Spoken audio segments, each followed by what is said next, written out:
OBS, making sure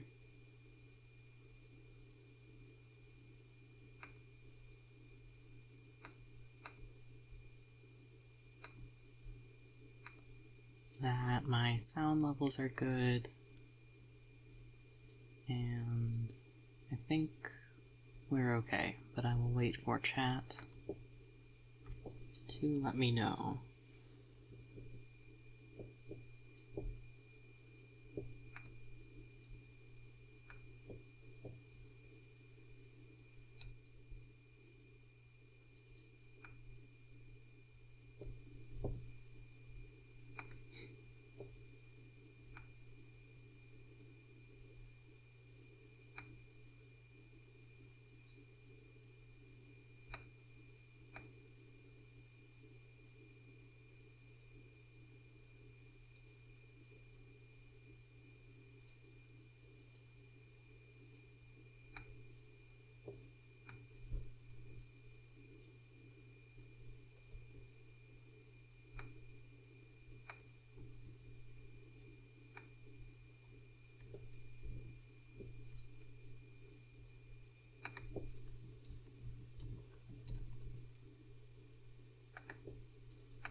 And let's go ahead and get the camera on.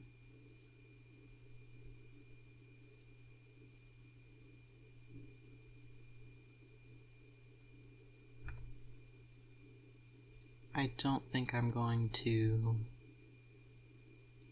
bother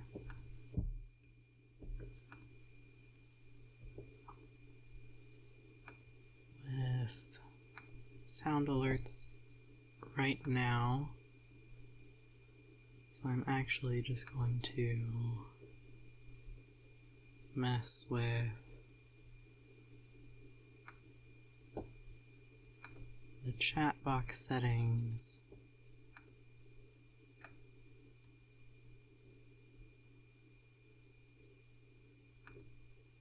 There we go. That should go away in a minute.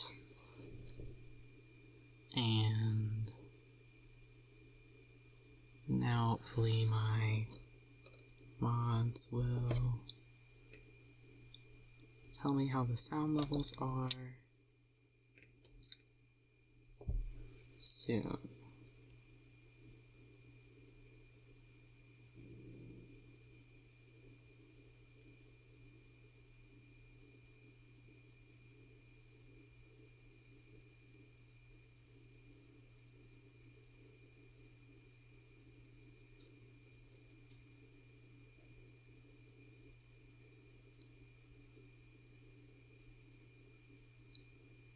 Hello? Hello?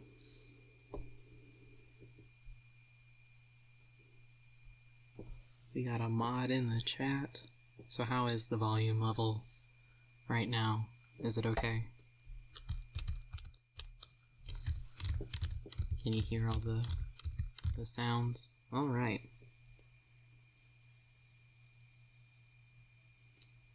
We'll see. I posted in a few Discord servers, so we may or may not get some more people watching, but if not, that is good with me. Oh, hello. Welcome. I just got back from a pre-release event. We played Two-Headed Giant, which I'd never done before. I'd only played Commander, and only like a handful of times. So I was extremely slow, because I did not know most of the mechanics. But I had a really good time, and if I open these up and smash or pass all the cards and still want to keep streaming, I've got the boxes from the pre-release event, including what I was playing with, what my partner was playing with, and what my partner was playing with yesterday, which I ended up not going to because I wanted to sleep, since I am on night shift now, and I am all fucked up.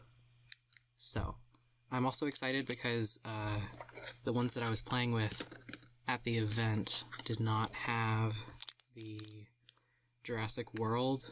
Here, let's see if the camera will focus. The Jurassic World cards. So, it's a little blurry, but you can kind of see the logo there. I think it's just too shiny for it to focus properly. But yeah, oh yeah, how was your Japan trip? I saw somebody post about it. I'm going to use scissors, because otherwise the crinkling will be way too loud. Just back away from the microphone while I do this part.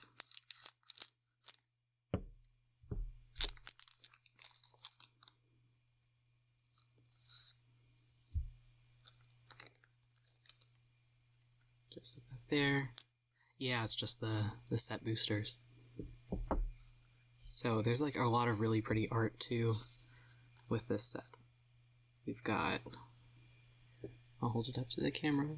Ugh. The autofocus on this is not fantastic, but still not really.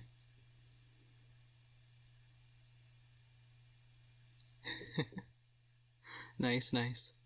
Yeah, I really want to go to Japan at some point, but I do not have money, so here's a little card about the art series.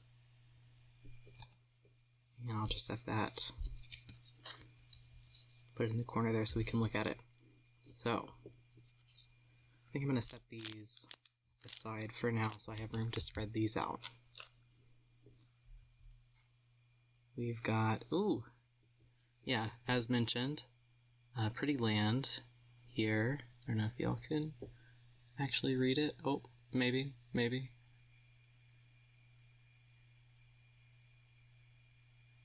No, a little blurry, but it's a promising vein. It is a cave, and I can sacrifice it to search my library for a basic land card, put it onto the battlefield tapped, and then shuffle. And the flavor text is, united under the banner of the Brazen Coalition, pirates put aside their feuds to plunder the underground bounty. And let me see if there are, yes. So there are people visible on the card art, which, well, if I can remember how cameras work, is great because I'm currently working on a MILF themed deck, and I want every single card to have a MILF on it, and that's really tricky for the lands because most lands do not have people on them. Let me just, mods, kill this bot, please. Putting you to work. Obliterate this guy. Thank you. Hey Super Cupcakes. Good job getting rid of that guy. Yeah, and about the prices for Japan, I would love to go and just sleep in capsule hotels and then eat street food the whole time. I would have a blast. I would absolutely have a blast. Alright, what have we got next? Ooh. We have the off-tech... see, it did focus, and then it didn't. Nice. I'm reverse claustrophobic. I like being in small, tight spaces, so...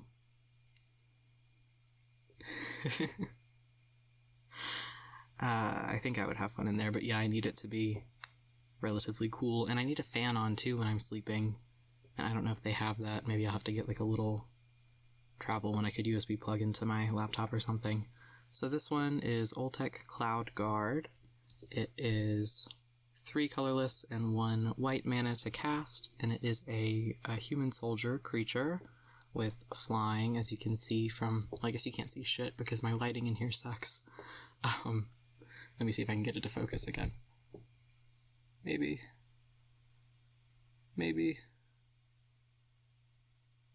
It gets it for a second and then it gives up.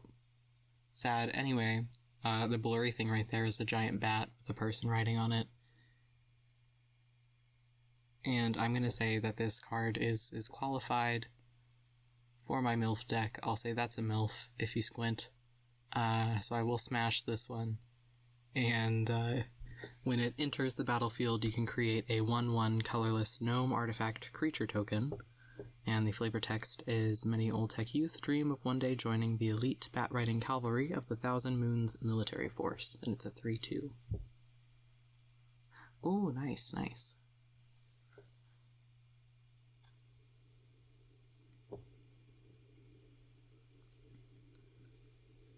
So here's our next one, which I am also going to say, my priorities are in order here, there we go, qualifies for my MILF deck, deck. This is the Old Tech Archaeologists, and they are human artificer scouts. When they enter the battlefield, you can choose to either return a target artifact card from your graveyard into your hand, or something that I can't actually read while I'm holding it to the camera because my setup sucks. I'll send a picture after this, but it's mostly textbooks that are stacked right now. Yes. The other option is to scry 3, and this one's a 4/4, which costs 5 mana, one of which being white to play. I'm going to use the wrong terms a lot because I don't actually know how to play Magic very well. I am learning and having fun with that, so I'm sure once I upload this VOD to YouTube, I'll probably get some comments explaining things for me, which I will appreciate. Alright, oh yeah. Yeah, this one's good. So here's the Cat Boys that I mentioned in the stream announcement. If you are already following me, we've got a Malamet Veteran, who I absolutely will be smashing. This is a Cat Warrior creature, which is also 5 mana to cast, just like the last one. It has Trample, which is really nice, and it has the Descend mechanic, which it is my understanding that this is new for the, if I can remember what this release is called, Lost Caverns of Ixalan. So the Descend mechanic has to do with how many permanent cards are in your graveyard. And there was a lot of debate about this mechanic while we were playing tonight, which cards count as permanent, if tokens are considered cards or not, and so on. So I think the rules that we ended up playing with were that tokens do not count for this, because since they don't have this art on the back, they are not cards. Yeah, Hordbane, that is what most of the people at the event agreed on, and I don't think we ended up playing the guy that thought otherwise, but there was a little debate about that. Yeah. So this one, when you have 4 or more permanent cards in your graveyard, you can put a +1/+1 counter on a target creature, which is pretty nice. So it's a 5/4, and the flavor text is the mightiest Malamet warriors train as Titan killers, elite champions capable of facing down the cavern's most fearsome beasts. So this one's fun. The Cat Warriors, apparently, at least I've heard, I didn't get that many of them, although we'll see, have a lot of +1/+1 counters that you can put on things, so if you have a lot of them, they can add up. So we'll see how many more we get. I might build a Catboy deck. That could be fun also.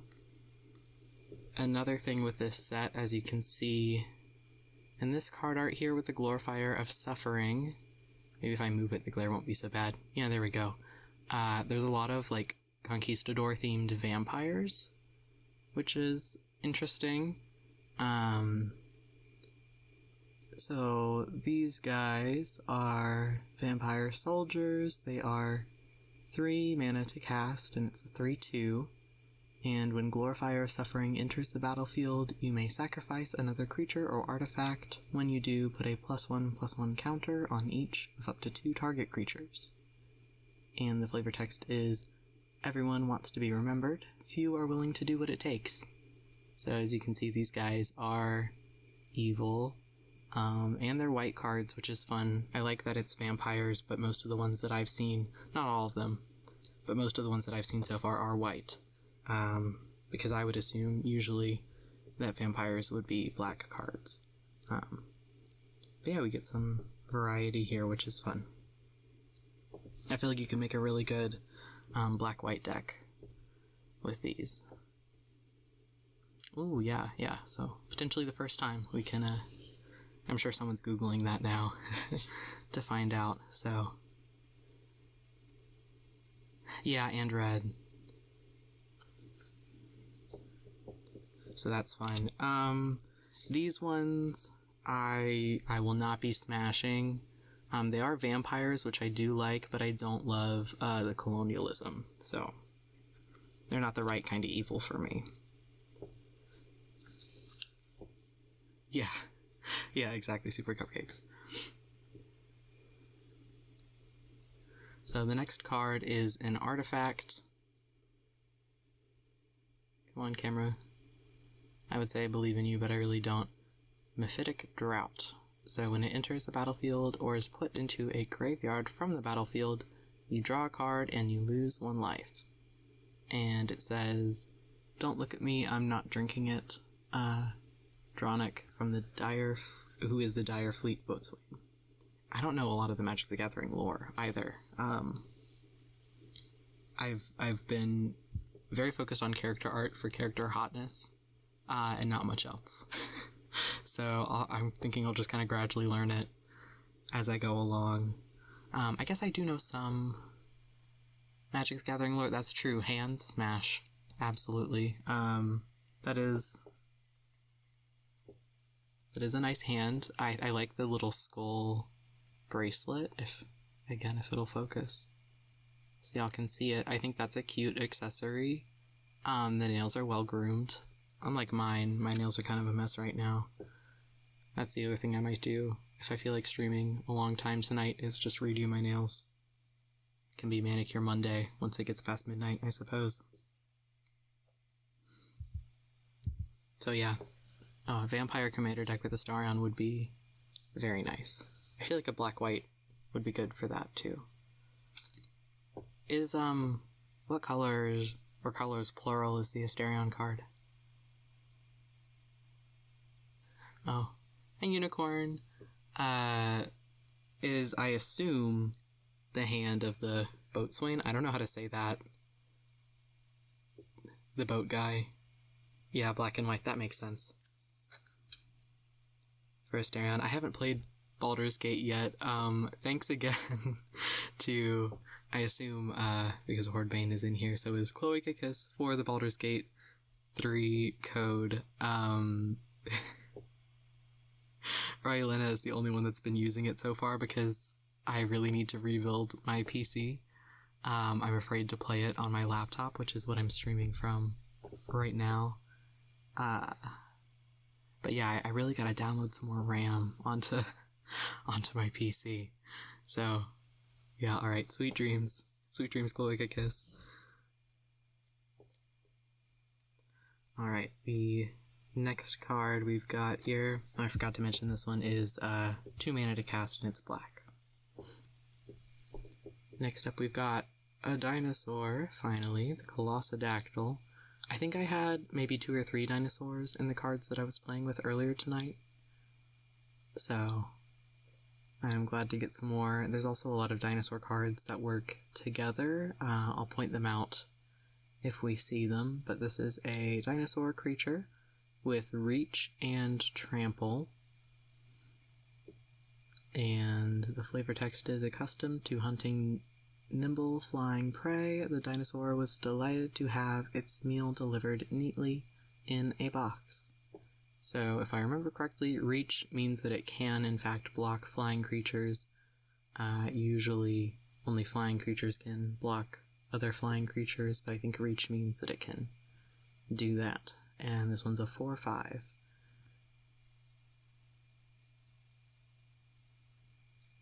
And I'm a little dubious about the sentience of this one, so I will be passing.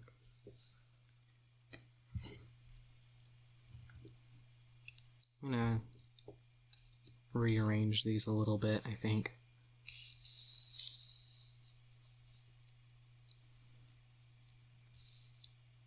just by color for right now, and then as we get more cards out,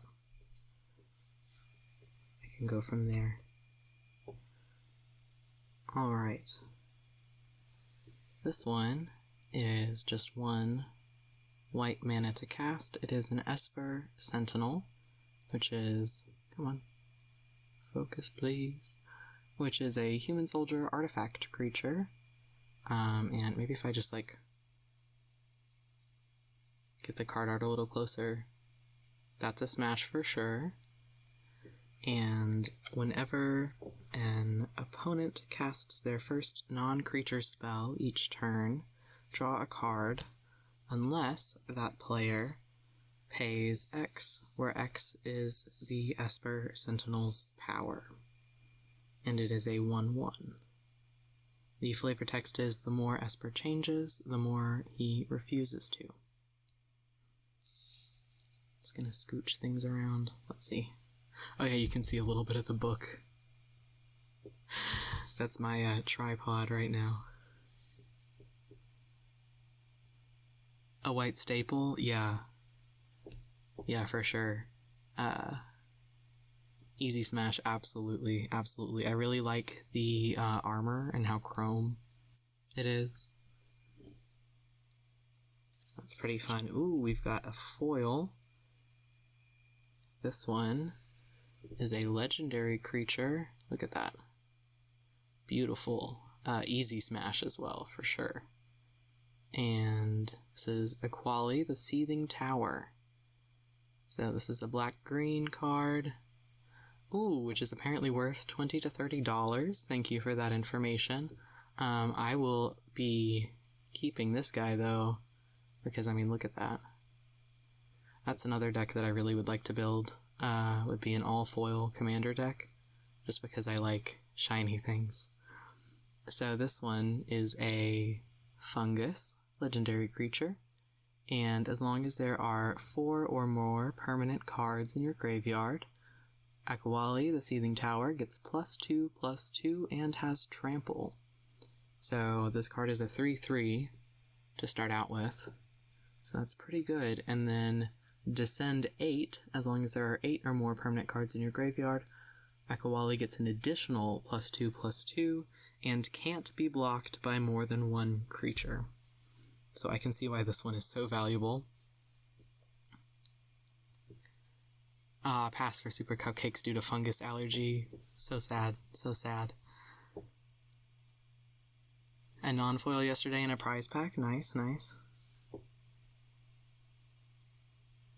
Yeah, I am very happy. This one is my favorite so far, for sure. It's, oh yeah.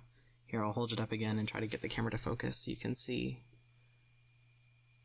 the details. I really enjoy the art style for this deck. Hi, Rubes. Welcome in. Welcome. Thank you for the follow. So this one, if you missed it, absolutely a smash. I mean, look at him. Just look at him. Beautiful. A foil also. A Seething Tower. You know, this guy's tall. Definitely. Yeah, and a MILF. And a MILF. Fungi are doing gender on a whole nother level. So I'm gonna say this is a MILF right here. And also my MILF deck is, I can't remember if it's just black-green or if I added a third color in there. But yeah, Fungi got like 1,000 genders, so MILF can be one of them. So yeah, I'm gonna actually put this guy up top. I don't really have an order that I'm sorting things in right now, other than just vaguely by color. We're just having fun with it. So yeah, oh, this one is really fun. So we've got a red card. This is our first red card so far. Maybe if I hold him. Over here, this is Triumphant Chomp. It's a sorcery card. It's 1 red mana to cast. yeah, my MILF commander right now is Anafenza the Foremost, and is white, black, green, and that choice is mostly just what cards do we already have. Come on. This one's so pretty, and she's riding a dinosaur. And the dinosaur is chomping. At least I think that's a dinosaur. It looks like a dinosaur to me. So yeah, this one deals damage to the target creature equal to 2, or the greater power among dinosaurs you control, whichever is greater. So this is a good example of the dinosaur cards working together. And alright, this one says, with crunchy outer shells and juicy innards, cave crawlers quickly became a favorite snack of the Sun Empire's dinosaur companions. So, the dinosaur rider here, definitely a MILF, and this is a really fun card. I like the lava splash in the corner, it's very colorful. We've just got a few more now. I'll set them here. From this booster pack, we've got three more booster packs to go. And oh, hi Lady Scrub, welcome in, welcome in. Oh, thank you. I'm maybe gonna redo them later this stream because they're kind of chipped. So we can do Manicure Monday with the not sponsored but I wish Holo Taco later. So yeah, fully lost track of what I was saying, so I'm just gonna pull another card. Yeah, it's another dinosaur. Thrashing Barontodon, and this one is a green dinosaur, and it's a 3/4, and if you sacrifice it, you can destroy a target artifact or enchantment. And the flavor text is, I suppose, we'll just hope those ancient monoliths lost to our people for centuries weren't particularly important. And that quote is from Toxayak, who is a Sun Empire historian. So yeah, for those of you that just joined the chat, ooh, Rylan was playing with that one earlier tonight. Yeah, I'm loving the dinosaurs, and I'm really looking forward to maybe getting some extra fun Jurassic World ones. I'm just holding up. I'll do like a favorite and least favorite, I think, also from the packs. This, my favorite for sure so far. Absolute smash. Yeah, smash if I was a dinosaur is going to be my call for the Thrashing Barontodon. If it's like a Chuck Tingle dinosaur, then yeah. But I don't know enough magic lore for these guys. Alright, and this one you can already see because it's double-sided. I'll pull up the first side so y'all can see that. This one is the Jade Seedstones artifact. It is 4 mana to cast, and when Jade Seedstone enters the battlefield, distribute 3 +1/+1 counters among 1, 2, or 3 target creatures you control. Okay, yes, we've got at least one Jurassic Park card that I can show you for sure. I'll pull that out later. So this one, craft with creature 5 and then 2 green, so 7. Exile the artifact, exile a creature you control or a creature card from your graveyard. Return this card transformed under its owner's control. Craft only is a sorcery, so when you do that, you can flip it over, and it becomes the Jade Heart Attendant, which I am trying so hard to get the camera to focus on. But this one is a Golem artifact creature, and it, yes, absolutely a smash. It's a 7/7 card, and when it enters the battlefield, you gain life equal to the mana value of the exiled card used to craft it. So, the flavor text on this one is, when the merfolk fled underground, they brought the life force of the jungle with them. So far, all the merfolk cards that I've seen from this set are green, which is another thing that I think is really fun, because you would assume that it's blue for water. At least I would. I don't know, again, I haven't played that much Magic, but I feel like this is potentially unique to this set. So, yeah, this one's really fun, and now we've got one more card from this pack. and that is the Souls of the Lost. So it definitely looks like we've got a gilf there, if not a milf. And this is a spirit creature card. As an additional cost to cast this spell, discard a card or sacrifice a permanent. And then it's got Fathomless Descent. Souls of the Lost's power is equal to the number of permanent cards in your graveyard, and its toughness is equal to that number plus 1. So that could be really good if you have, this is a black card, as you can see from the Necromancy vibes, with that Descent. But that's pretty good if you've got a lot in your graveyard, and I think the most permanents that I had in my graveyard was like 9 while I was playing earlier, so that could be quite nice. And the flavor text here is, "Do you remember us?" So I didn't get any blue cards from this pack, but I got a cave with some really pretty art. I got 2, 3, 4 white, 1 red, 5 green, and 2 black.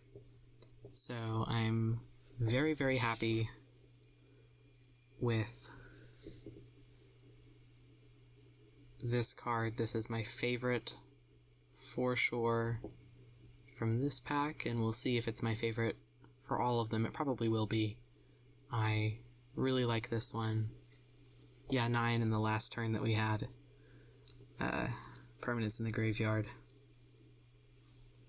So, and depending on what other things you're playing with, I could see if you had a lot of like 1/1 tokens or something, you could just be intentionally... Oh, okay, but tokens can't go to the graveyard. I don't know. I'll think about a strategy to use some of these kind of cards with the descents on them. Most of the descents that I've seen are like Descend 4 or Descend 8. So, yeah. I think I said I was going to pick a least favorite, but I like all of these. I'll go with the Vampire Soldiers, just for being conquistadors. Although the concept is fun. I like that lore aspect of things. But yeah, so I'm just gonna sort these by color and mana cost, and set them aside for now.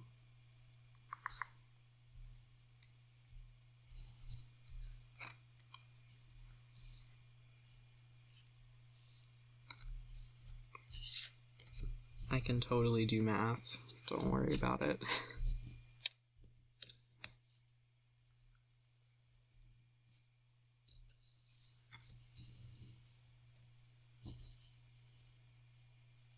Alright, so I will be moving on to the next pack now. And this one, actually, let me pull back out the card, the Cloud Guard, the Ultec Cloud Guard. So you can see, you can theoretically see, if the camera will cooperate, that appears to be who is on the art for the booster packs. So, try one more time. There we go. Ta-da!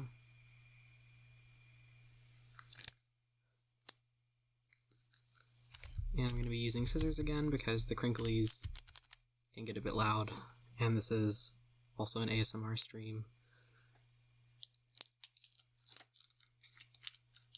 I'm just opening that off camera with my scissors, which, as you can see, are safety scissors for what I will describe as my other hobby.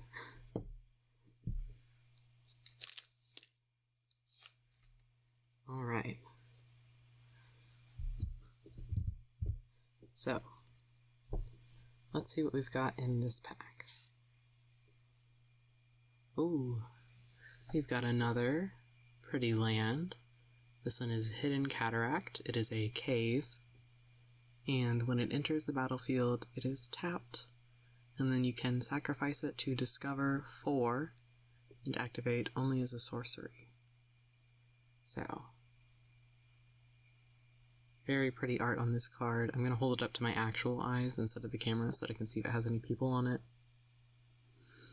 And tragically, no, it is ineligible to be a land in my MILF deck, but I do like it.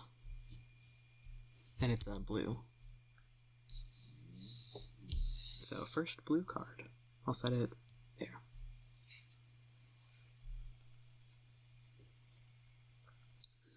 Next, we've got another dinosaur. This one, Super Cupcakes, you're gonna have to specify if that specify if that smash was for this dinosaur or for the cave. Because honestly, I could see either. This is the Panicked Altosaur, so that's pretty relatable. There, it is a dinosaur creature, it is 5 mana to cast, it's a red card, and it has reach, so that's nice. Yeah, for the land. That's true, I do in my MILF deck, and I should have brought it in here. Maybe I can get my mod to hand deliver it to me, wink wink. Quietly, I will specify. I have a lot of lands in that deck that are like caves, or grottos, or like fertile land, I think is one of them. So there's a lot of puns and jokes in that one. Yeah, proxy lands is probably going to be the way to go. So yeah, again, this creature has reach. It deals 2 damage to each opponent, which is cool. And it's a 4/5.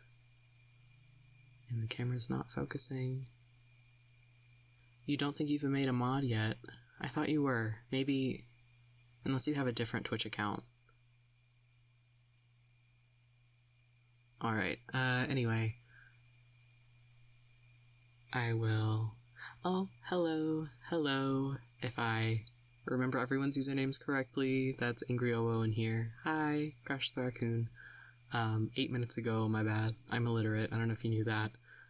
Anyway, as I was reading from this card, early Sun Empire expeditions learned the hard way that some surface dinosaurs were particularly ill-suited to the cavern's enclosed environments.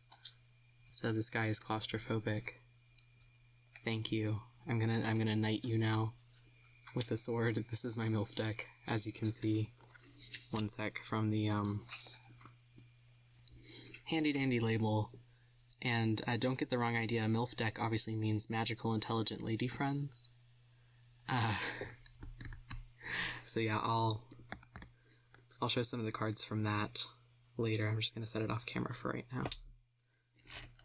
And knock over all my nail polish bottles in the process. So yeah, for this one, I'm gonna go smash if I was also a dinosaur, from the relatability. And then, let's see. If I can... Yeah, I feel like this is... Yeah, it's just because it's a different Twitch account. Ta-da!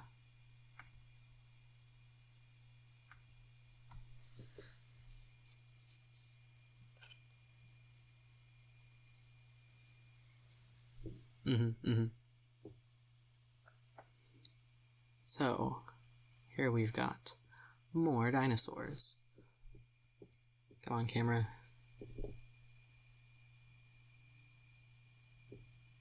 Maybe. Maybe it'll focus. Pretty please. There we go. Marauding Brine Fang. So this is a water dinosaur. It's blue. It costs 7 mana to cast. It's a 6/7. And it has Ward 3. Whenever this creature becomes the target of a spell or ability an opponent controls, counter it unless that player pays 3. And it has Island Cycling. 2. Discard this card, search your library for an island card, reveal it, put it in your hand, and then shuffle. And this one says ancient glyphs are a lot harder to decipher when attached to an apex predator. So, I think this is the first water. Yep, the first blue dinosaur that I've got here. And I want to make a Vaporeon joke, but I feel like that's a little too easy. So, yet again, I will just be saying smash if I was a dinosaur, or if this had, like, Chuck Tingle dinosaur sentience. But yeah, 6-7 is pretty good. I don't think that we've pulled anything with that kind of toughness and whatever the other one is that I forgot yet, so that's pretty cool.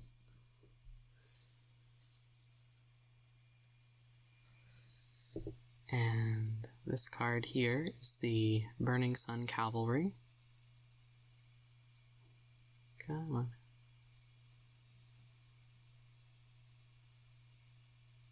Try and show you the card art. Ah, okay, there we go. Ta-da! Which is a human knight creature and absolutely a MILF. Smash. And whenever it attacks or blocks while you control a dinosaur, it gets +1/+1 until end of turn. So there's more examples of the dinosaur cards working together. I feel like you could make a deck that just has a lot of +1/+1s with this one. Yeah, for sure, smash.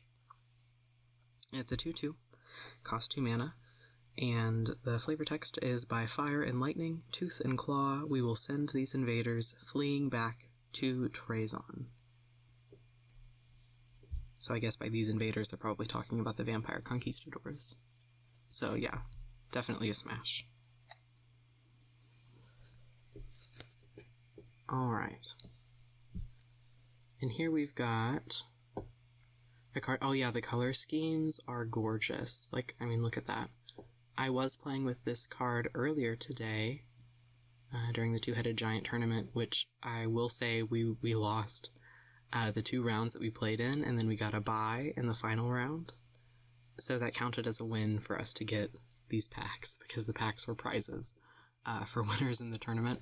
So yeah, we won at being lucky. So yeah, this is a 2 mana to cast bat creature. It has flying and lifelink. So yeah, the games were pretty close.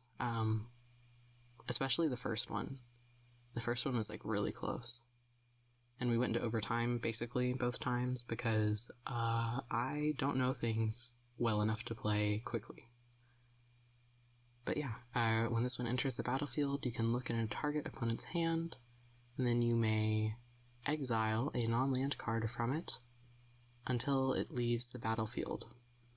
And the flavor text on this 1/1 creature is: the first shriek locates the prey, the second immobilizes it.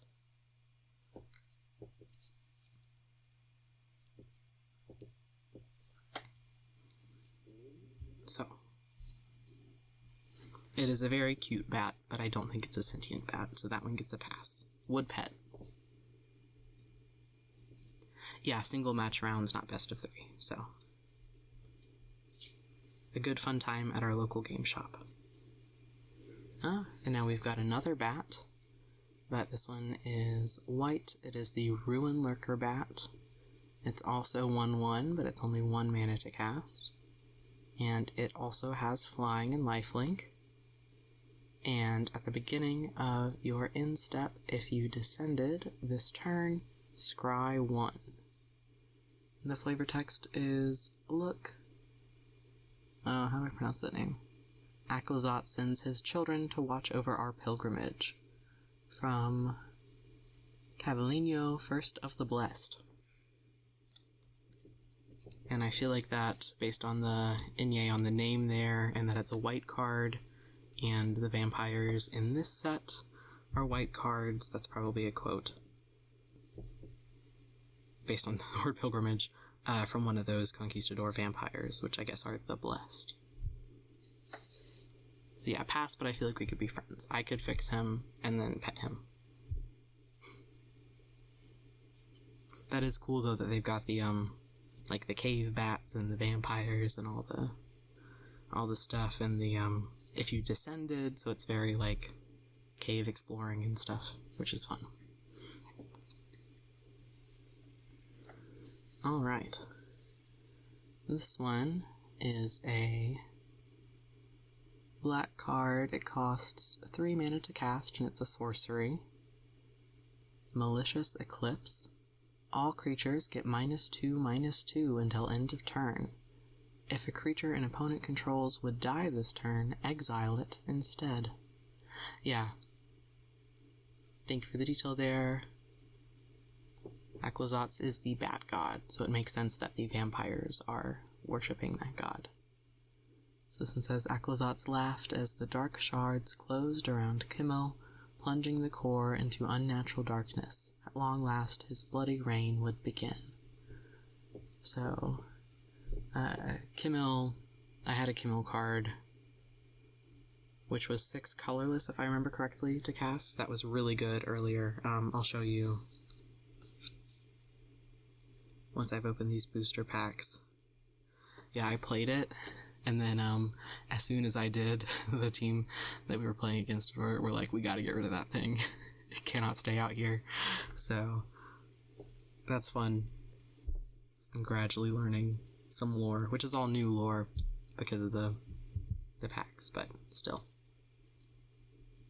It's fun. It's a fun setting. I feel like it'd be fun to play D&D in, and I'm sure, because, you know, it's Wizards, they'll probably put out some stuff, if they haven't already, for it as a D&D setting. Like, what's the other one? Strixhaven? Is that the school? Yeah, free Discover 5 each turn, so that was pretty helpful. Speaking of helpful, this next card is Helping Hand. It is 1 white mana to cast. It's a sorcery. Return target creature card with mana value 3 or less from your graveyard to the battlefield, tapped. And its men walked away from the collapse with a new friend and an enduring fear of heights. And this one is absolutely a smash. Yeah, we did miss the Strixhaven set. But we do have the book, the campaign book for D&D, which we've played a little bit. But, you know, logistics issues got us. So this one's a smash for sure. Like the outfits. Look at that, the beam of light. Beautiful.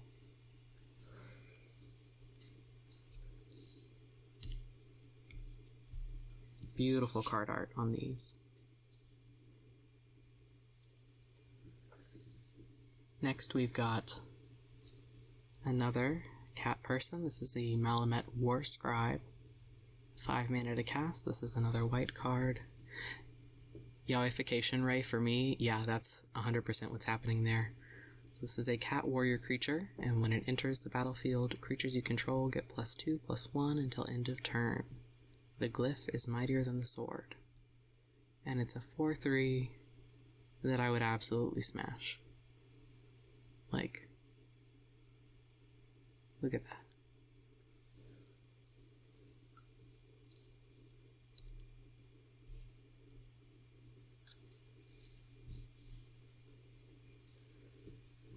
Ooh, this one that I'm about to show you. Oh yeah, 2 of those in your deck yesterday, MVP for a couple of rounds. Yeah. There's a lot of effects that work together well with the cats, which, I think Malamet is... I don't know all the lore. I don't know if Malamet is like the species of cat person or like their governing group or country. I don't know. I don't know the lore yet. But yeah, really cool cards. I like their style. Here, I'll put this one down for a sec. The hairstyle is really cool too. I don't know if you can see. There's like beads in the locks, which is fun. A cute little skirt moment. We love to see it.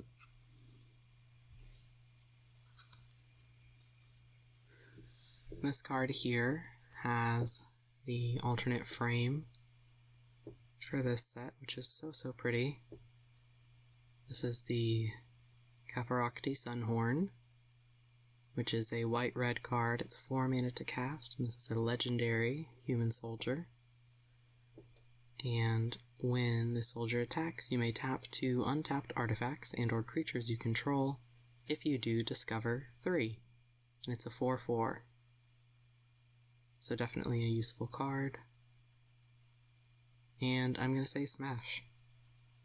I like the armor design especially is really cool. The forehead tattoo is fun. And like, look at that frame.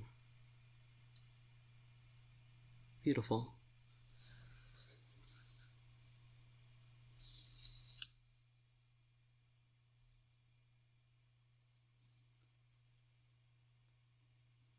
Next, speaking of yaoification rays, we've got the Jade Light Spelunker, who has a presumably magical forehead lamp here.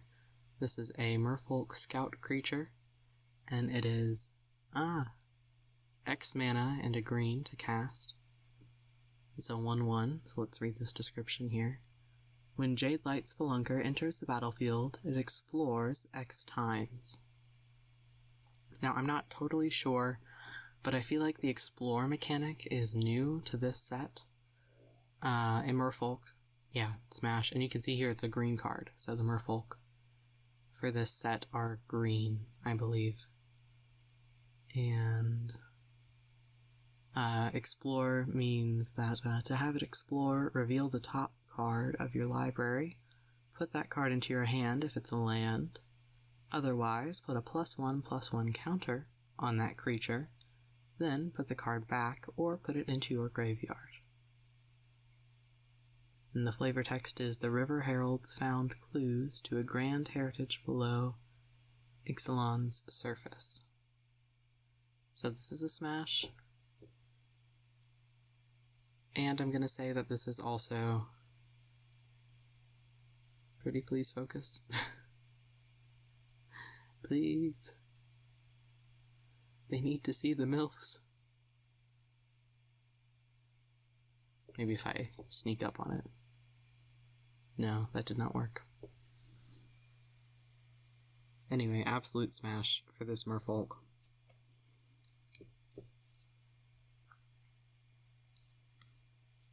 And I guess the X there, and then the Explore feature just means that you can choose how much mana you're going to spend, and then you get to explore that many times. So that's nice. I like the flexibility there. Explore was introduced in 2017 in the Ixalan set. Okay, so I guess Ixalan is not a new region to the lore, but the Lost Caverns of Ixalan is new, so that makes sense.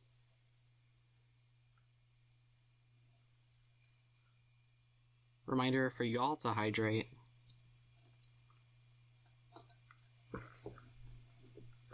And if you don't have a beverage, you should go get one. It's very important to stay hydrated.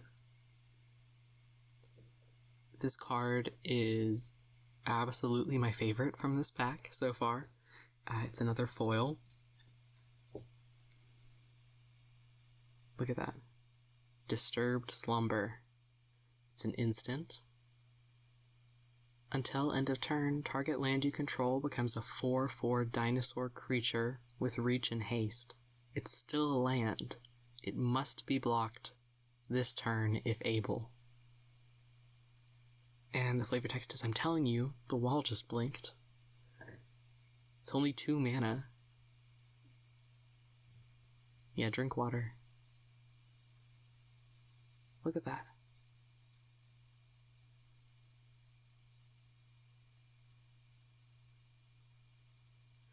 And it's green, which goes so well with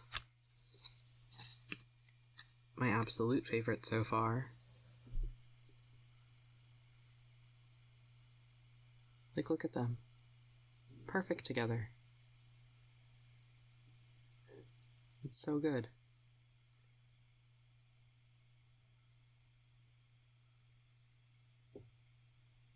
Yeah, smash just for the art.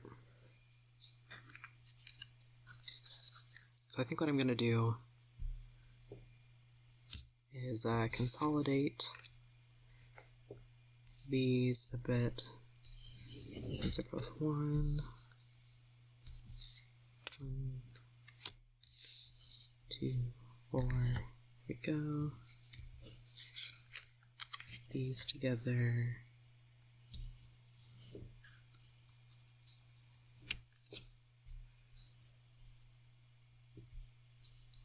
that one's colorless.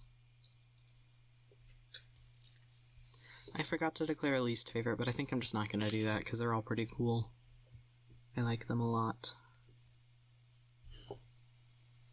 And they're just so pretty, and most of my Magic decisions are based on card prettiness. Like, it's so cool.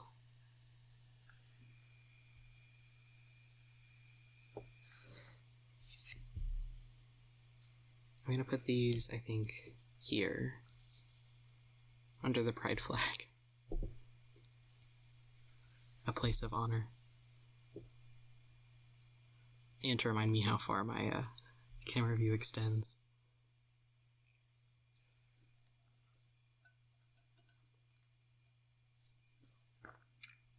Alright, we've got 2 packs opened, and 2 packs left to go. So, I'm going to open this one further away from my microphone, which is right there. I'll just do it kind of in this corner. You can still see.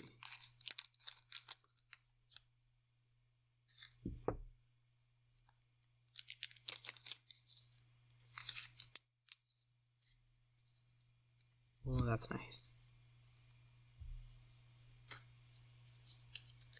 Oops.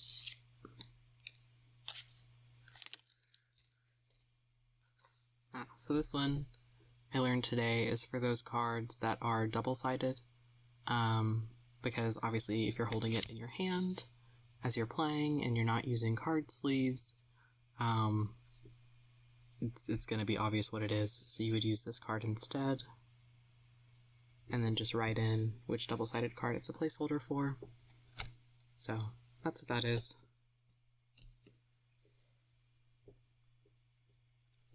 And here is another art series card, which is so pretty, of a vampire. And you can tell that he's Catholic because he's swinging around one of those incense things, but it looks like as a weapon, which is pretty cool.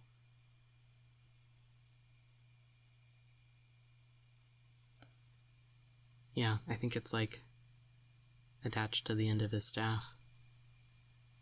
So, really fun art there. You don't see, I mean, you see a lot of, obviously religious imagery with vampire media, but you typically don't see vampires that are themselves, like, actively Catholic, and obviously this is Magic the Gathering. They're Catholicism-flavored worshippers of the Bat God, who is named Aclazotz. So I don't know if they're monotheistic or not. Yeah, very Dracula from Castlevania vibes.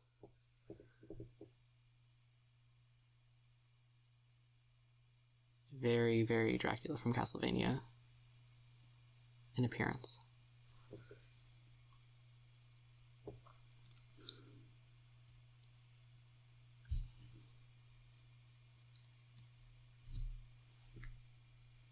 Alright.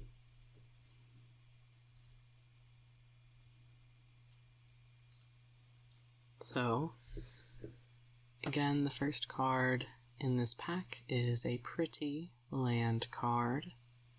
It's a Cave, the Hidden Necropolis. And,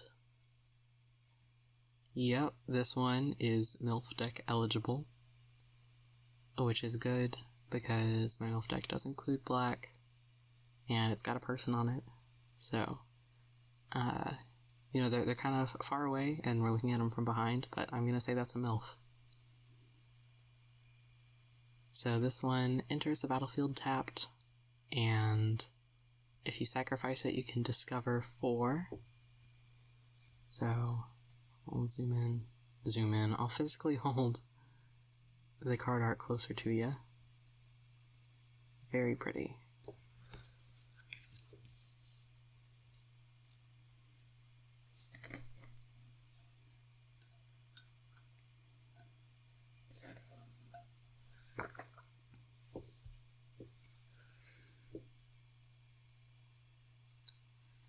And we've got a dinosaur.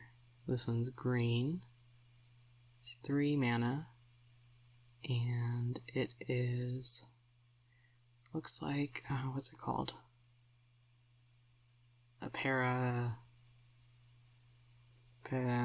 I'm forgetting the name of this dinosaur, but I've definitely seen them before. So, when the Armored Kincaller enters the battlefield, you may reveal a dinosaur card from your hand. Parasaur, thank you.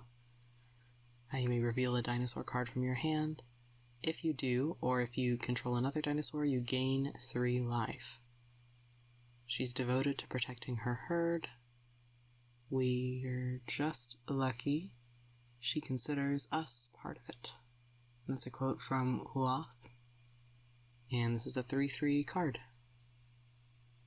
So, kind of a MILF, I think. You know, based on the flavor text here. So I'll go with Smash if I was a dinosaur. And I like her outfit.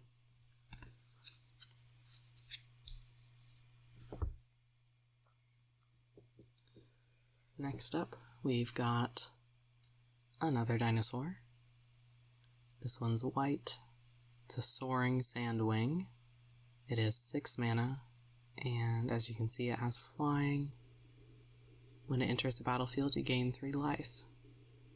And it has plane cycling. Discard this card, search your library for a planes card, reveal it, put it into your hand, then shuffle. And it's a 3/5. So, more dinosaurs.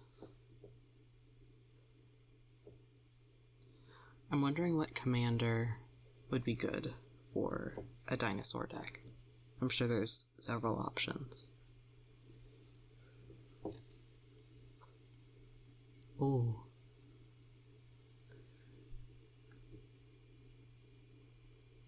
And I forgot to mention, very important part of the stream, obviously, another Smash If I Were a Dinosaur card there. And this one, yeah, something Sun Avatar could be a good commander for a dinosaur deck. So here we've got the Iron Paw Aspirant, which is a 2 mana white cat warrior creature, who I would totally smash. And when it enters the battlefield, put +1/+1 on target creature. Which I feel like most of the cat creatures have a +1/+1, or sometimes even higher, which definitely will work well together if you have a lot of them. And the flavor text here is, train your mind and your muscles with equal ferocity, cub. Without wisdom, even a mighty warrior is nothing but a bully. And that quote is from presumably the warrior pictured here, who is Sovereign Akanek Ahau. Ahu? I'm not sure how to pronounce it, but yeah, cat people deck. Definitely. I bet we could find really cute cat-themed sleeves. That could be fun. So yeah, this is a 1/2. But you know, if you start getting a lot of those +1/+1 counters, could be pretty tough. Is it toughness and strength? What's the other one? I remember toughness is one of the numbers, but I don't remember which it is. And, I don't remember what it's called. The number that indicates how much damage it does when it attacks.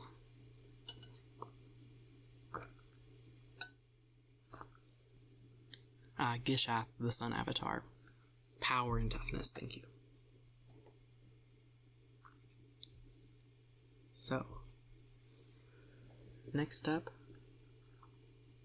conveniently, we've got another Cat Warrior, the Malamet Brawler. Whenever Malamet Brawler attacks, target attacking creature gains trample until end of turn. And this one's 2 mana, it's a green card. It's a 2/2.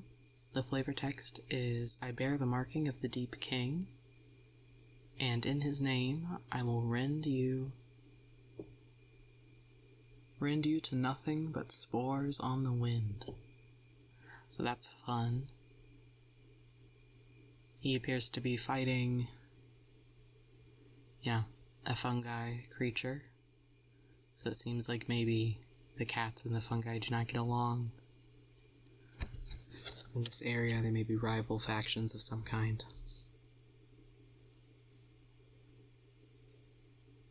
I think all the ones that have said Malamet on them are these leopard-like cat people who smash, absolutely smash. So I'll have to look into the lore on that later. Yeah, here's another one. So this one is an artifact, it's equipment. Come on. It's a Malamet Scythe, and it's still blurry. There we go. Yeah, just like Super Cupcakes, mortal enemy of fungi. It's a green card, it's 3 mana to cast. And it has Flash. When Malamet Scythe enters the battlefield, attach it to target creature you control. Equipped creature gets +2/+2. And you can equip 4 as a sorcery. Yep. So it costs 4 mana to equip it to attach it to a target creature you control. So, there's another, as you can see, Malamet Cat Warrior, who appears very leopard-like. And totally a smash. Cool, so there are, on the Wizards of the Coast website, written stories that feature the characters and events that the cards reference. So, love that. We'll be looking into that later.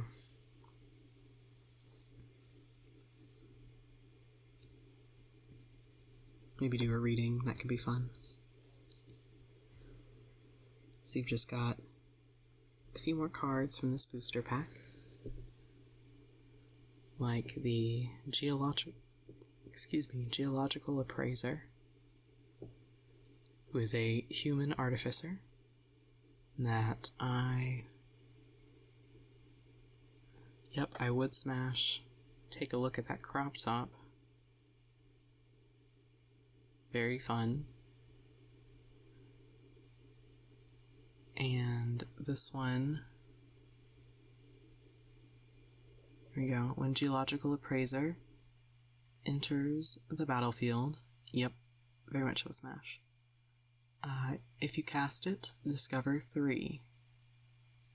So that's cool. Makes sense with the Geological Appraiser name there. It's a 3/2 card.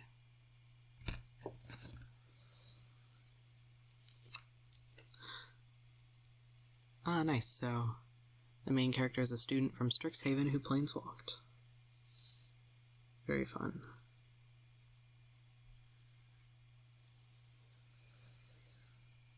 Alright. Next up, we've got, I think this is the first angel that I've pulled so far, Guardian of the Great Door, which is 2 white mana to cast. And as an additional cost to cast this spell, tap 4 untapped artifacts, creatures, and or lands that you control. And as this is an angel, it has flying. It's a 4/4. And it says, the core was sealed long ago by the deep gods, who set the angels to the eternal task of defending its golden gates. And this angel is one that I would, yes, Super Cupcake, smash, but also wife. I treat her right. So, certified MILF. And I'm like 80% sure that my MILF deck is black, white, green, so could totally go in there.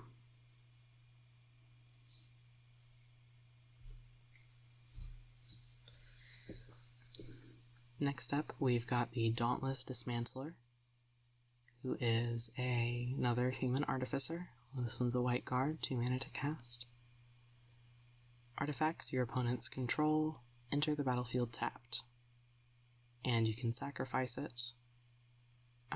Destroy each artifact with mana value X. To their dismay, Brazen Coalition explorers soon found that the Oltec were not impressed by cannons. Good for the Oltec. And this is a 1/4 card.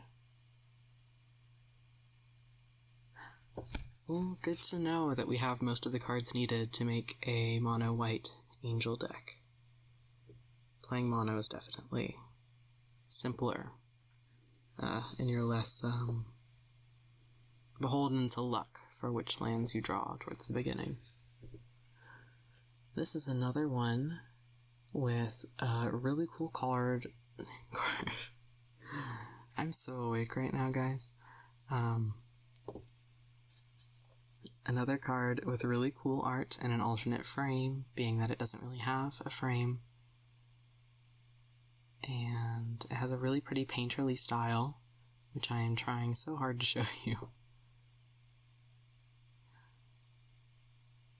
on this camera. I really just need a second camera for close-ups on the cards when I do this. Okay, we have most of the cards to start an angel deck. Yeah. Oh, you wouldn't say we have most of the cards. Well, we'll get there. Maybe I'll have more angels in the next pack. So this drinking game every time I say I'm so awake right now, guys. Yeah, drinking caffeine game.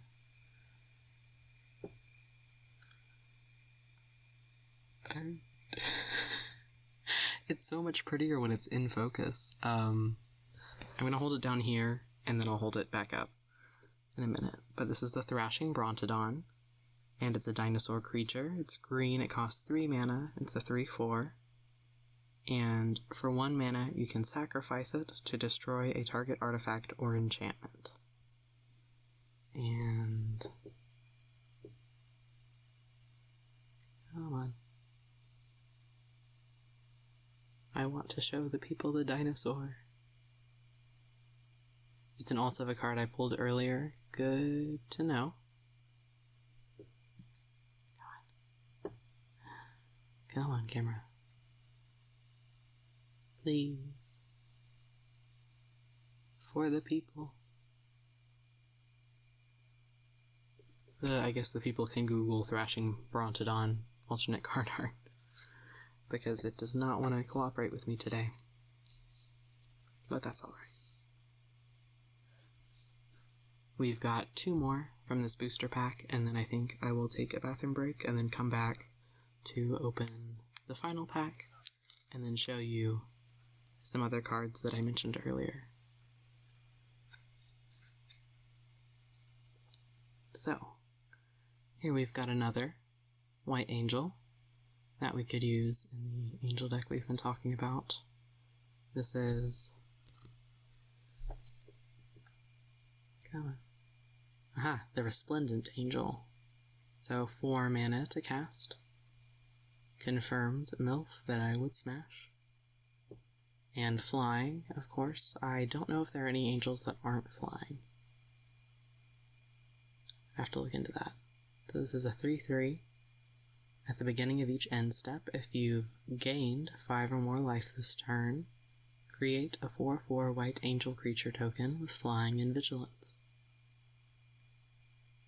And then for 6 mana, until end of turn, Resplendent Angel gets 2/2/2 and gains lifelink. Yeah. I love how colorful the wings are of the angels in this set. So nice.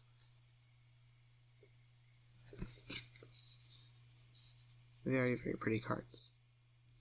And the final one, which is a foil and colorless. So much easier for me to add to a foils only deck. Urification Ray here. Yeah.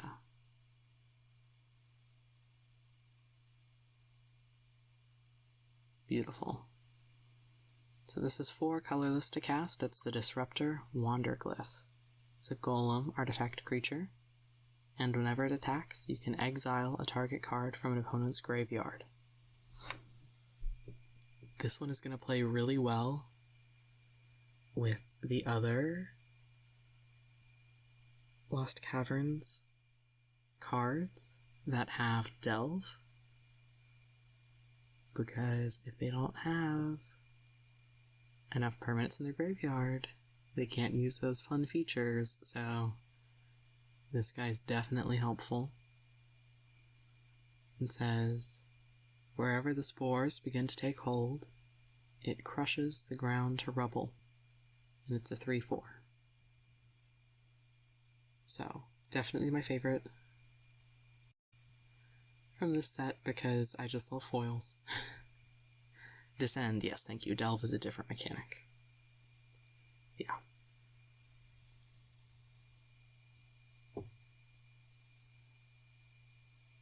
Absolutely smash. I mean, looks a bit smashed already, but I won't say no to some sloppy seconds there. And just a really lovely card. So that's going in the favorite cards area here. And I'm just going to put these away based on cost and color. And then we will go to my handy dandy be right back screen that I made earlier. Y'all are gonna love it.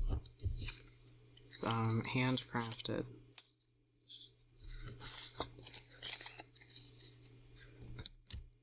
And when I return, we will have another booster to check out.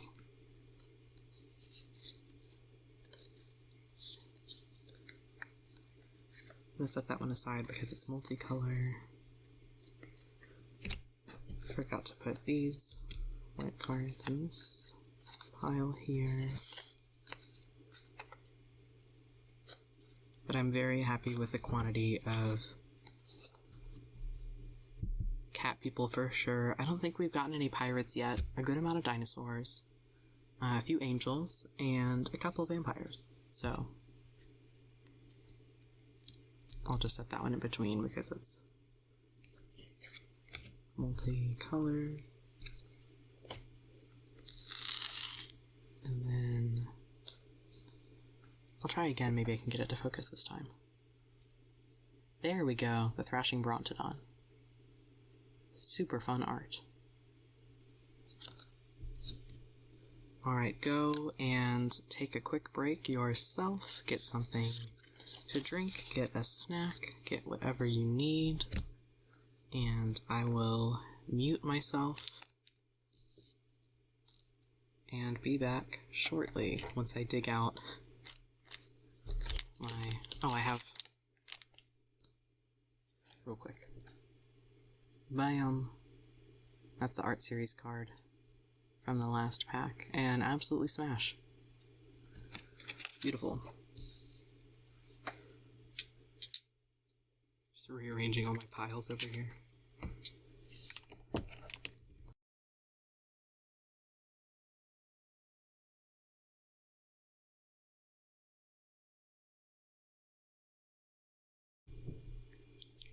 Hello, hello. I am back from my break.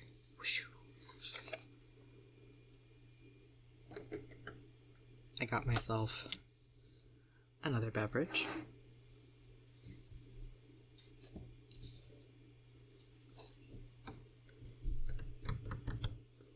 So,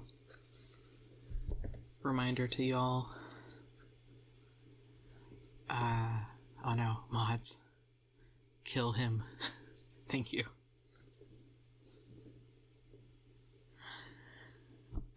So rude that I can't share links on Twitch to my other streaming platforms, and yet this bot just waltzes in and thinks that it can. Anyways, thank you, Super Cupcakes. My fucking orange juice in the corner. Yeah, stay hydrated. Cheers. Fuck.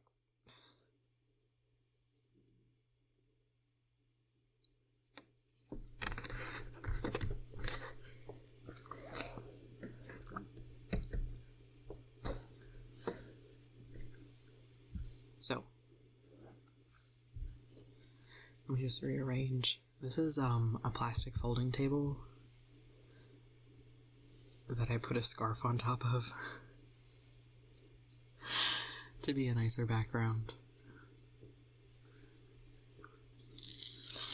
as I open these magic cards. So this is the last booster set, and then I'll show you some of the other cards and the boxes that they came with. I should also drink OJ, but I don't want to get back up. You should get back up, Super Cupcakes. Treat yourself to orange juice. Don't get scurvy, like I did. Only once, I think. Only been diagnosed with scurvy once. I learned my lesson. But yeah, look how pretty that card art is. Or not card art, box art. You know what I mean.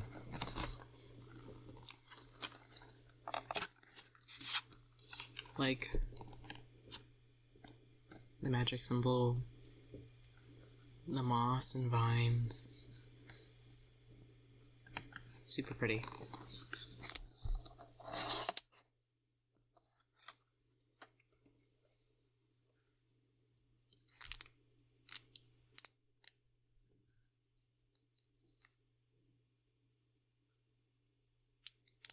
So I'm opening the last booster pack now. Then you can get into some other fun stuff.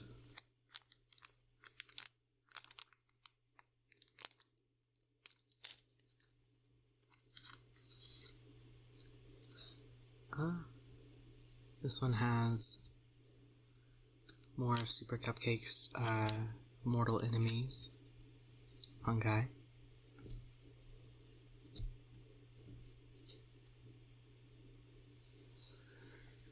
But as I do not suffer from such afflictions, I would smash if I can show y'all properly.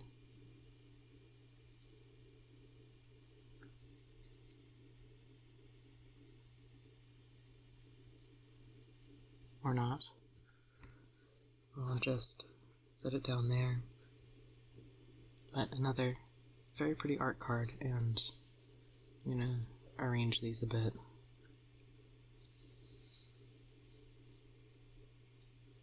It's just gonna look crooked no matter what I do because of the camera angle. I need a better top-down setup, which actually I'm gonna take a picture really quick. Sometimes we are friends, some mushrooms are besties. That's true. I would totally be besties with this mushroom. I'm gonna take a picture really quick on my phone of the setup I'm working with right now.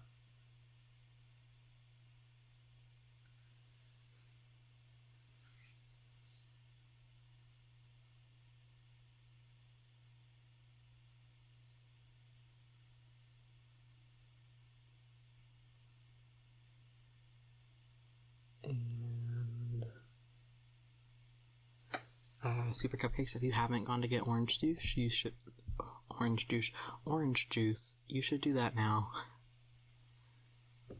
I'm just gonna wait until you message in chat that you've got orange juice and come back. And while I wait, I will be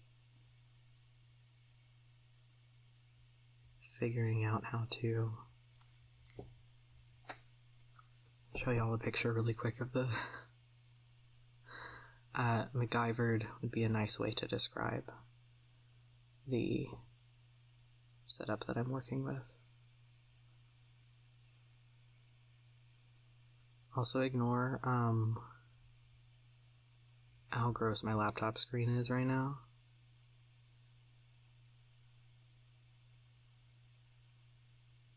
I need to clean it, but I just haven't gotten around to it. I am absolutely the kind of person that eats while I have my laptop on my lap.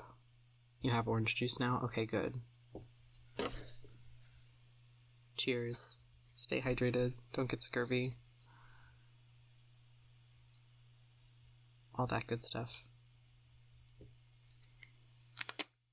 Okay. I think if I just sent myself the picture on Discord.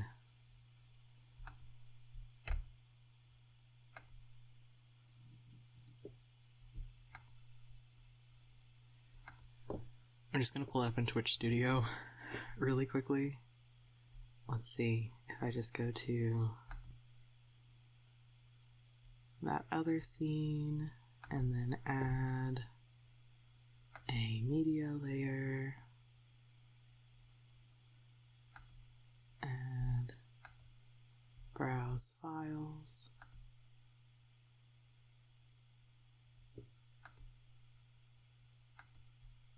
the one that I just downloaded. Yep. Make that big so you can see.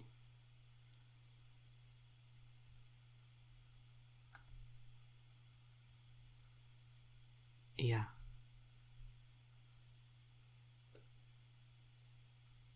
Can you see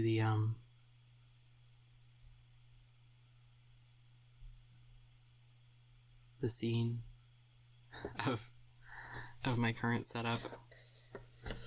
I think I switched to it correctly. One in the chat if I know how to use Twitch Studio. Yeah. So that's what I'm working with right now. We've got, I'll switch back to the Handcam. We've got the HP Lovecraft book. We've got a trash can. We've got a like decorative item holder. I don't know, the spiderweb thing. We've got a biochemistry book, and then a Shakespeare Complete Plays. And I just want you to know that this little webcam does have a proper tripod. I just couldn't get it to work with the top-down view. Oh yeah, the riser that I took out of our mug cabinet. Yeah. Yeah, I will also just switch back to that screen really quick to point out my beautiful mic stand there also. Yeah. Setup of champions. Anyway, let's get into these magic cards. So, ignore my headphones there. Headphones, earbuds, they're just earbuds. I don't have headphones right now that plug in with an aux port to my soundboard, which I would also like to state that I am just using because my microphone uses an XLR cable, and it's the only way, the soundboard is the only way that I can get it to connect to my laptop. So it's a glorified dongle. But, you know, if it works, if it ain't broke, don't fix it. So I've got a whole lot of ain't broke right now in my setup. So yeah, last booster pack. Here is the pretty land from this one, which is the cave that we've already got one of, that we've already declared a smash. So, I do like this one quite a bit, and now we've got 2 of them. So that's nice. I believe for Commander, I can't have both of them in the same deck because it's not a basic land, it's just a land. But, you know, not bad that we have 2 of them. Ooh.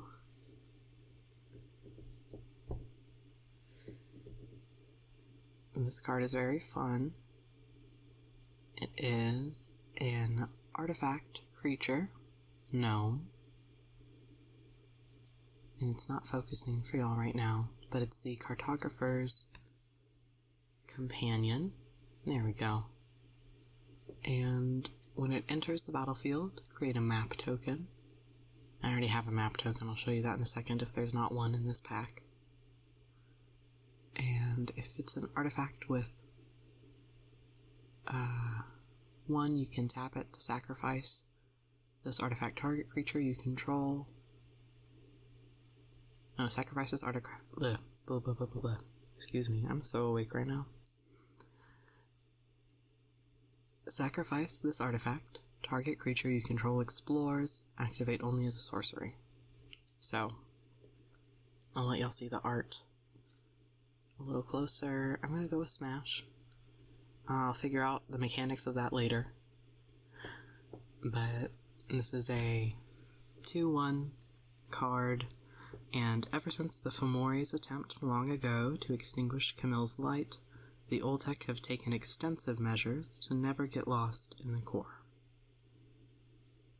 So it's a fun little Cartographer's Companion. And this is a colorless card. Which I think so far all of the artifact creatures from this set have been... Well, not all the artifact creatures, but the gnome artifact creatures have been colorless. I have more that I'll pull out later. But that's convenient for deck building. I'm just going to tuck this one under these 2 so we don't get confused and think it's from this pack. Next, we've got a sorcery, Rumbling Rock Slide. It's 4 mana to cast, and it deals damage to target creatures equal to the number of lands you control. So that's nice. This is a red card, and there is a person on it tumbling there. Well, I'm going to say Smash. Try and show you how they look as they're tumbling into lava. You know, hot, in my opinion. Sometimes an expedition reaches a natural conclusion, sometimes it all just comes crashing down. Is the flavor text there? Relatable.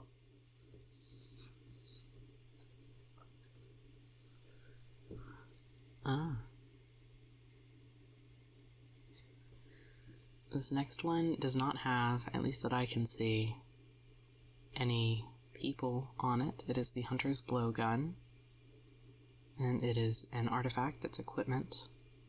The equipped creature gets +1/+1, and they have Death Touch as long as it's your turn. Otherwise, it has Reach, so that's really cool. And the cost to equip it is 2 mana.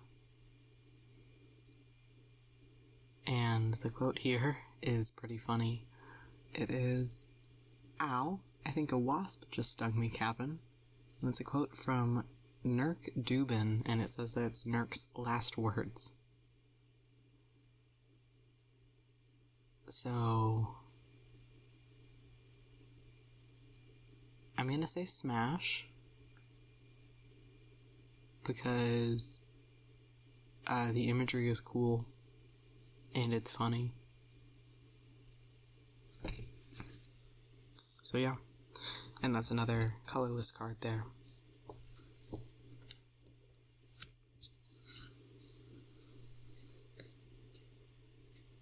This next one is the Adaptive Gem Guard. And it is 4 mana. It's a white card that I would smash. This is a gnome artifact creature, so I guess they're not all colorless. This one's white. So my previous statement there was incorrect. And if you tap 2 untapped artifacts and or creatures you control, you can put a +1/+1 counter on Adaptive Gem Guard. Activate only as a sorcery. The flavor text is, and I'll show you the card art a little closer there, is left to their own devices, gnomes re-engineer their own devices. And it's a 3/3 card.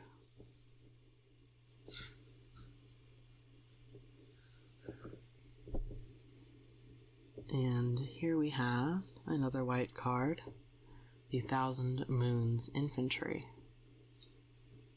And I can't remember if I pulled this earlier or if we played with it earlier, but I've definitely seen it before. Hopefully y'all can see it. There we go. 3 mana, human soldier creature. Untap Thousand Moons Infantry during each other player's untap step. The Thousand Moons train and fight in tight-knit squads of 10. One of your MVPs from yesterday, yes. Every 10th moon functions as an officer, every 100th as a captain, and the 1000th, an Impakal, is Supreme Commander. So I believe that's their Supreme Commander there, and I would absolutely smash.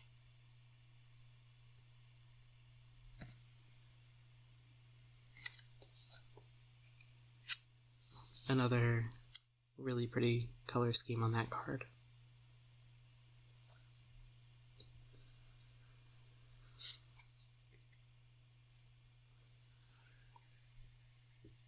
This one here is another gnome artifact creature. It is colorless, and it is the Scampering Surveyor. And hopefully you can't hear my stomach rumbling, because it's getting close to my lunchtime.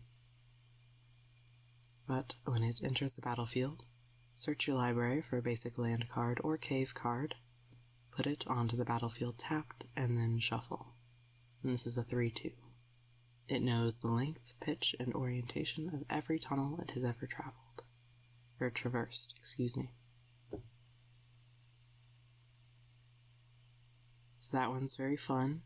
I'm gonna go with Smash. I like the jauntiness of its scampering. Yeah, just a funny dude.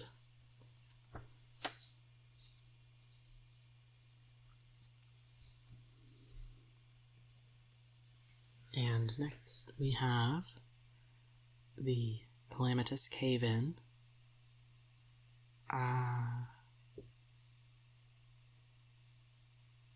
So I'm going to go based on jokes. This can go in my MILF deck. It's a sorcery, and deals X damage to each creature and each planeswalker, where X is the number of caves you control plus the number of cave cards in your graveyard. And the flavor text here is, for immortal conquerors, these vampires seem very susceptible to being crushed by boulders. And this quote is from Kara Rebel, who is a bat rider. And you can see here, definitely a smash. You can see these vampires actively getting smashed by boulders.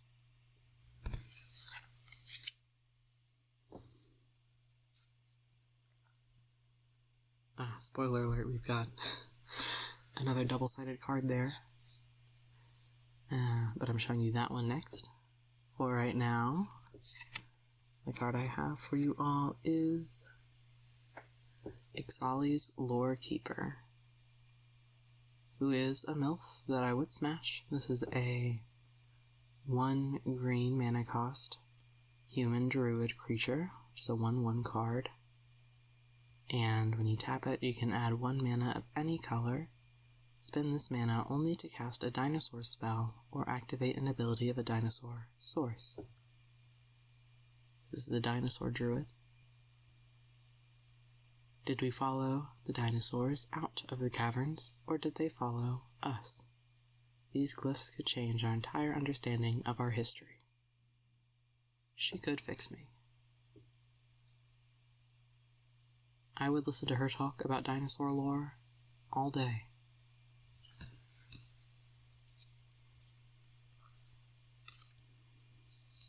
Very nice card there.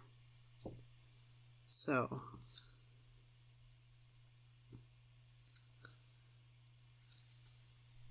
this next card is double-sided. Back to the Hunter's Blowgun. Apparently there are multiple cards where the flavor text is the last words of someone with the last name Dubin. Yeah, Nurk Dubin.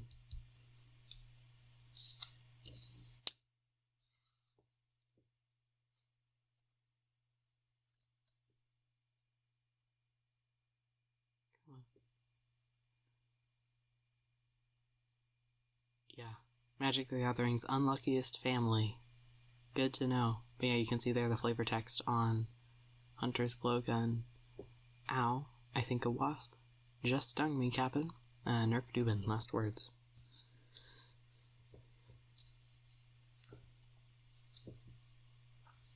So, back to the double-sided card. This is the Tithing Blade. And a tithe is a tenth of something. So this is an artifact. When it enters the battlefield, each opponent sacrifices a creature. And you can craft with creature 5 mana, one of which black. Exile this artifact, exile a creature you control, or a creature card from your graveyard. Return this card transformed under its owner's control. Craft only as a sorcery. So, the reverse of this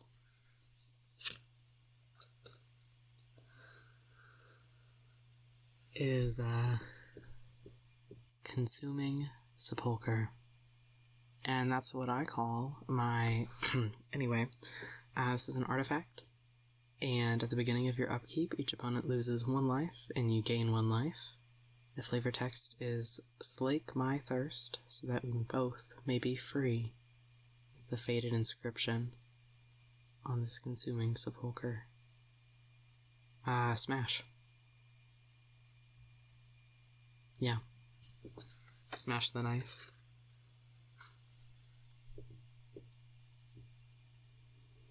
Yeah.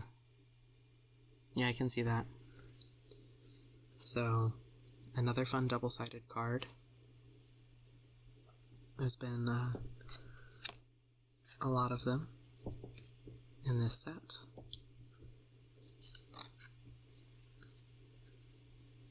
Next up, we have the Fabrication Foundry. This is a 2-mana white card. It's an artifact. And if you tap it, you can add 1 white mana and spend it only to cast an artifact spell or activate an ability of an artifact source. For 2 white mana, you can tap it to exile 1 or more other artifacts you control with total mana value X. You control with total mana value... Excuse me. So yeah, exile 1 or more artifacts you control with total mana value X. Return target artifact card with mana value X or less from your graveyard to the battlefield. Activate only as a sorcery. So I am going to smash this one. Insert warning sign of hand getting crushed by gears here. But I mean, look at it. Toxic Yowie. Yeah, for sure. I assume that was with regards to the knife. And here is our last card from these boosters. Let's see what we've got. Very happy with this one. This is the C-Note Scout. Foil. MILF. Absolutely a smash. Merfolk Scout creature. 1 green mana to cast. So 1/1.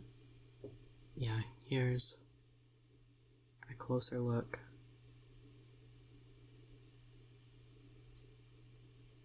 Maybe a blurrier look, perhaps.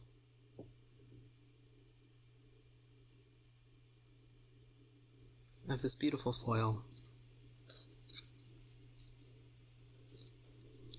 which makes all the foils that I've gotten so far either include green or be colorless, so I can play with all of these easily in one deck. This one's green-black, so some great cards here.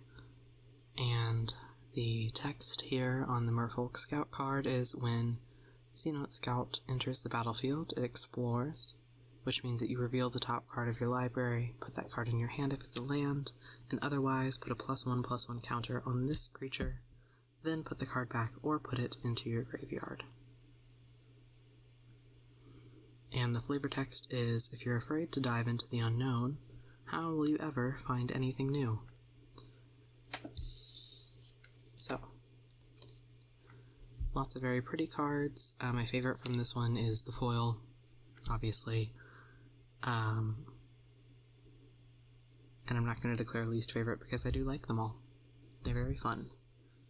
And now I will be putting these away, and then I will start showing you some of the cards that I was playing with earlier, so that you can take a look at those, and then I'll be showing you my favorite MILFs from my MILF deck. For those of you in Eastern Standard Time, like me, it's getting a bit late, although, as I mentioned earlier, I work nights, so I will be up until probably at least 9 a.m. Eastern today. But for those of you that need to go to sleep, you should do so. Probably soon. It's midnight, approximately. Here.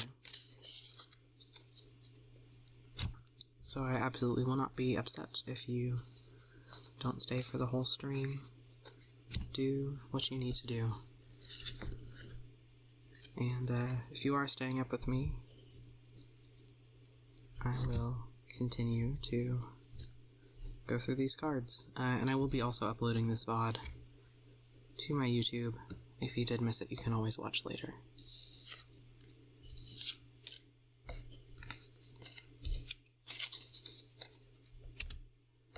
So I'm just going to make a stack of these and set them aside. Yes, real Lena, you do need to sleep soon.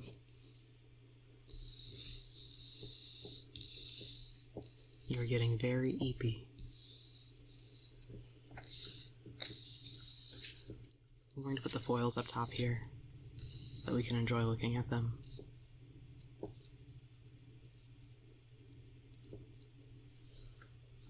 Along with this art.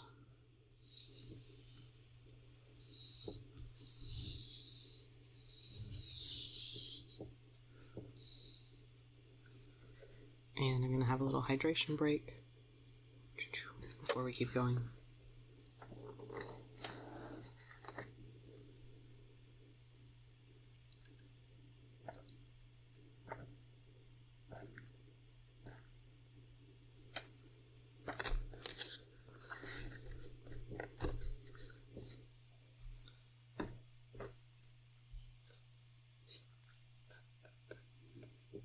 So, would y'all like to see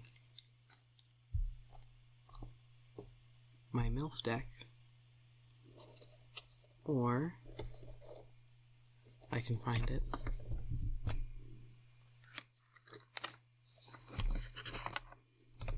The cards I was playing with earlier tonight. Can I do polls, or do you have to have partner for polls? I don't know. MILF in the chat for MILF deck, yep. And anything else for the other one, I feel like MILF is going to win. Yeah. The people want MILFs. So, these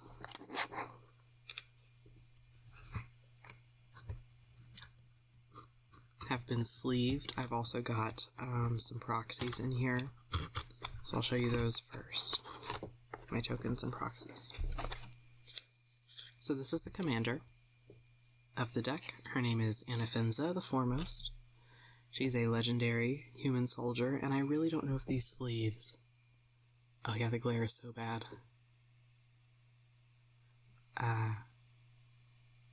But this is what she looks like. 3 mana, white, black, green. She's a 4/4. Whenever she attacks, you can put a +1/+1 counter on another target, tapped creature you control, and if a creature card would be put into an opponent's graveyard from anywhere, you can exile it instead. So she's pretty good for only being 3 mana cost. And her flavor text is, rarely at rest on the Amber Throne, Anafenza always leads the Abzan houses to battle. And these are the sleeves, they're just plain black. Actually, are they, or is it just my dim lighting in here? Anyway. She is from the Khans of Takir set, which was released in 2015. Thank you for the detail there. So, this deck, when I originally built it, was rainbow, which was very ambitious for someone that, yeah, they're dark.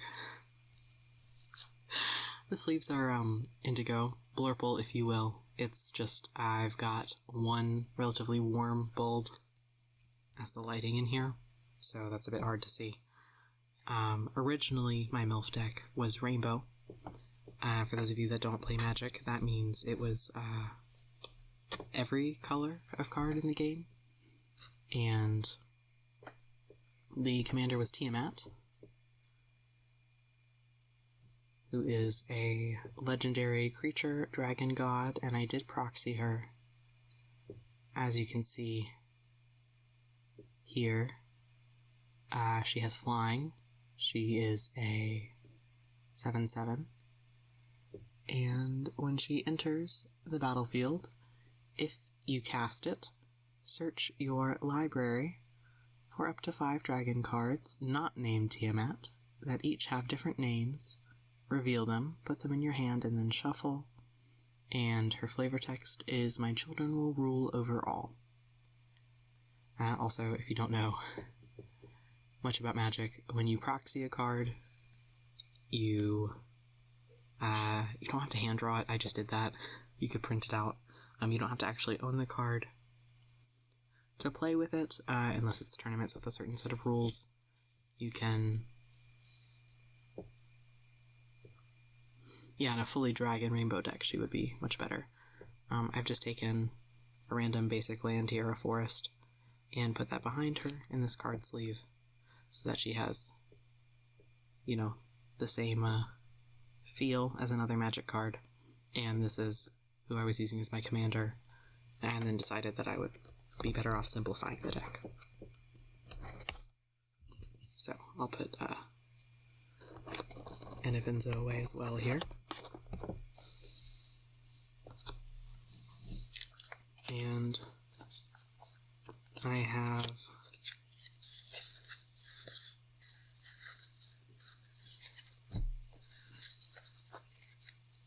a few more tokens and such before we get into the actual cards. Just seeing if any of them, other than the one that I made myself, are particularly interesting. Not really. They're just some random spirits and centaurs and such. Speaking of centaurs, that's just a loose piece of cardboard.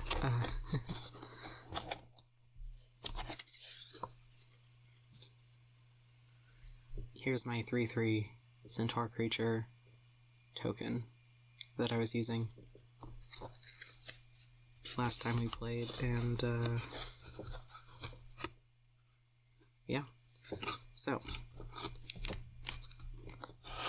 for the actual deck, I've got more cards to show you here, which you really can't see against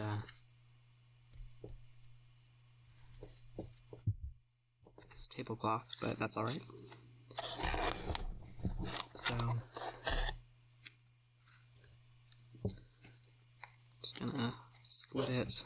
This is 100 cards. Well, I guess 99. Thank you. Yeah, the art is wonderful. I'm just gonna kind of flip through and pull out, yeah, my favorites. I won't be showing you all 100 cards. But we've got the Diabolic Tutor, with good evil MILF. And this is a black card. Yeah.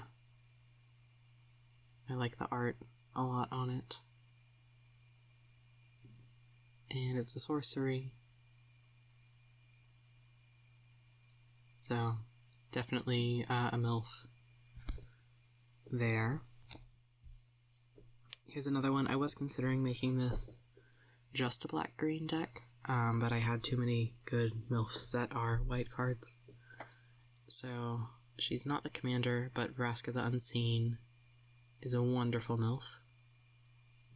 Planeswalker. And just look at that. Like plant tentacles. Absolutely a smash. Yeah, Diabolic Tutor is definitely Toxic Fury. We've got some angels in here, which could be repurposed for a mono white angel deck in the future. A giant woman or two. This one is, again, so hard for the camera to see because of the sleeves. But Nylia, God of the Hunt. Pretty giant woman. We've got the Dream spoilers, so there's some more Toxic Fury here. Okay, yeah, there are duplicates of a few of the angels in the MILF deck, so some of them could stay. Yeah, look at them. Fairy Warlocks.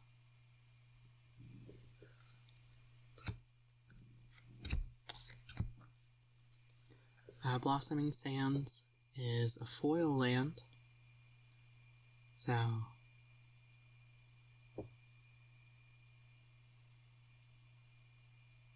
there we go. Beautiful card. Yeah, the fairies definitely are Toxic Fury. We've got the Jade Mage here in a very lovely outfit. Also a plant tentacle thing going on with her.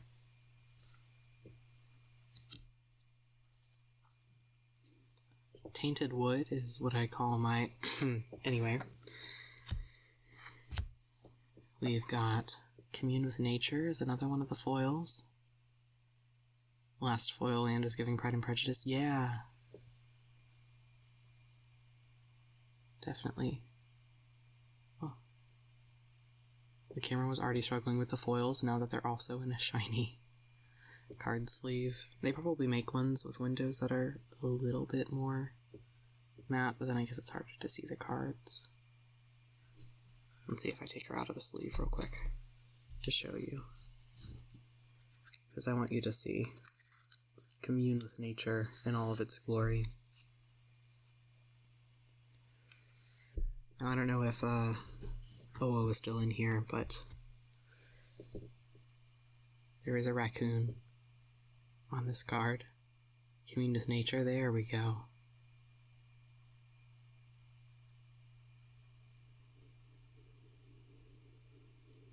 She's so pretty. I would eat any apple she handed to me without question.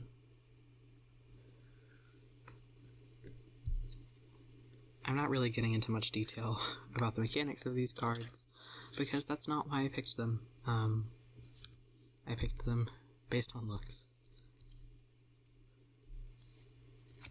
Got some more lands.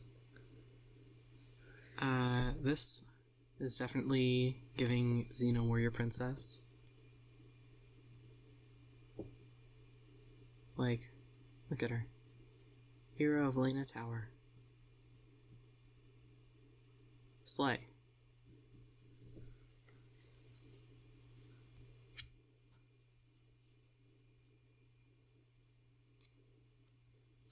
We've also got, I think everything that I'm going to show you, I'm going to like slip out of the sleeve to do so, because it's just not cooperating with me, the camera. But here we've got Teysa, Envoy of Ghosts. She's another foil MILF. We got a boob window. We got a regular window behind her. She's a human advisor, legendary creature. So if I had gone black and white, she could be the commander of this deck, if I wanted to switch it up a bit. And she is a very pretty mouth. Staring you down.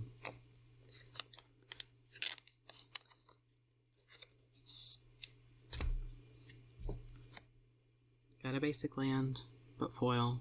Just a foil forest. Super Cupcakes is getting very eepy, very tired. Pilled, me, coded even. Might knock out randomly. Good for you.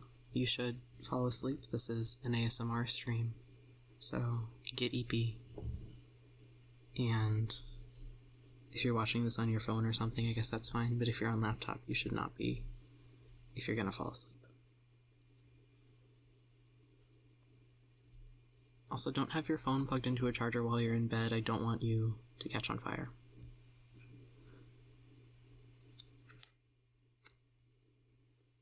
But good night and sweet dreams to all of my sleepy mods and everyone else watching. Let's see, ooh. This one is a very nice MILF. She is the Twisted Sewer Witch. She's a human warlock. And she's got some pet rats. So good for her. Living it up. It's the iPad. Good for you.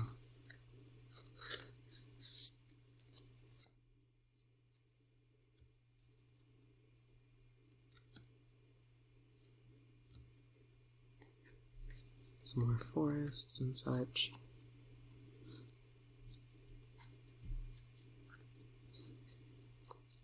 Here is yet another foil MILF with a boob window.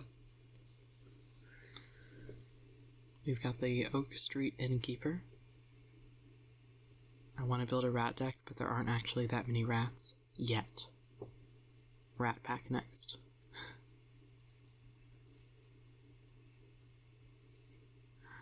Thank you for the follow, Nostragamos. Or Moss, however you pronounce it. Welcome. Should probably change the stream title because we're not going over the... if I can find the box. The Lost Caverns of Ixalan cards right now. I will get back to that. But for the moment, we are looking through my MILF deck. Which is, of course, my Magical Intelligent Lady Friends deck. So...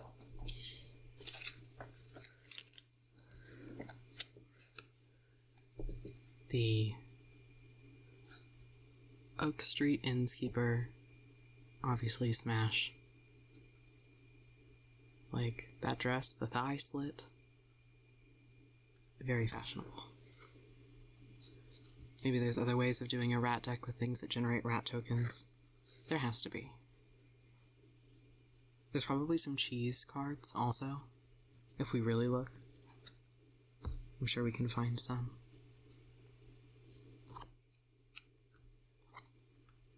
Not going through every single one of these. Scoured Barons is for the infertile MILFs out there. Food tokens, yeah.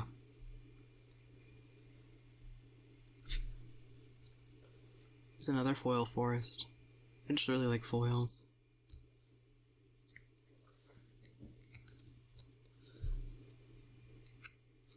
This one really reminds me of, oh gosh, I'm blanking on her name.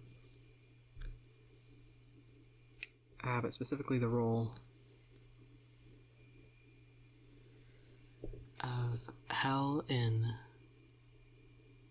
the Marvel movies. Cate Blanchett. Yeah. I mean, you see it. With that eye makeup. That outfit.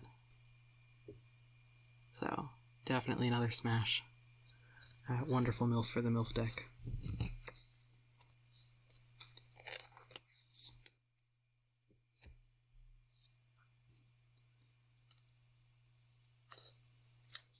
This one is absolutely one of my favorite cards. This is the Besotted Knight. It was a human knight creature. And the flavor text here is, "You are no monster to me, my love." And you know me. I love monsters. So, definitely a smash. Just look at that beautiful foil.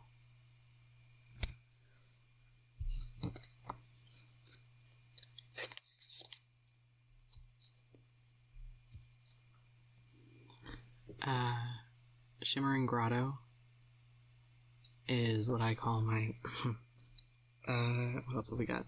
Oh, here we go. Another foil MILF. This is the Call of the Conclave. If I can get my camera to focus. This is a Centaur MILF. It's hard for y'all to see right now. Let's try. Come on. But this is a green-white sorcery card.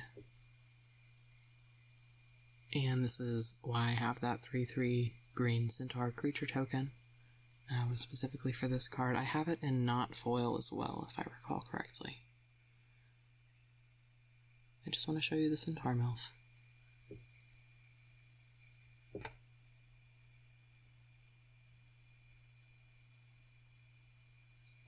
Well, anyway, there she is.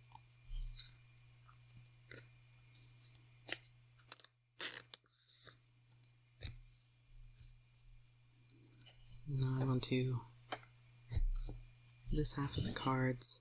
I'll set these away. Off to the side.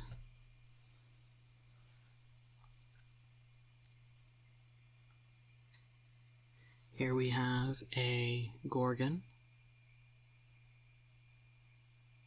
who seems to potentially also be a sewer MILF. I bet she gets along with the Twisted Sewer Witch, I believe is the card name.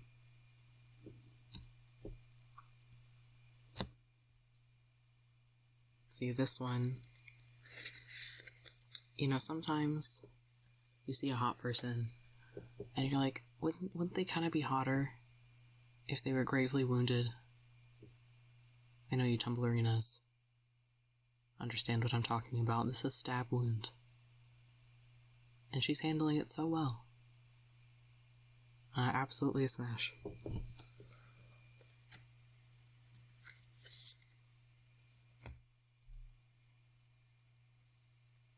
This one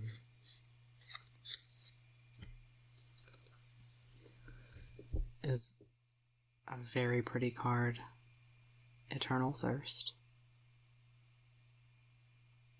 And I believe that the card art here depicts a MILF who is an angel vampire. And I love that for her. Absolutely a smash. The one thing that I will say that I don't love about this card is that her, like, wing pauldrons make no sense. They're just so big and bulky and heavy. I do not understand how she flies with those on. But other than that, I really like this card.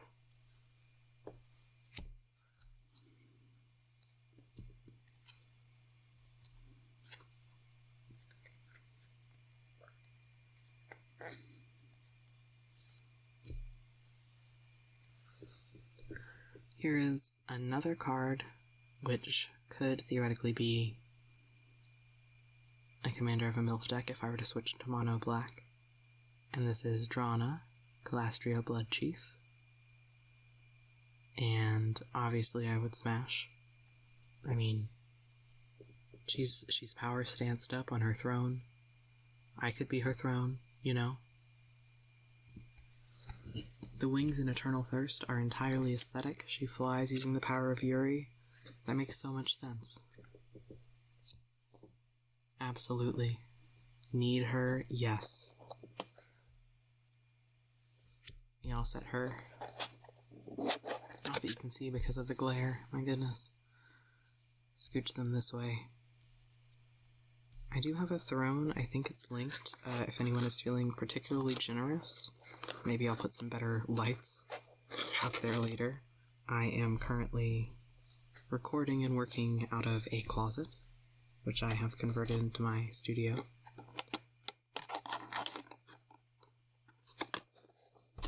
So I'm using the bare ceiling bulb right now, which is why the lighting is so bad. So I do apologize for that, but maybe I can upgrade it soon. I went and put away not the ones that I hadn't looked at yet, but the ones that yeah. I'm so awake right now. I put away the cards that I had not looked at instead of the cards that I had looked at when I was trying to tidy up. Oh, whoopsies. But yeah, I'm so normal about vampires, obviously. And,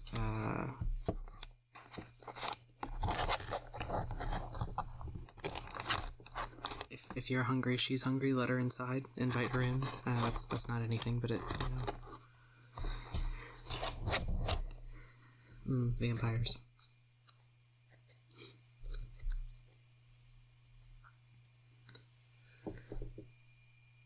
Rogue's Passage is not easy to see because of the sleeve I have it in, but just a webcam, yeah. Webcam quality in general. But that is what I call my, you know.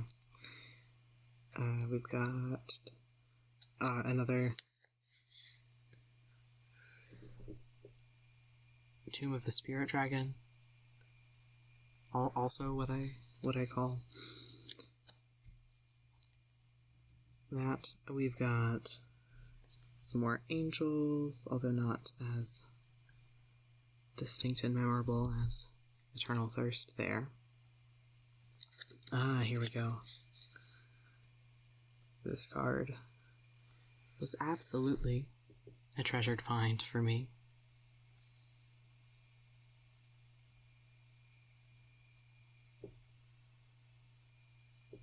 Come on.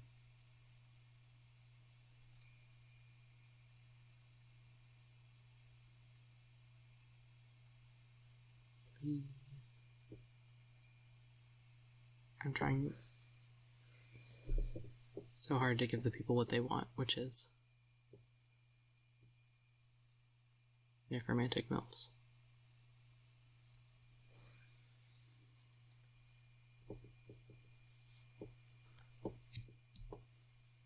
Yeah, love her.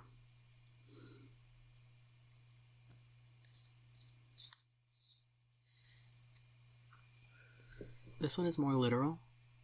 It's protective parents. So, absolutely had to go on this deck. Clearly. The Smash. It can be their third. Speaking of Toxic Yuri, we've got Knight's Whisper, which is kind of what I do if you think about it. You can see on the left here we have Pretty Tentacle Lady going, "Ayo, little mama, let me whisper in your ear." And they are both MILFs, as you can see, if a bit blurry.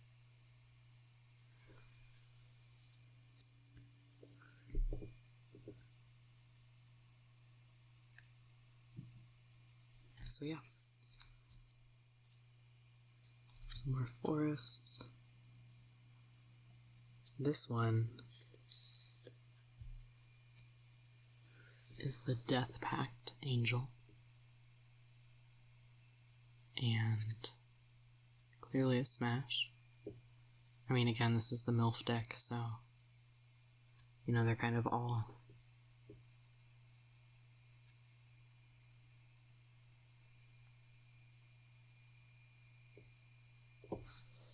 maybe if I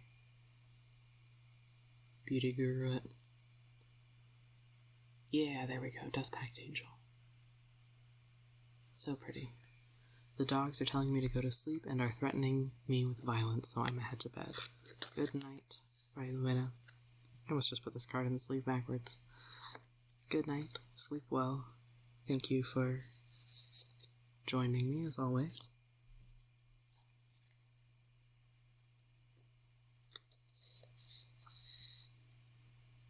Here we have a different art style of card art for this Auramancer.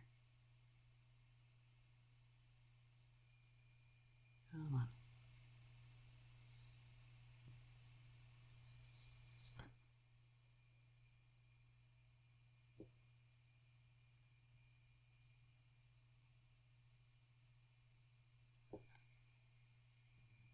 It's like Art Nouveau almost. There we go. Beautiful.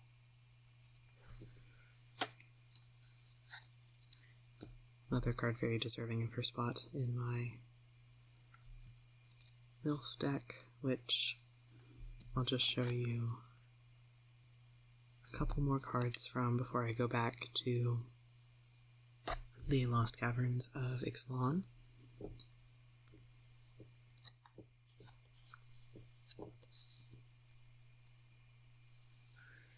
Here we've got the Conceited Witch, and she's not wrong, you know, she deserves to feel that way. Beautiful. Alright, when I go through our pre-release boxes, try to not mix the cards from yesterday with the cards from tonight. Will do. I will go through the boxes one at a time. Got some more swamps.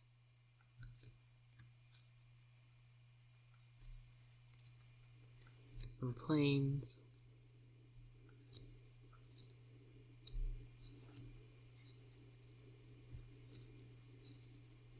I think I've shown you the ones that I really, really like from this deck.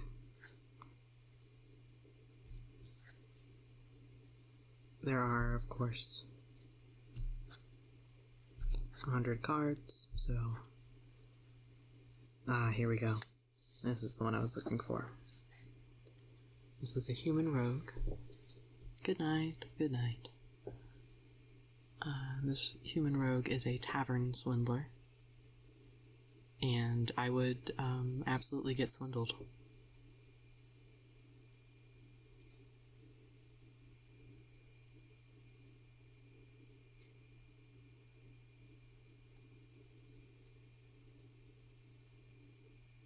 There we go. I would let her swindle me. For sure.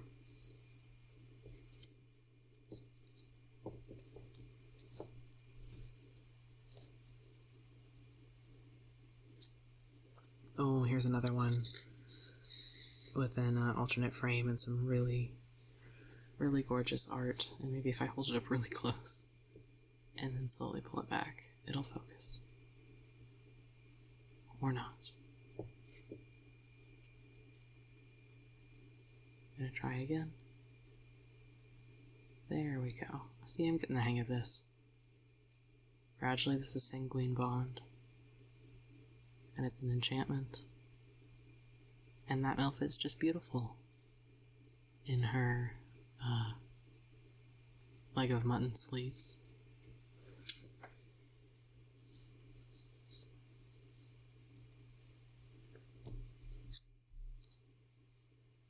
There we go. This is one that I mentioned earlier, Fertile Ground. You can see a cute little bumblebee. I thought that was a fitting land for a MILF-themed deck.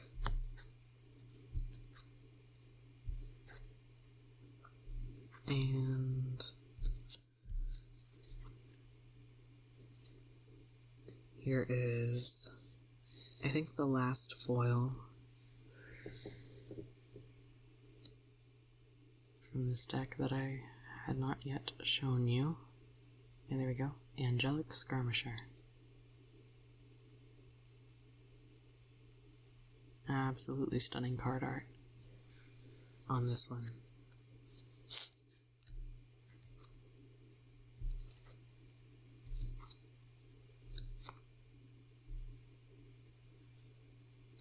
And finally,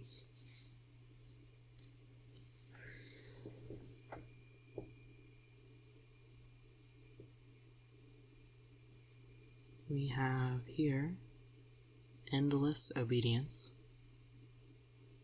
which is how I feel about all of the MILFs in this deck.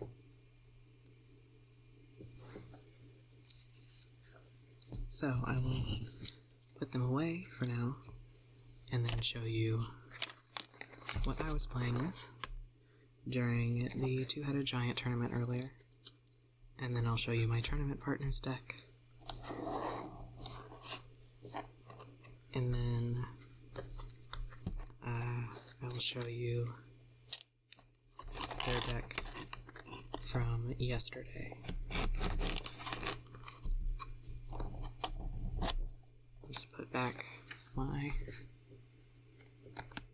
Magical Intelligent Lady Friends MILF deck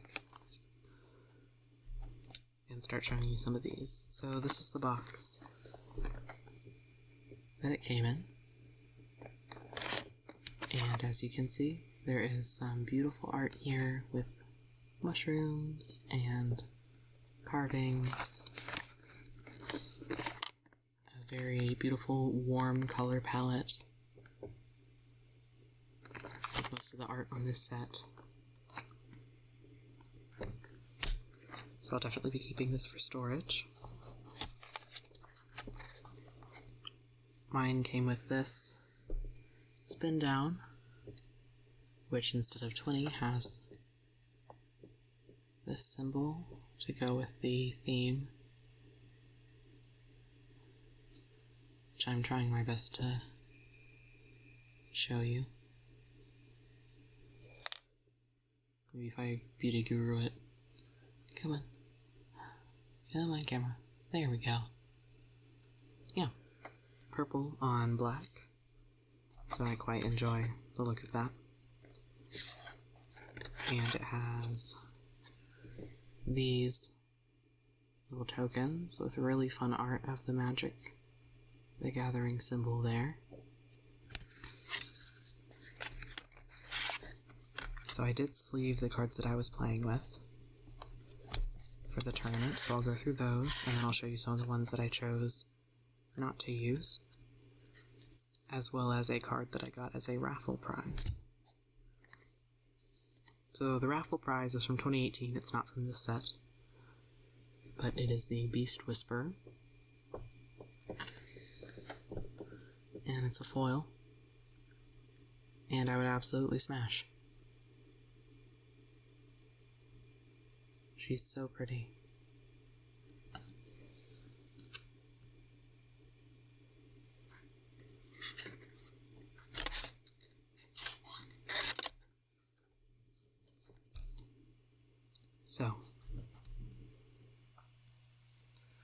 we have this alternate card art basic land swamp, and you know what, I'm just going to remove these from the sleeves as I go, one, so that you can see them, and two,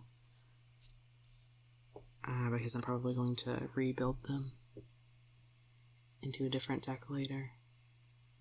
But this is that swamp. Just a basic land swamp, but very pretty card art. And I mentioned in my stream announcement, pirates. I do have some pirate cards here to show you.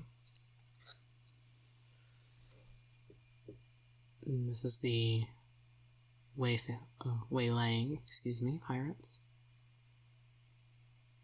Human pirates. Smash, for sure. You can see here they appear to have captured one of the vampire conquistadors, so good for them.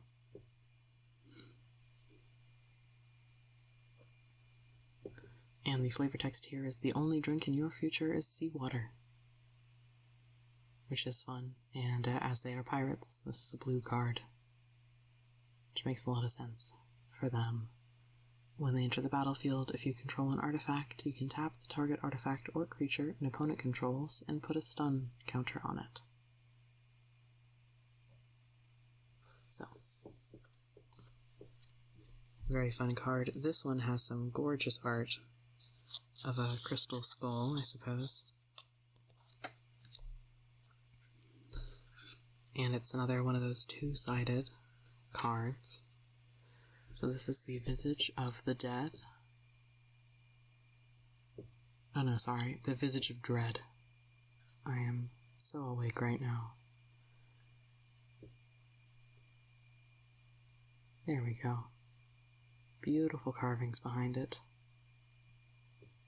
And when it enters the battlefield, target opponent reveals their hand, you choose an artifact or creature card from it, and that player discards that card. And once you craft with 2 creatures of total 6 mana, one of which black, you can flip it over to the Dread Osteosaur. And Osteosaur,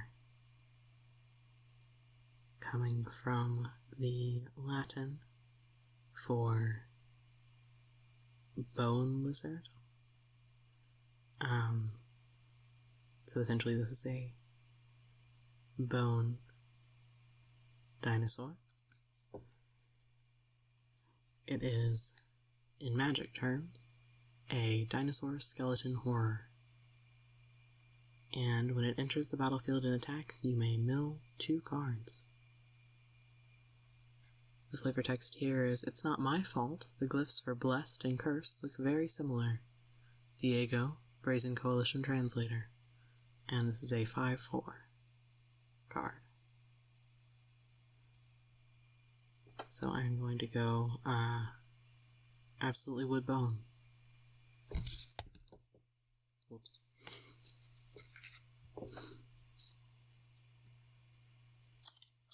Next to show you, I've got a foil, and I think I'm just going to flip these over as I look through them with you. This is the Brood Rage Mycoid.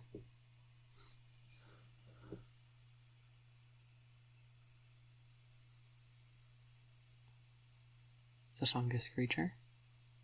4 mana cost. It's a 4/3. And at the beginning of your end step, if you descended this turn, create a 1/1 black fungus creature token with this creature can't block.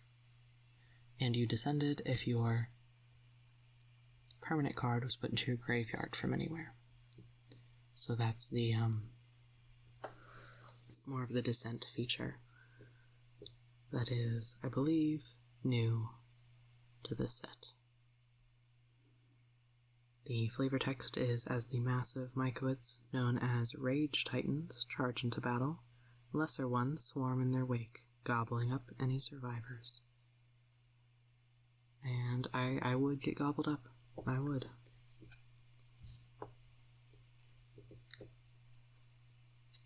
This card is the reason that I decided for the tournament to play blue-black. It is Ukbimbak, the Great Mistake, and it is a skeleton horror legendary creature.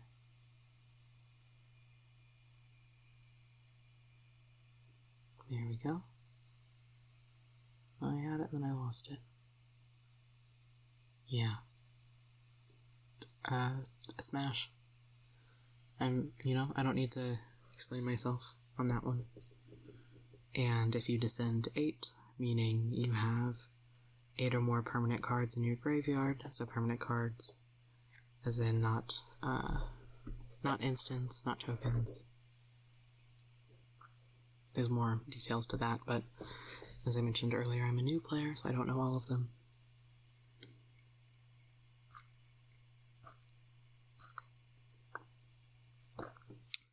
Hydration check.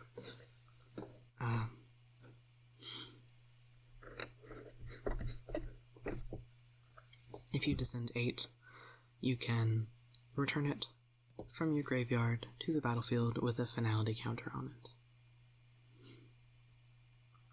And it is a 6/4 with Vigilance and Menace.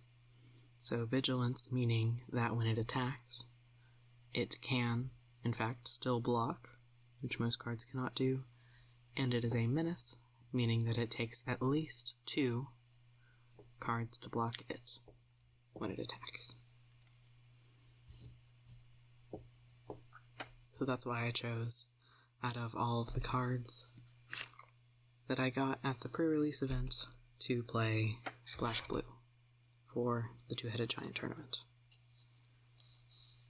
My tournament partner was playing a red-green, if I recall correctly. Which I hope I do, because it really has not been that long. This next card I have to show you is Eaten by Piranhas, which is an enchantment, and I really enjoyed playing with it, because enchanted creature loses all abilities and is a black skeleton creature with base power and toughness 1/1. So this was pretty helpful in the tournament. Now it is base power and toughness, so if they have counters, which if they have a lot of the cat people cards, they probably do,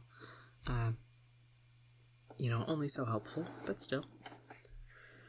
The loses all abilities part was really what I was using it for as we were playing.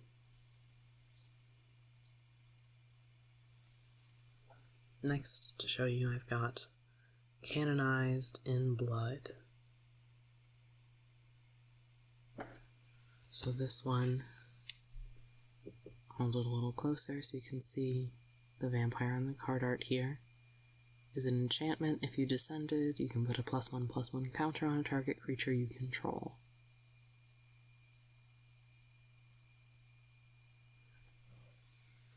So I quite like the card art there.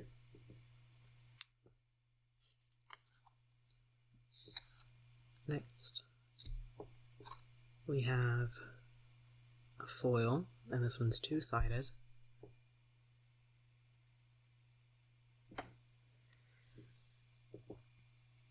This is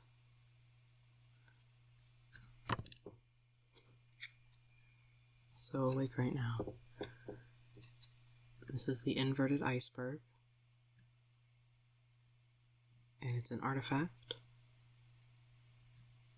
which enters the battlefield, and you can mill a card, then draw a card, and when you craft with it, just dropping all kinds of things tonight, you can have an Iceberg Titan, which is a golem artifact creature, and whenever it attacks, you may tap or untap a target artifact or creature. So this is a very nice card. It's a 6/6, and it is a really lovely foil.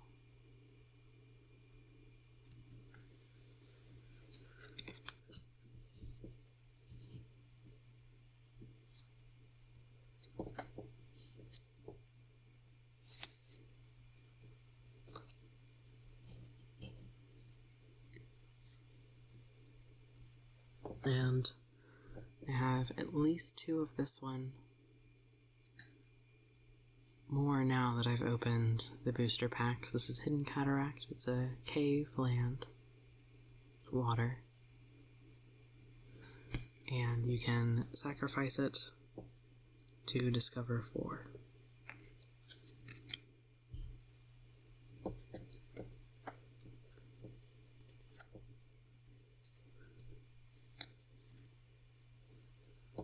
Here I've got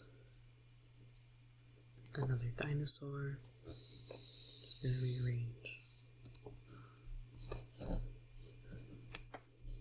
A little more here. We put away the empty sleeves as I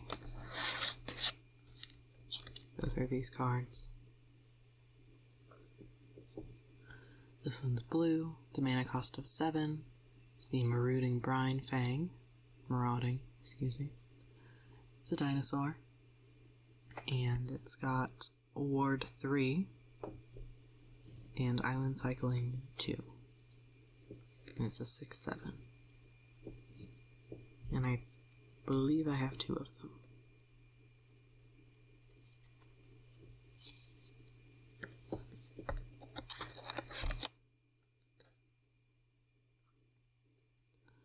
Now this one is another 2-sided card. It was very helpful. Grasping Shadows. 4 mana cost, it's a black card. It's an enchantment.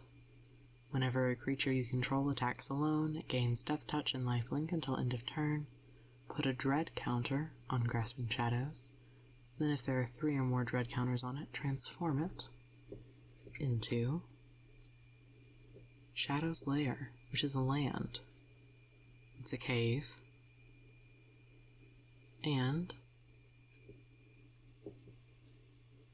you can remove a Dread counter from it to draw a card and lose 1 life. So, I really enjoy the card art here. Oh, and I keep forgetting. Brine Fang, Smash of Our Dinosaur, Hidden Cataract, Smash, we already went over that. Our Iceberg Titan, I'll get into some temperature play, Smash. Canonized in Blood. Again, we're going no. I like that he's a vampire. Don't like that he's a conquistador. Eaten by Piranhas. I'm not going to smash out of concern for my own safety, but I will be smashing Ukbimbak. Because, I mean, just look. The great mistake. I'll make that mistake.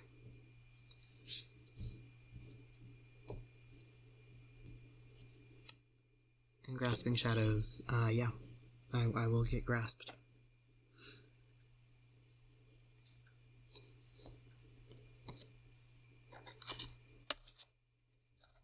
Excuse me.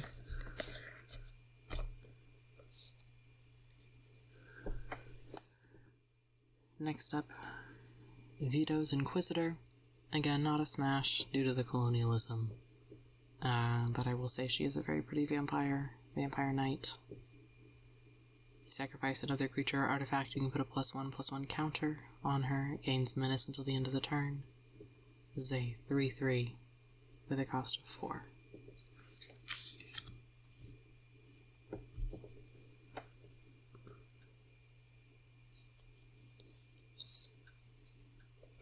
Just gonna move this box over here, I think, further away from the mic, just to make sure that I don't make any noises that are too loud. And next up we've got Echo of Dusk, which is a vampire spirit. It's a 2 mana cost black card, and it has a feature when you descend 4. It gets +1/+1 and has lifelink. So it's a 2/2 base. And if you descend 4, it becomes a 3/3.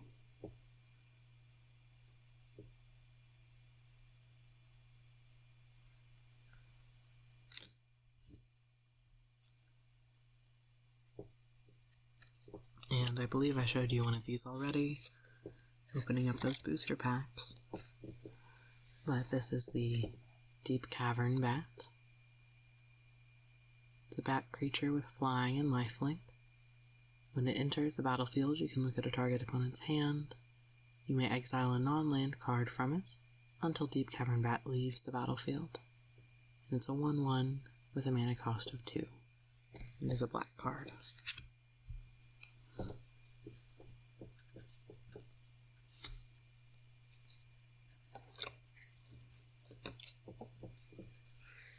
We've also got here the Deathcap Marionette, another black card. There's some really pretty card art that I wish the camera would focus on. I'll try bringing it in and then out.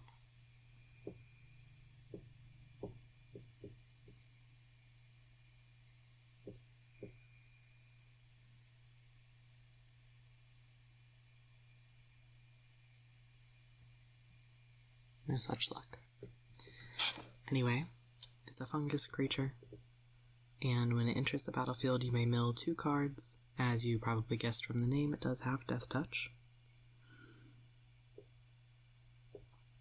And it's 2 mana cost, a 1/1 card. The flavor text is, Mycoids have no concept of life or death. All things exist, and all things can be made useful.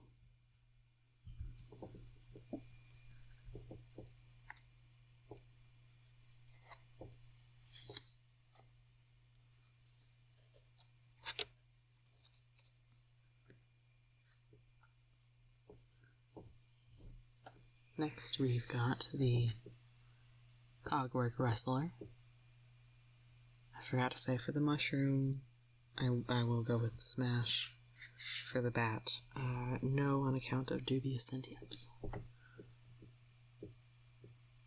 Cogwork Wrestler, Smash, insert image of hand getting crushed by gears, warning sign here.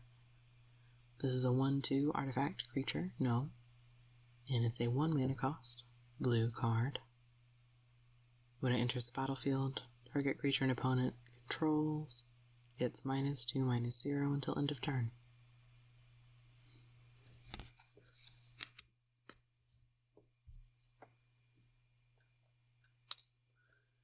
Now this next card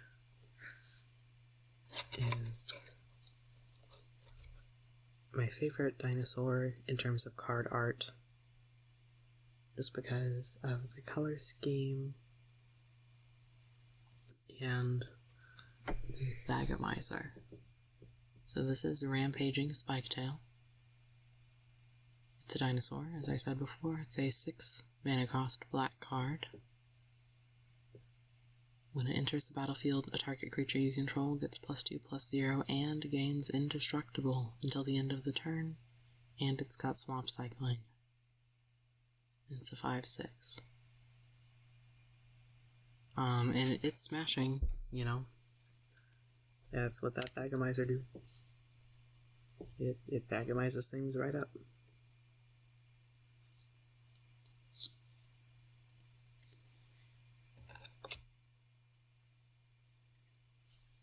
As a reminder, if you are awake, you should be hydrating.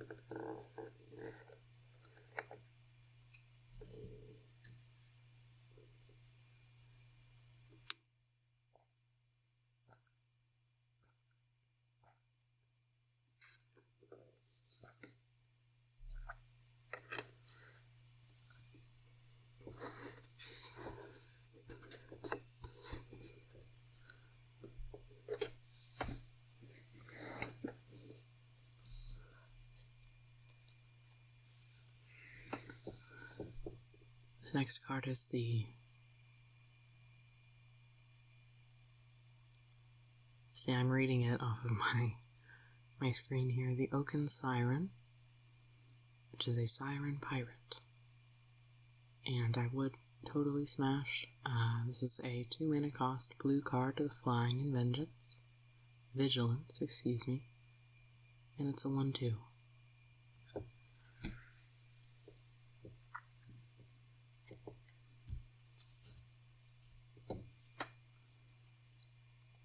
When you tap it, you can spend 1 blue mana to cast an artifact spell or activate an ability of an artifact source.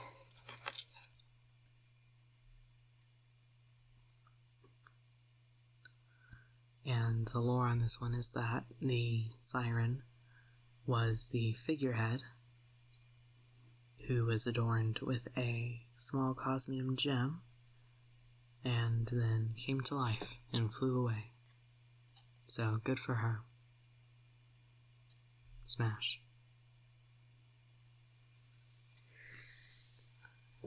Next we've got the Skullcap Snail, which is another no smash due to unknown sentience.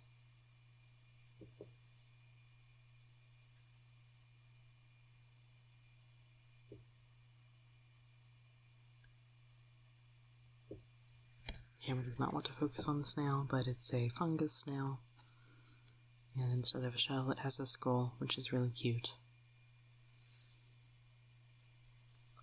When it enters the battlefield, a target opponent exiles a card from their hand,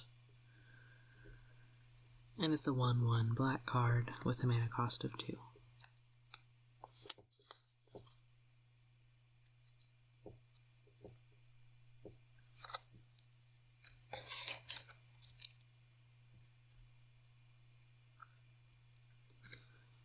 And we've got a colorless artifact gnome creature, the Compass Gnome, which is a 2/1.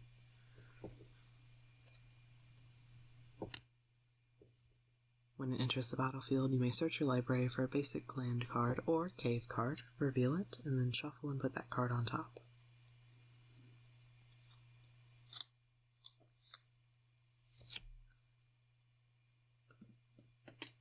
And I'm gonna pass on this one because it's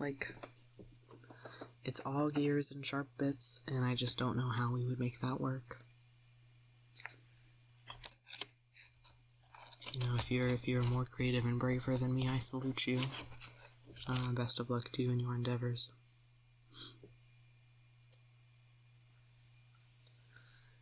This one is another really gorgeous card.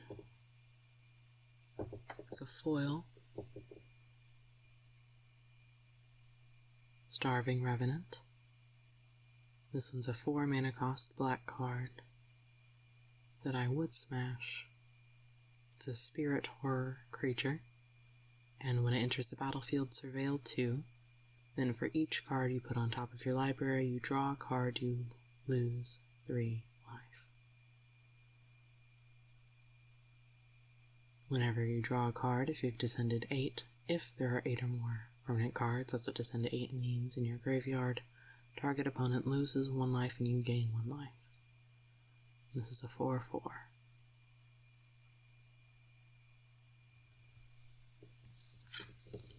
I really enjoyed playing with this card.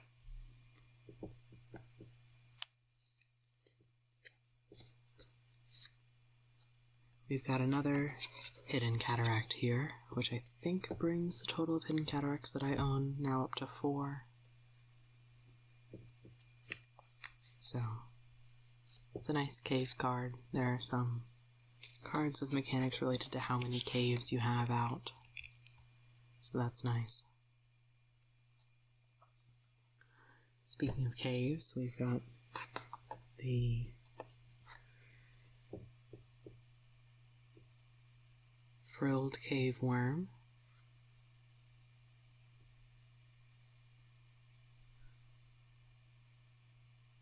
which I'm smashing just because it has Cave Worm in the name. It's a salamander worm, and he gets +2/+0 as long as there are 4 or more permanent cards in your graveyard.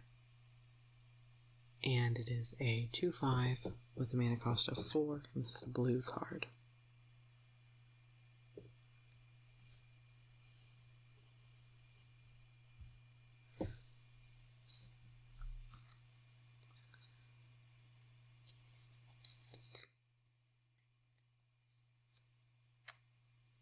This card came in handy multiple times. When we were playing, it is Join the Dead. And it's an instant with a mana cost of 4. It's a black card, as you probably assumed from the name, and if I can show it to you, the card art is of a dinosaur being killed by, not sure what sort of entities here, but target creature gets -5/-5 until end of turn. And if you've descended 4, which it's pretty easy to get 4 permanents in your graveyard, that creature gets -10/-10 until end of turn instead. Here we go. The flavor text explains what these creatures are. It says, the more creatures that plunge to their deaths in the abyss, the more angry echoes that arise to drag others down. So I guess those are echoes.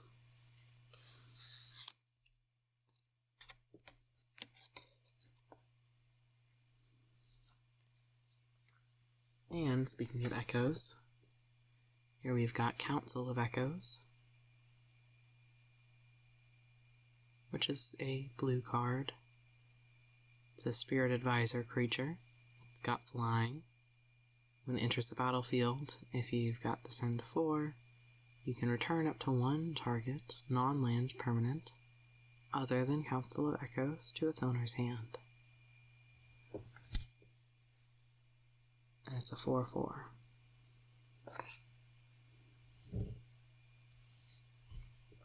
The flavor text is the Common Winnock, ancestors of the Oltec, linger on as the eldest of the echoes.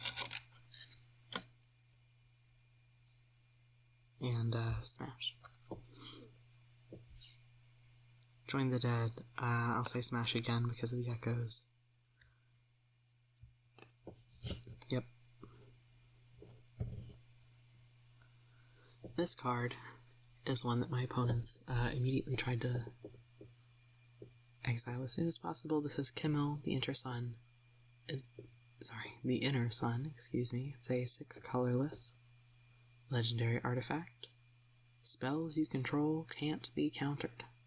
And at the beginning of your end step, discover 5. So, very useful card that I quite enjoyed playing with. Now I'll show you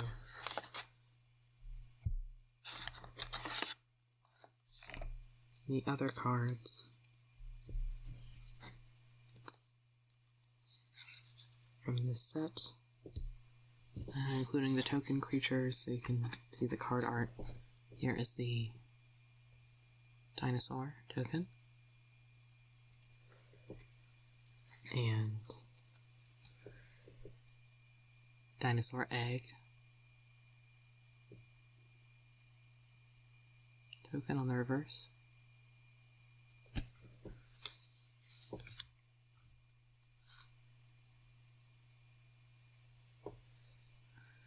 There's some fun art on the back of this. Merfolk creature token.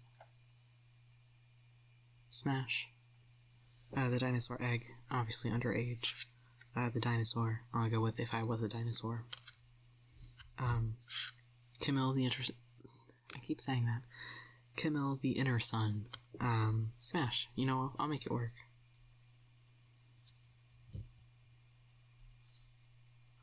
Also, the Merfolk I almost said Tolkien. The Merfolk token creature is hexproof.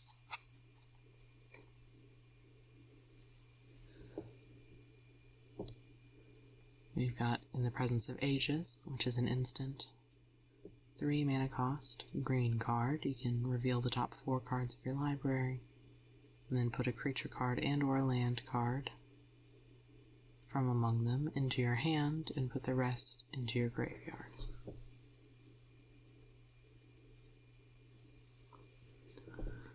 It has some fun flavor text. Finally, those glowing purple bone monsters are gone, and we can get back to the real excitement. Archaeology.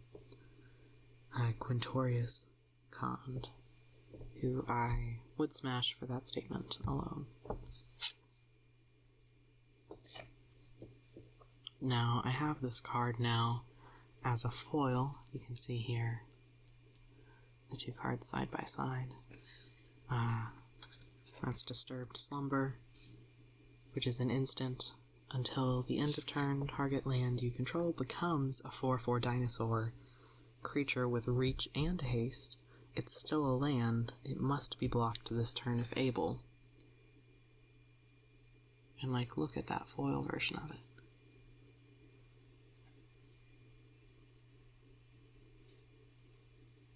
There we go. Beautiful card.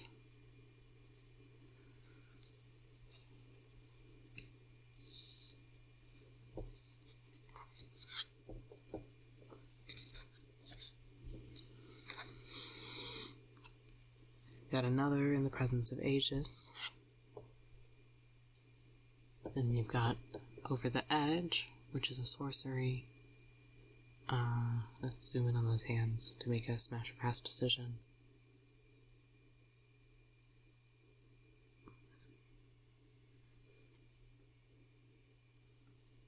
I'm gonna go pass, just because of hand clumsiness. You know, they seem to be dropping something very valuable into that chasm. So, don't know about that one. The card, you can either destroy a target artifact or enchantment, or a target creature you control explores, and then it explores again. So that's revealing the top card from your library, putting that card into your hand if it's a land, or otherwise putting a +1/+1 counter on that creature, and then putting it back, or putting it into your graveyard, and then repeating the process.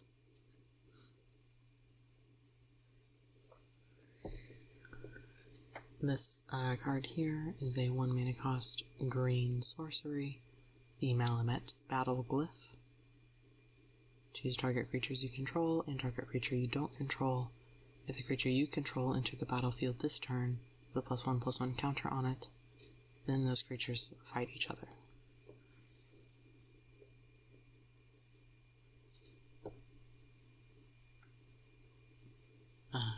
Smash for those cat boys there, they're pretty cute.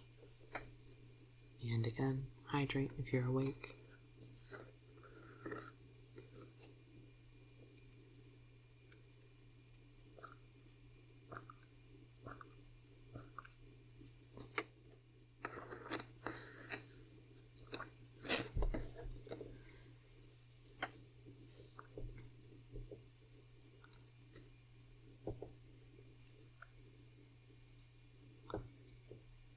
This is a I don't know if you can do that.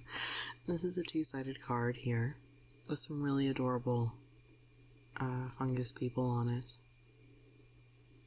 And I'm gonna pass because they're just too cute. But it's the Growing Rights of Ixalan. It is a 3-mana cost green card. And when it enters the battlefield, look at the top 4 cards of your library. You may reveal a creature card from among them and put it into your hand. Put the rest on the bottom of your library in any order. At the beginning of your end step, if you control 4 or more creatures, transform Growing Rights of Ixalan into Ixalan Cradle of the Sun. And I really love the frame for this card. It's really pretty. Half of my sentences, honestly, in this stream have just been, if I can get the camera to focus. So yeah, really, really nice. It's a legendary land. And you can add green mana for each creature you control.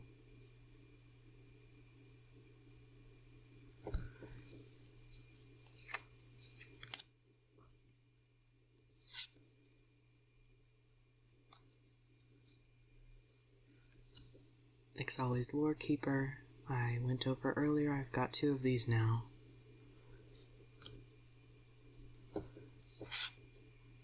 It's a human druid creature. And we've got a 1 green mana creature, Merfolk Scout, Seeker of Sunlight, which is a 1/1 that explores.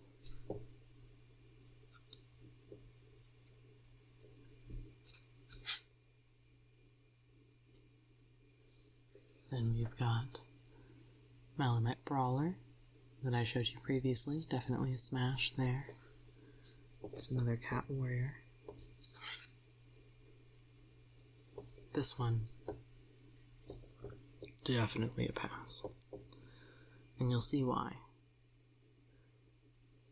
First of all, it has Death Touch, so like logistically that's not going to work, and it's a very cute poison dart frog. Look how adorable it is. 2 mana cost, 1/1, with reach, and for a mana cost of 2, you can give it Death Touch until the end of your turn. The flavor text there is bright as any dinosaur, and just as with other great hunters, its colors are a warning. It's so cute.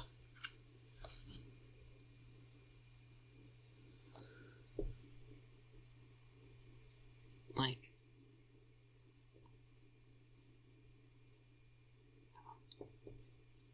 I just want to show you the baby up close.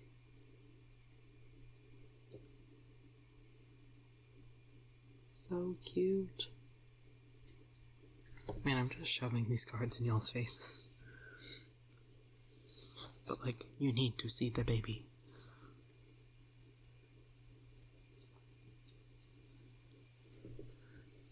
Now this one is a Velociraptor. If I were a dinosaur, smash. 4 mana cost, 4/5 with reach and trample. Dinosaur creature. And here's another dinosaur creature, the Cavern Stomper. Look at it stomping around with all those glowing mushrooms. Would smash if I was a dinosaur. It's a 7/7 with a mana cost of 6, green. Well, 4 of any and then 2 green, but you know how magic works, presumably, if you're still watching this. And if not, enjoy me whispering in the pretty dinosaur pictures. I did not get any Jurassic World, by the way, cards in my booster packs, but that's alright. I've got, I think, at least one to show you from these boxes. So yeah, when this Cavern Stomper dinosaur enters the battlefield, you can scry 2. And for an additional 4 mana, you can make it so that it cannot be blocked with power 2 or less. And I've got 2 of these.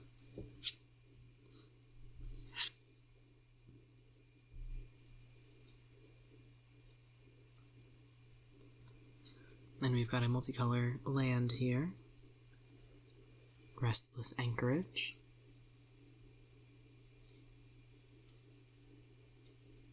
Boop.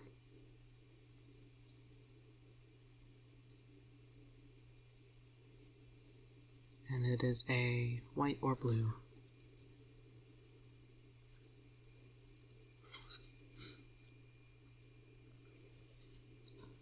And for 3 mana, it can become a 2/3 white and blue bird creature with flying and still be a land. And then whenever it attacks, you can create a map token. So I've got a map token somewhere in here, and I think I have some cards that use them for certain things. I'll think about if there's anything really interesting I could do with that in combination.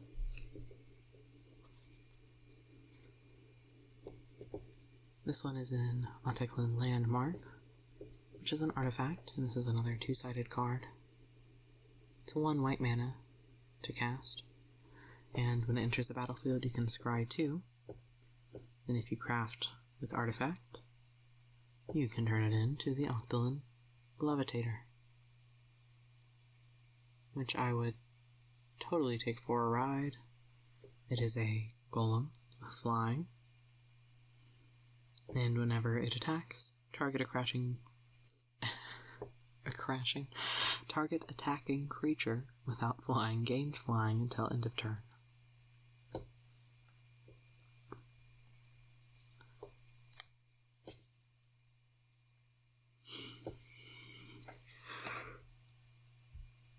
Here's another two-sided card.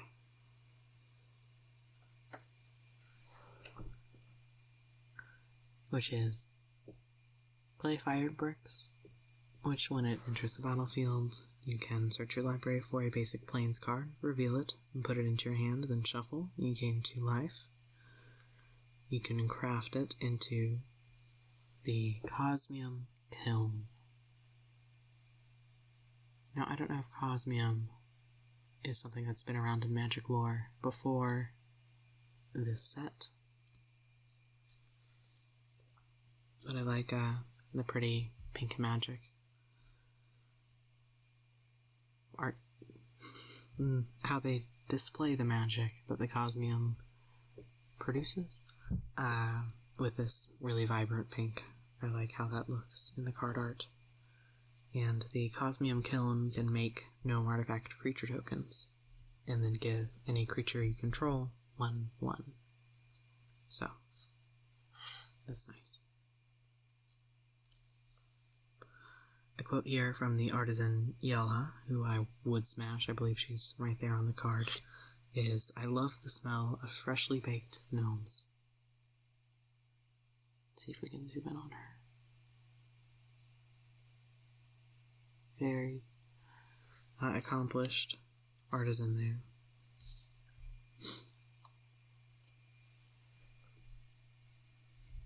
The next card is an Aura enchantment. And it is Petrify, which, not gonna lie, smash. I don't think I can elaborate on this platform as to why. And then we've got an instant here, Family Reunion, which I'm not going to smash. And that's a pass. It's an instant. And creatures you control get +1/+1 until end of turn, or they get hexproof until the end of turn.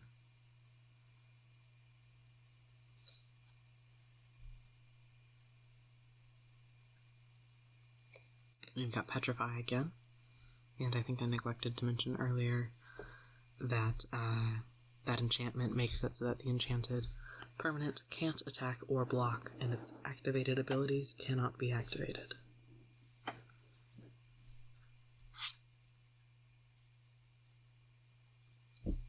Then we've got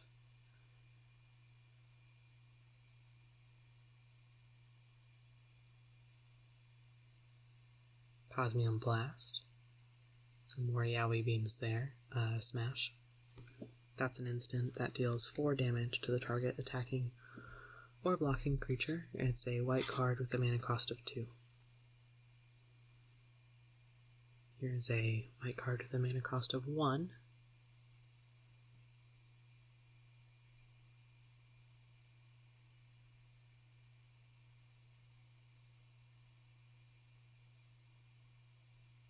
Acrobatic Leap. Smash. Target creature gets +1/+3 and gains flying until the end of turn. Untap it. And I believe that is Weta there. This card, multiple of my opponents were playing with. It is the Deconstruction Hammer. It's an artifact, equipment specifically, with a mana cost of 1 white. And it gives the equipped creature +1/+1, and then for 3 mana, they can sacrifice the hammer, destroy the target artifact or enchantment. And the equip cost is just 1 mana.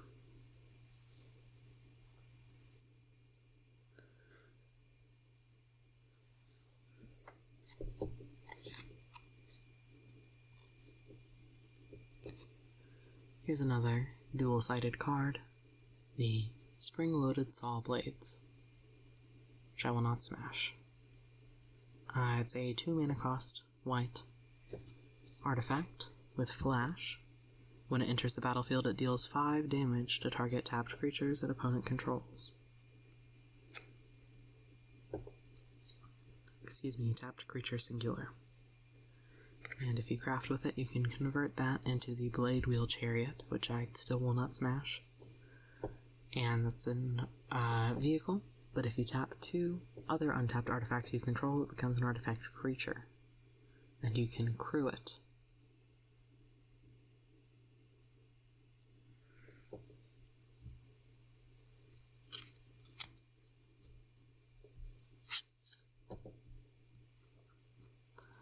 Here we've got more Vampire Conquistadors, which are the very interesting white vampires here. Vanguard of the Rose. It's a Vampire Knight that I will not be smashing for Conquistador ethics reasons. But it's a 3/1. And if you sacrifice another creature or artifact, it gains indestructible until the end of turn.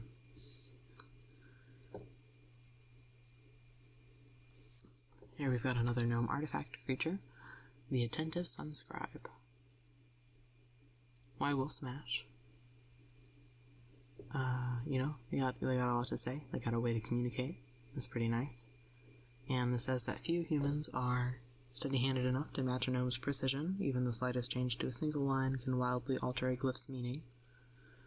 So, this has some precision there, which I appreciate, and when it becomes tapped, you can scry 1.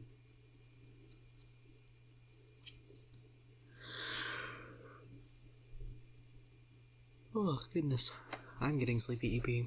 And this is my usual lunchtime when I'm at work, by the way. It is about 2 a.m. here in Eastern Standard Time.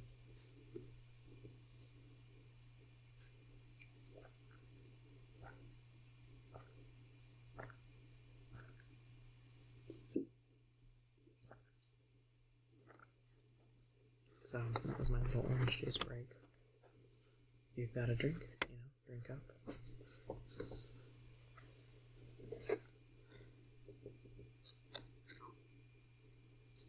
I've got Dauntless Dismantler again. I got one of those in the booster packs earlier. Thousand Moons Infantry, y'all have already seen. If you do want me to go back to any of the cards that I showed previously, just let me know in the chat. And I'll see if I can do that for you.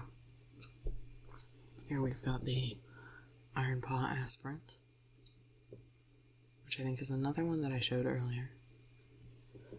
So, a good amount of duplicates here, which, I don't mind depending on the type of deck you're working to build.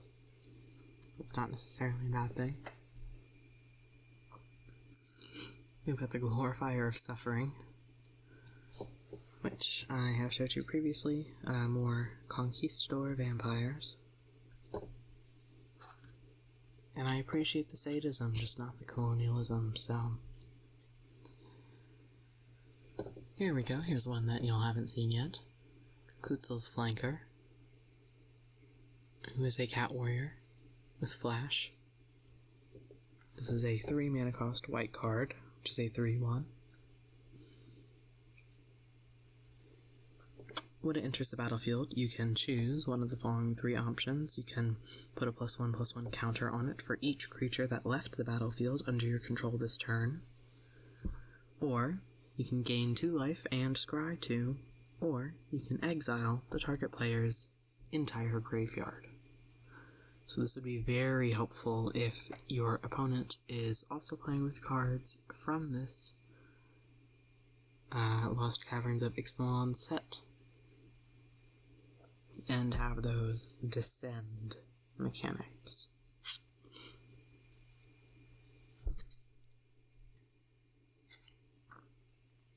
We have the Soaring Sandwing here, which is a flying dinosaur. This is a white card with a mana cost of 6, and it is a 3/5. When it enters the battlefield, you gain 3 life, and it has plain cycling. Then we've got a Volatile Fault, which is a cave. and it's colorless. If you sacrifice it, you can destroy a target non-basic land that your opponent controls, and then they may search their library for a basic land and put it onto the battlefield and then shuffle, and you create a treasure token. Now this one, I'm sure they've made a foil of, and I'm sure it's beautiful, although tragically I don't have it. Captivating Cave. Some more yaoi beams here.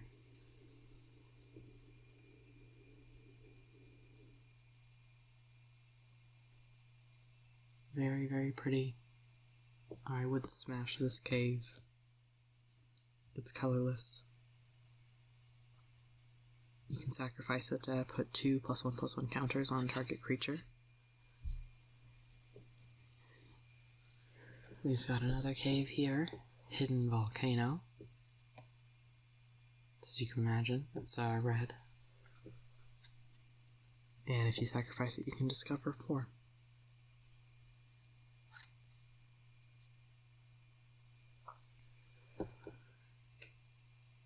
And here we've got the Idol of the Deep King, which is a 3 mana cost artifact, flash. When it enters the battlefield, it deals 2 damage to any target. And you can craft with it to have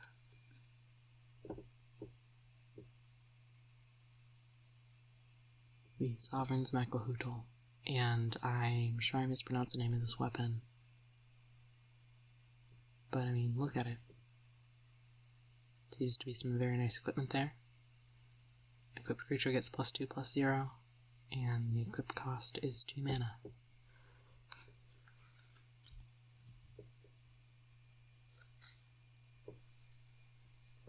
Then we've got Tectonic Hazard here, which is a 1 mana cost red sorcery. It deals 1 damage to each opponent and each creature they control.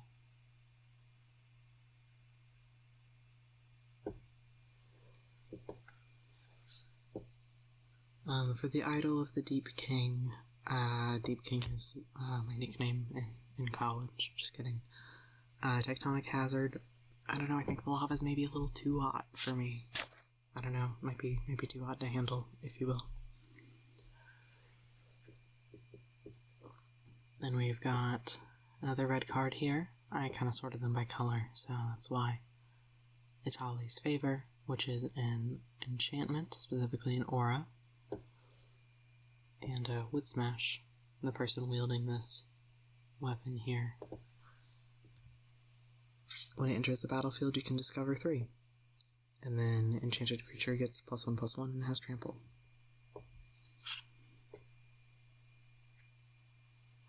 And we've got Zoyowa's Justice. It's a 2 mana cost red card. Zoyowa there, pictured in the center. It's an instant. The owner of target artifact or creature with mana value 1 or greater shuffles it into their library, and that player discovers X, where X is its mana value. And I've got 2 of these Itali's Favor cards.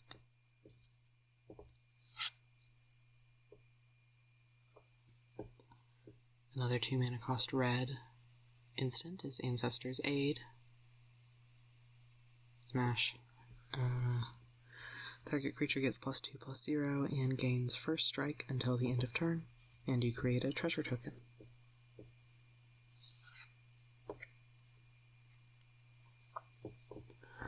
Now this one I don't know if I can smash because it's a vehicle,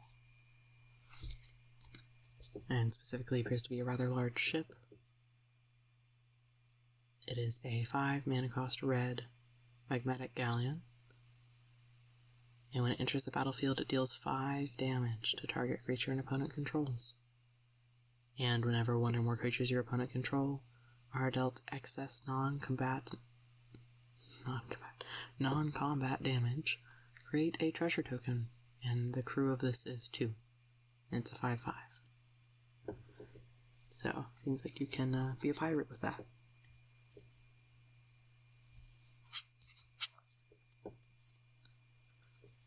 And then we've got here a Goblin Tomb Raider,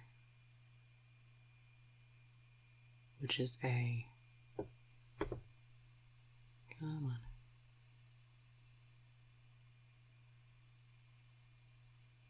One mana cost.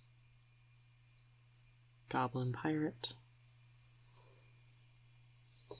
who... I don't know, I'm gonna pass. I just don't want him to, like, loot me, you know? It's a 1/2. And as long as you control an artifact, it gets +1/+0 and has haste. And the flavor text on this one's pretty funny. Enterprising goblins can extract their body weight in loot. Ambitious ones have a big meal first. And I've got 2 of these.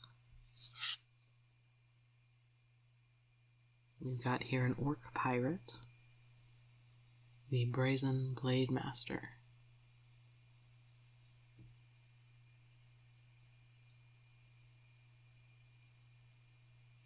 Why, Wood Smash. This is a 3 mana cost red card. It is a 2/3.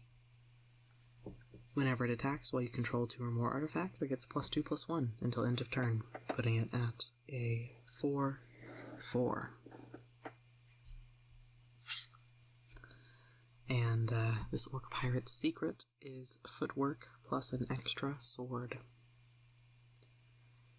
And I've got another Orc Pirate, the Plundering Pirate. I like the alliteration they've got going on with these. Same mana cost. It's a 3/2. And when it enters the battlefield, you can create a treasure token. And I would smash this Orc Pirate.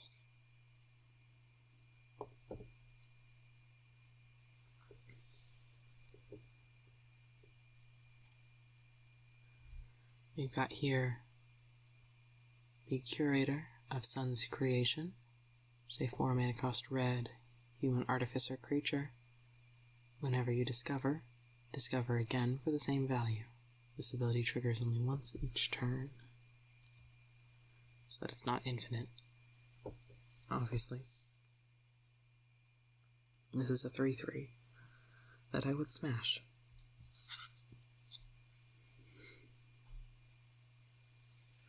Here we've got Child of the Volcano, who I'm gonna pass on. This is a 4 mana cost red elemental creature with trample. If you descend it, you can put a +1/+1 counter on it. So its base is 3/3.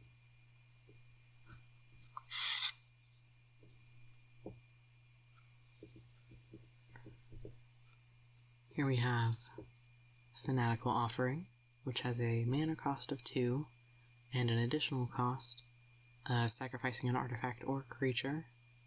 Then you can draw 2 cards and create a map token.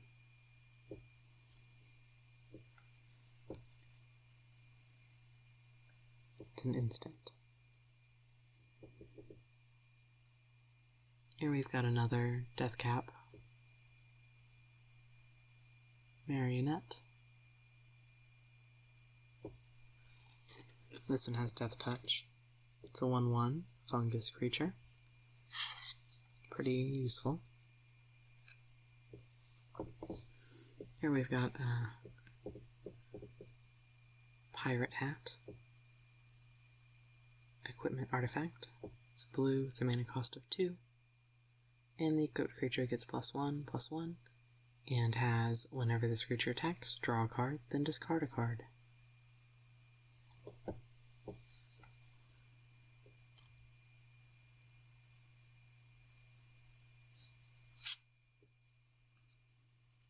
Got another Marauding Brine Fang.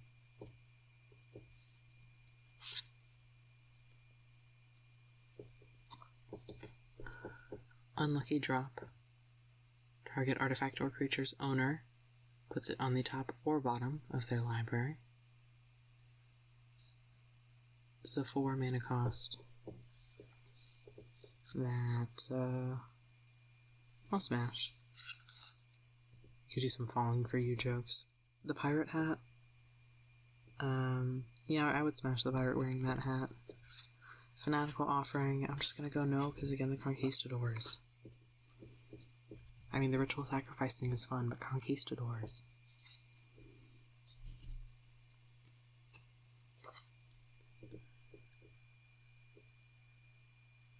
Ancestral Remembrance.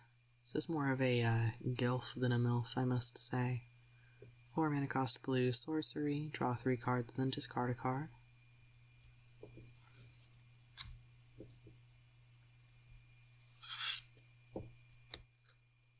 Then we've got this 6 mana cost blue, Self-Reflection, sorcery. Create a token that's a copy of target creature you control. And then for 4 mana you can flashback to cast this card from your graveyard, then exile it. Got another Frilled Cave Worm. For Self-Reflection, my answer to the clone question is wood. Would make more clones.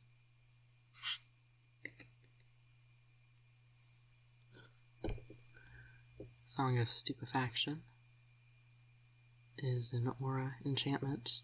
Blue, 2 mana, an enchanted creature or a vehicle.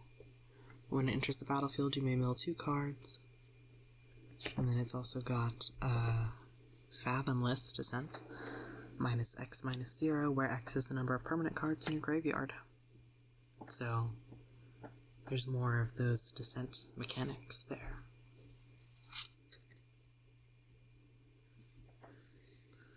Here we've got a single mana cost blue artifact. The Oraska Puzzle Door.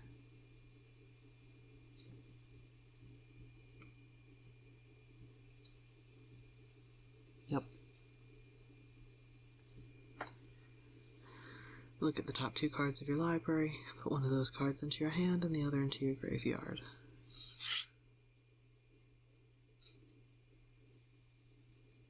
Here we've got a Dig Site Conservator. It's a colorless gnome artifact creature, the mana cost of 2.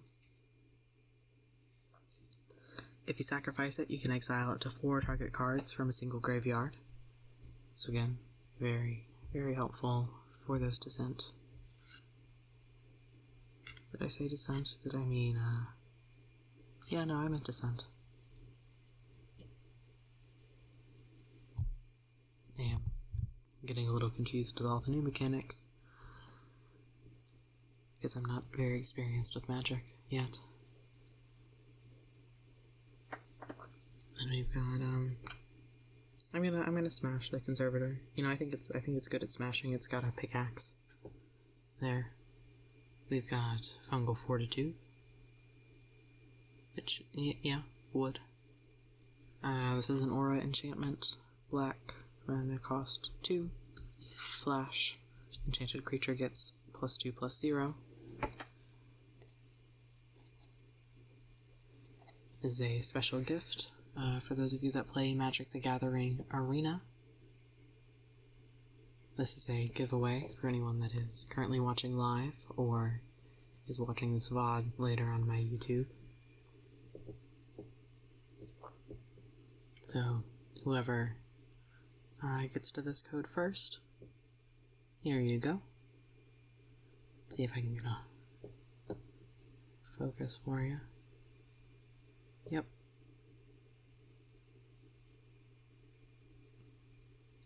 There you go, Magic Arena players. We got one code to unlock the Lost Caverns of Ixalan boosters in that game. Personally, I don't play it, so y'all are welcome to use this code. How about it?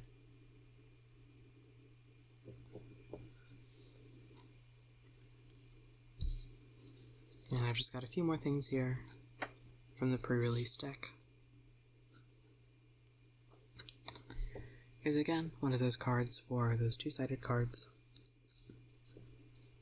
We've got here Bloodthorn Flail, which is a really cool vampire weapon. It's a 1 mana cost death artifact, equipment specifically. +2/+1. Cost 3, or discard a card to equip.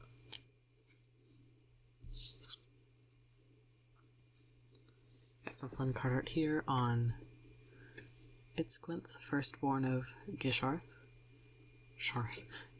excuse me, which is a red-green dinosaur, legendary creature.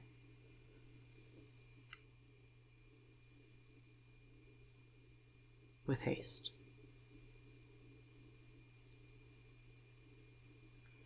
It's a 2/3, and when it enters the battlefield, you may pay 2 mana. When you do, target dinosaur you control deals damage equal to its power to another target creature.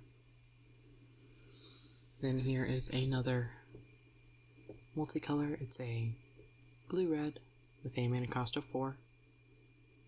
Legendary artifact vehicle. When it attacks, create a treasure token. And then until the end of your turn, you may look at the top card of your library anytime, and you may play lands and cast spells from the top of your library. The crew of this vehicle is 3, and it's a 5/5. We've got here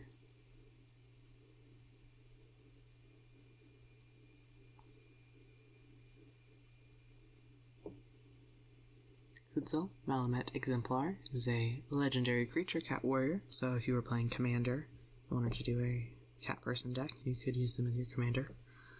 They're a 4 mana cost, white-green, and your opponents can't cast spells during your turn, so no instance for them during your turn, which is pretty good. It's a 3/3 base power and toughness, and whenever one or more creatures you control, each with power greater than its base power, deals combat damage to a player, draw a card. And a lot of these cat warrior creatures have +1/+1 tokens. I don't think I meant to say tokens there, but I'm honestly not awake enough to remember what I should have said, but y'all get what I mean. Could be a good commander for a cat warrior deck. Here we have alternate card art for a basic forest. Very pretty. Vibrant. And a foil.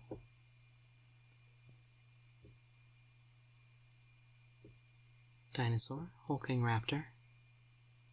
This is a 4 mana cost green. With ward 2, and it's a 5/3.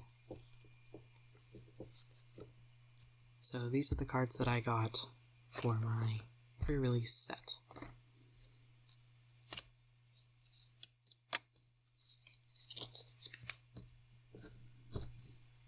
And I think I will be combining them with some of these booster pack cards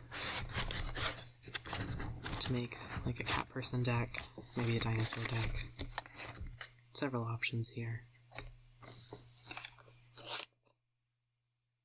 So yeah, I am going to take a bathroom break. I recommend that you do the same if you're still awake.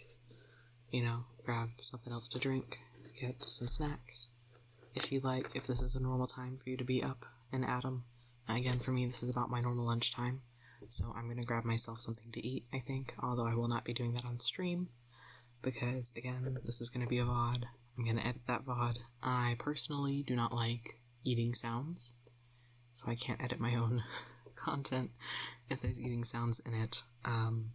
If you want me to do an eating stream, I'm not against the idea. I would just need to hire an editor to edit the VOD to put it up later. So, anyway, I will be back. Let me just switch to my be right back screen.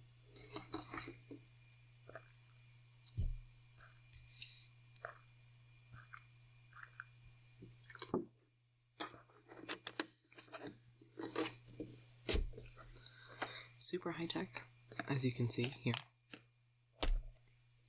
And then I'm going to really quickly check which box. Not this one. I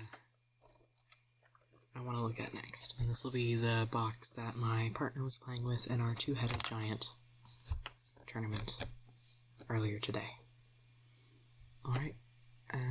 enjoy your break. I'll be back in probably about 5 minutes or so. And see you when I return.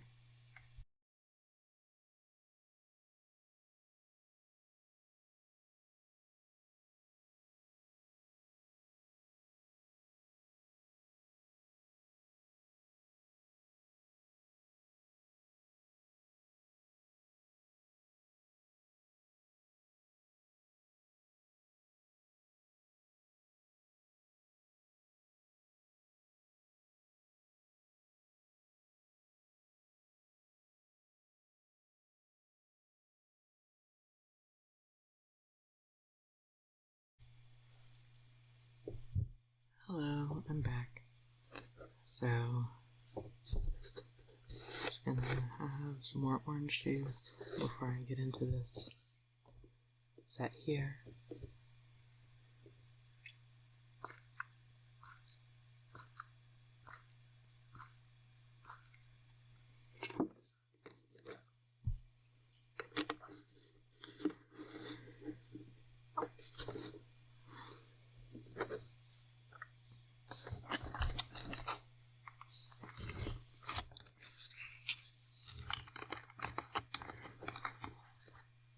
So, this spin down that came with these is like a speckled dark blue with light blue numbers. I think it's really pretty, especially if you're playing with a lot of blue cards.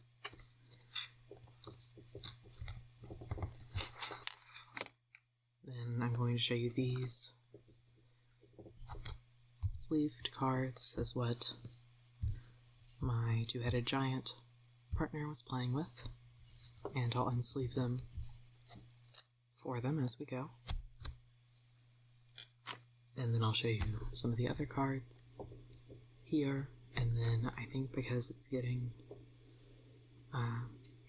to the point where I'm ready to eat a meal, I will just go through these cards quickly and display anything that I haven't shown you yet once I get through this set, including that Jurassic World card. I know there's at least one hiding in here.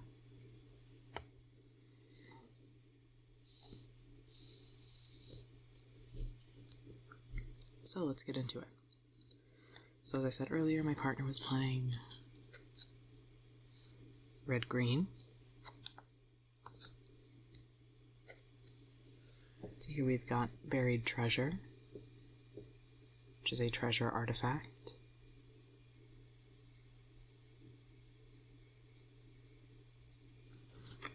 Which I'm going to pass on. If you sacrifice it, you can add 1 mana of any color. If you exile it from your graveyard, you can discover 5. Got another Cavern Stomper here. Got another dinosaur, the Scythe Claw Raptor, which is a 3 mana cost red dinosaur creature. Boop.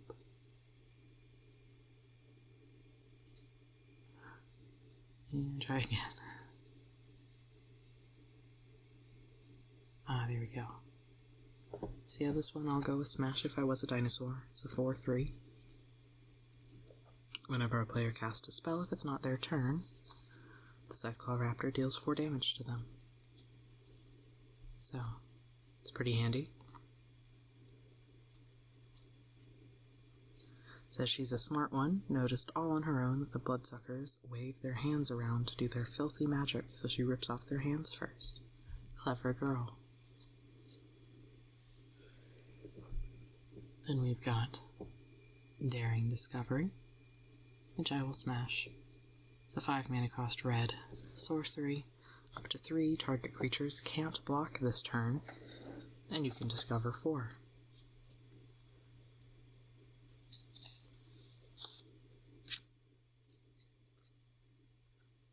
Another Malamet Brawler.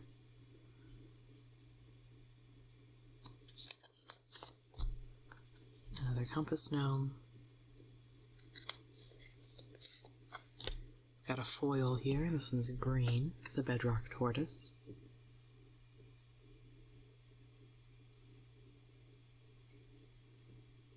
Boop. Let's try that again. Boop. There we go. It's a tortoise creature, which I will pass on. It's a 4 mana cost, green. As long as it's your turn, creatures you control have hexproof. And each creature you control with toughness greater than its power assigns combat damage equal to its toughness rather than its power. And that's a 0/6. Here we've got another of that alternate art forest.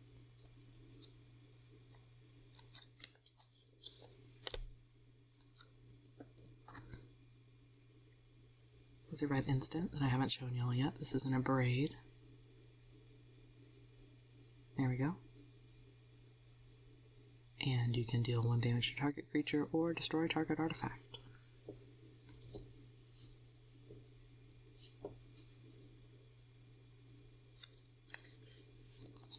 Here's another one of the 2-sided card I showed you earlier, Idol of the Deep King, which becomes that weapon, Sovereign's Maklahoodle.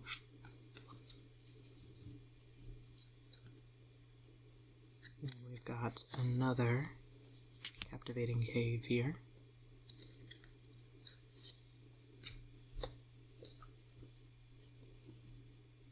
And then we have a card with, I believe, a capybara on it. And despite its name, you know what, yeah, never mind, because of its name I will. I'm not a size queen, but I mean, staggering size. For the bit, I gotta smash for the bit. Target creature gets +3/+3 and trample until end of turn.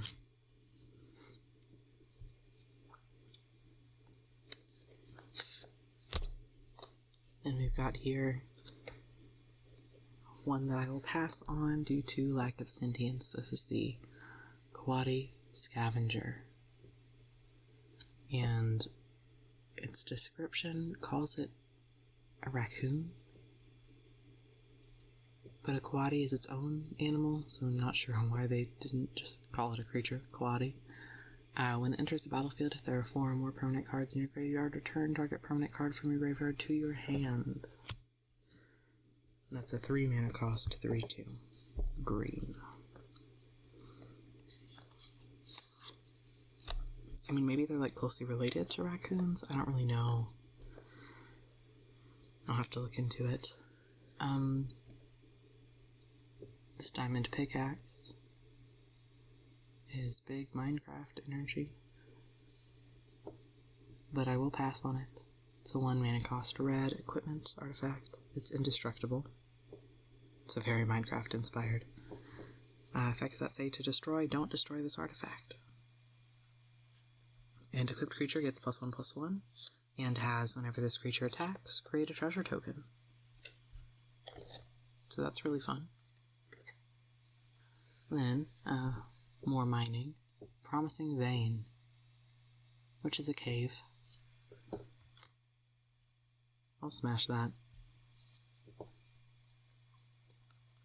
It's colorless, and if you sacrifice it, you can search your library for a basic land, put it onto the battlefield tapped, and then shuffle.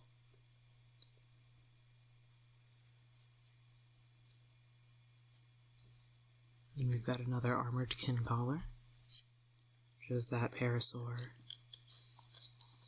I believe that's what it was inspired by. And then, the card that I'm sure some of you have been waiting for. We do, indeed, have the Basking Capybara. Boop.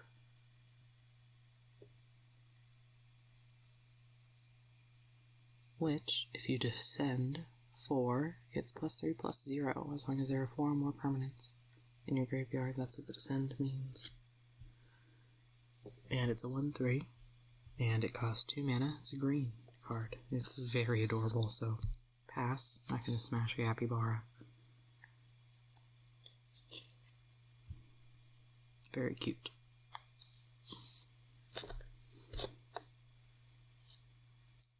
Another child of the volcano.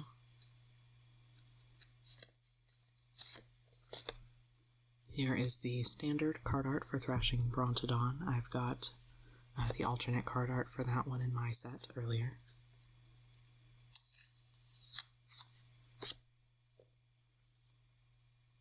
And we have here another cave.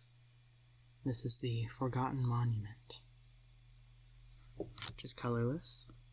And other caves you control have tap to pay 1 life, add 1 mana of any color.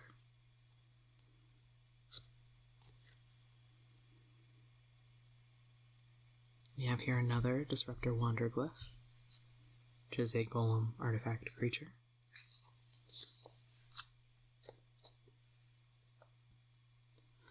Here's a dinosaur I don't think y'all have seen yet, at least not on this video or stream, you know, if you're watching live. Belligerent Earling, so clearly underage.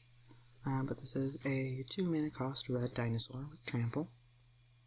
When it enters the battlefield, you can have its base power become equal to that creature's power whenever another dinosaur, enters the battlefield, and its base is 3/2. One day, it will be as terrifying as it thinks it is. Adorable.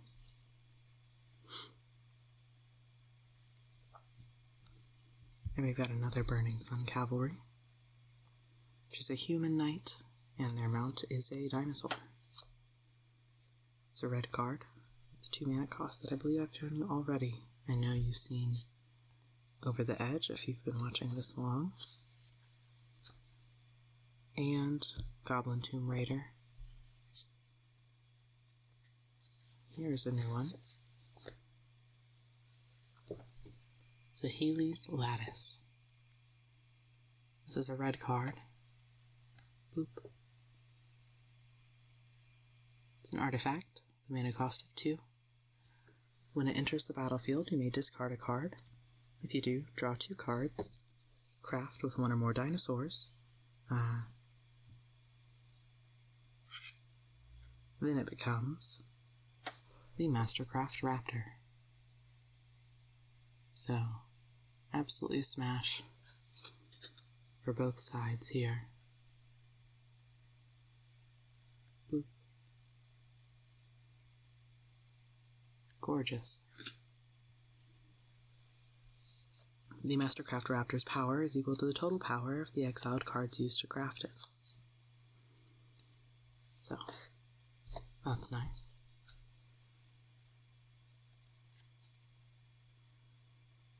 And then here we have another Hunter's Blowgun. So that was the deck that my partner was playing with in the Two-Headed Giant tournament. My Magic the Gathering tournament partner is also my roommate, so, and mod, but sleeping currently.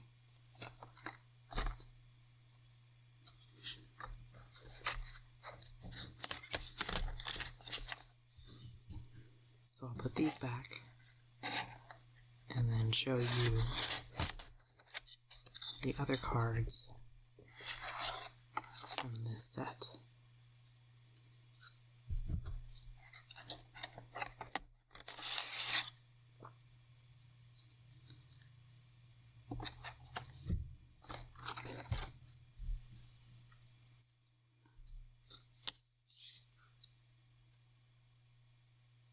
So we've got Tectonic Hazard. Boop.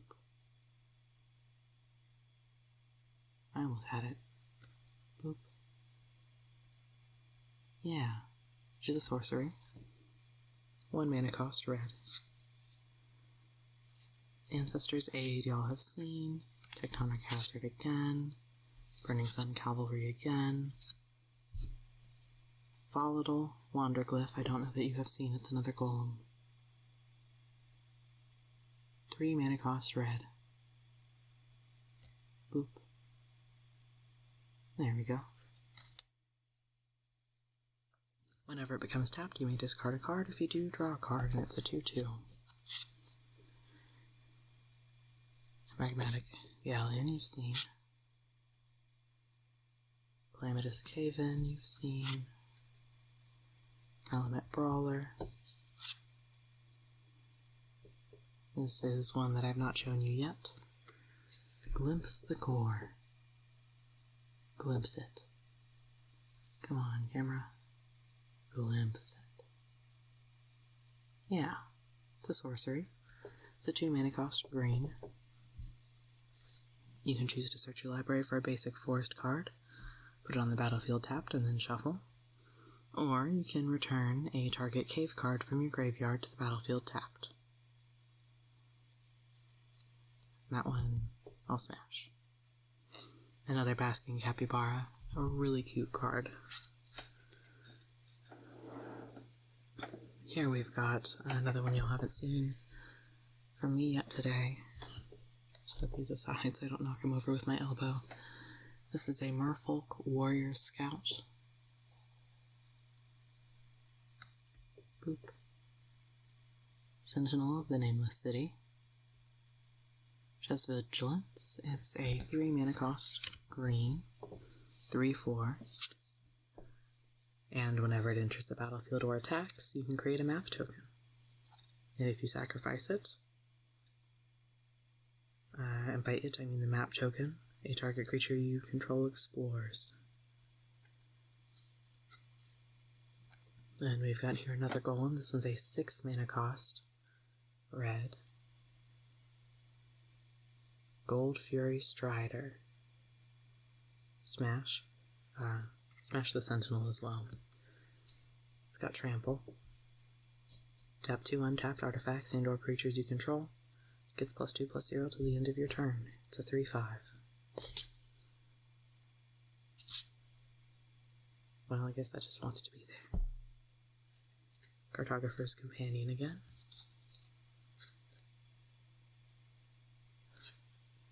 Malamet Scythe again. Plundering Pirate again. I like the Orc Pirates. This one's fun. It's a Careening Minecart. So you could do a cute little Minecraft theme with this, I think, also. Whenever it attacks, create a creature token.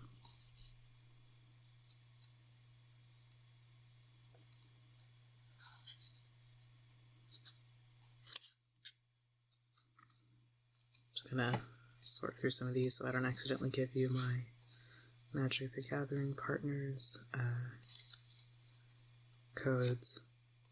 I don't think they play Arena, but you know, just in case. They're not mine to give away. So I'm just quickly sorting through those off cam. Alright. Now this one has some really pretty art. It's 4-mana cost, colorless, golem artifact creature. With Ward 2, it's a 4/4. As Roaming Throne enters the battlefield, choose a creature type. Roaming Throne is the chosen type in addition to its other types. If a triggered ability of another creature you control of the chosen type triggers, it triggers an additional time. Then we have some tokens. There's a golem token. There is a treasure token. Smash. Smash. This is the raffle card that my Magic the Gathering partner won. This is a foil Path of Ancestry. It's from 2017.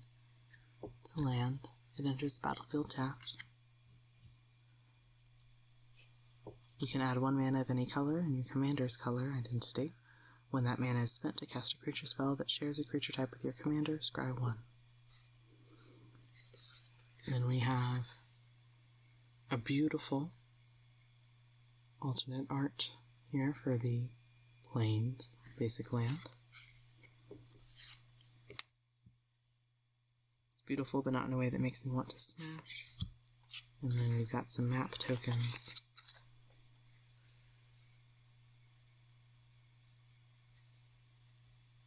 Boop. Come on. Boop. One more time. Boop. Nope, no luck. Pretty, but pass.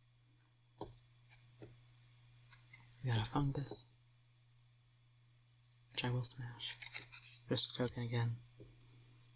Spirit token. Smash. Swamp, alternate art. Smash. Same spirit token again. Merfolk token you've already seen. Gnome token, and then this one's really cool. Fungus dinosaur. Smash if I were also a fungus dinosaur. Trying to preserve.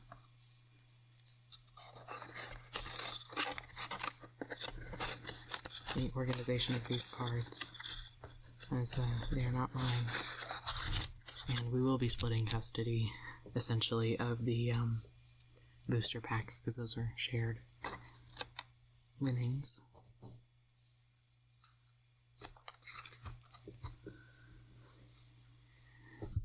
Let's take a look at the last of the cards here after I do a quick check. Yep, there it is. I'm just putting away that with the code, as it is not mine. Alright.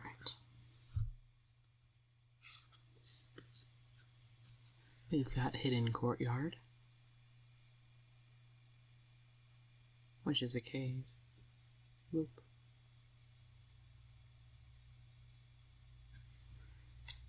Enters the battlefield tapped, and it's white. A foil land here. Restless Prairie. Boop.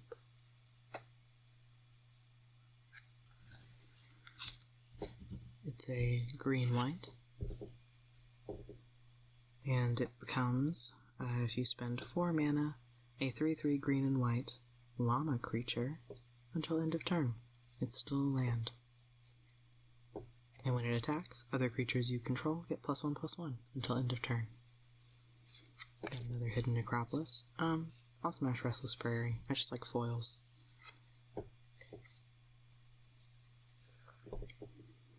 Got an island. Alternate card art.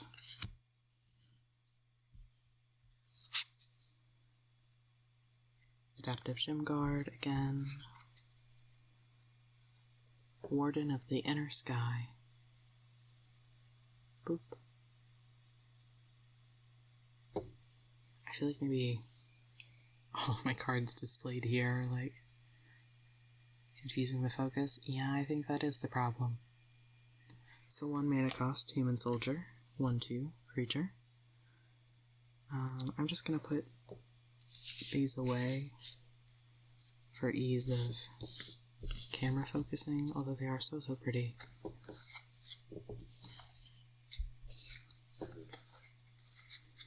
You know what, I'll put a quali there.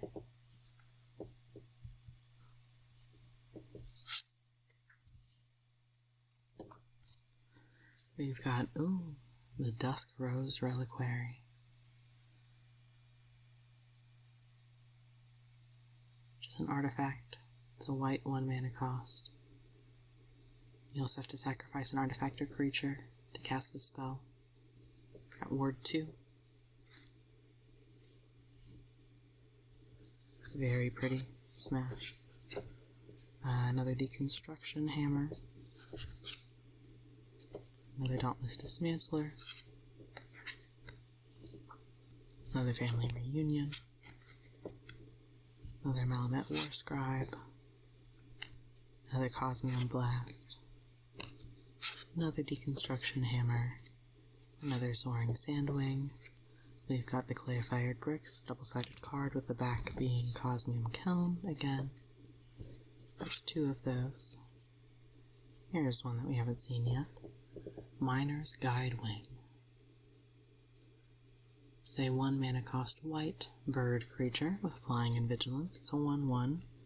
When it dies, target creature you control explores. Another Soaring Sandwing, another one of those dual-sided Oteklan Landmark to Oteklan Levitator. Got here, oh, this is really pretty. A Tinkerer's Tote, which is an artifact. It's a 3 mana cost white card. When it enters the battlefield, create 2 1/1 colorless gnome artifact creature tokens, and then you can, for 1 mana, sacrifice the tote and gain 3 life. Never leave home without a gnome. Very cute, but I will pass as far as smashing or passing goes. Now this one is a legendary creature and a god. It is Ojurtok, Deepest Foundation. Its mana cost is 6, it's a white card. It has vigilance. If 1 or more creature tokens would be created under your control, 3 times that many of those tokens are created instead.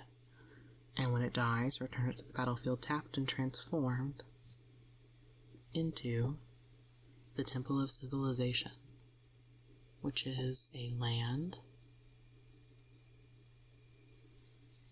Boop. Yep. And you can tap it to add white mana, or for 2 white mana you can transform it and activate only if you have attacked with 3 or more creatures this turn and only as a sorcery. We've got Brackish Blunder. It's a 2 mana cost blue instant. Return target creature to its owner's hand. If it was tapped, create a map token. And if it's an artifact, with the for 1 mana, you can tap to sacrifice this artifact. Target creature you control explores, activate only as a sorcery. I meant to say if. That's the description of the map token. Then we've got, Sinuous Venthysaur. So that's a water dinosaur, 6 mana cost. It's a 4/4. When it enters the battlefield, you can look at the top X cards of your library, where X is the number of caves you control, plus the number of cave cards in your graveyard.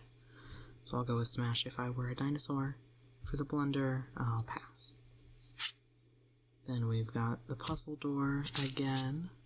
Here's the non-foil version of the Inverted Iceberg, which transforms into Iceberg Titan.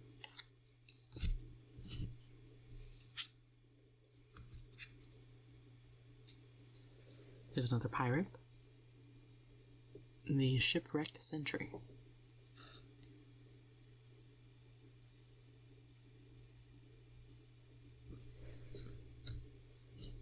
A 2 mana cost human pirate creature, Defender. And as long as it enters the battlefield under your control, this turn it can attack as though it didn't have Defender. 3 out of 3. It's a 3/3. I'm so awake right now. And you've got another Oaken Siren.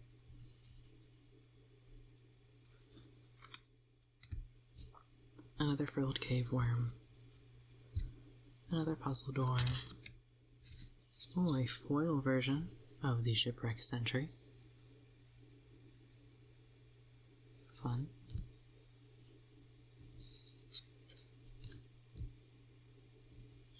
A River Herald Scout, Merfolk Scout, which is a 2 mana cost blue creature. It's a 1/2. When it enters the battlefield, it explores.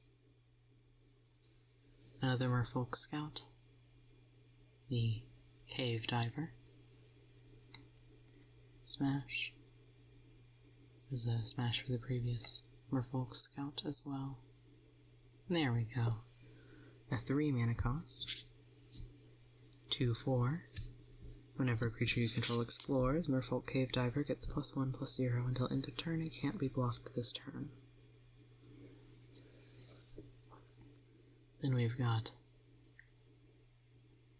Detect Echo, or Didact, I'm not sure how to say that word.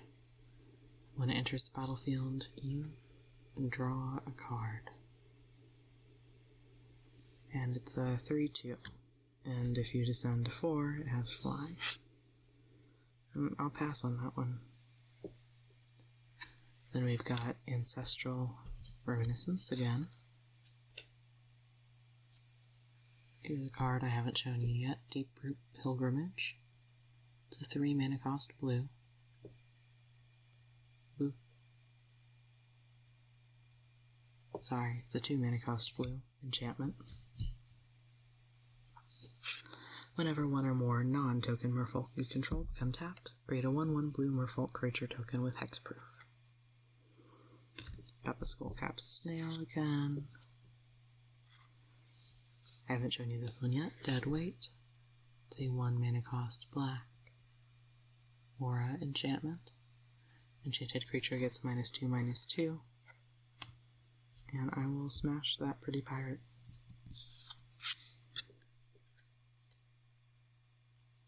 Here we have the Acolyte of Ixalan, who is the god of those vampire conquistadors, the god of bats. This is a vampire cleric creature. It's a 1/4 with a mana cost of 3. It's a black card. If you sacrifice another creature or artifact, each opponent loses 1 life and you gain 1 life. We've got a Deathcap Marionette here. Another Vito's Inquisitor. Ooh, an Abyssal Gore Stalker. Boop.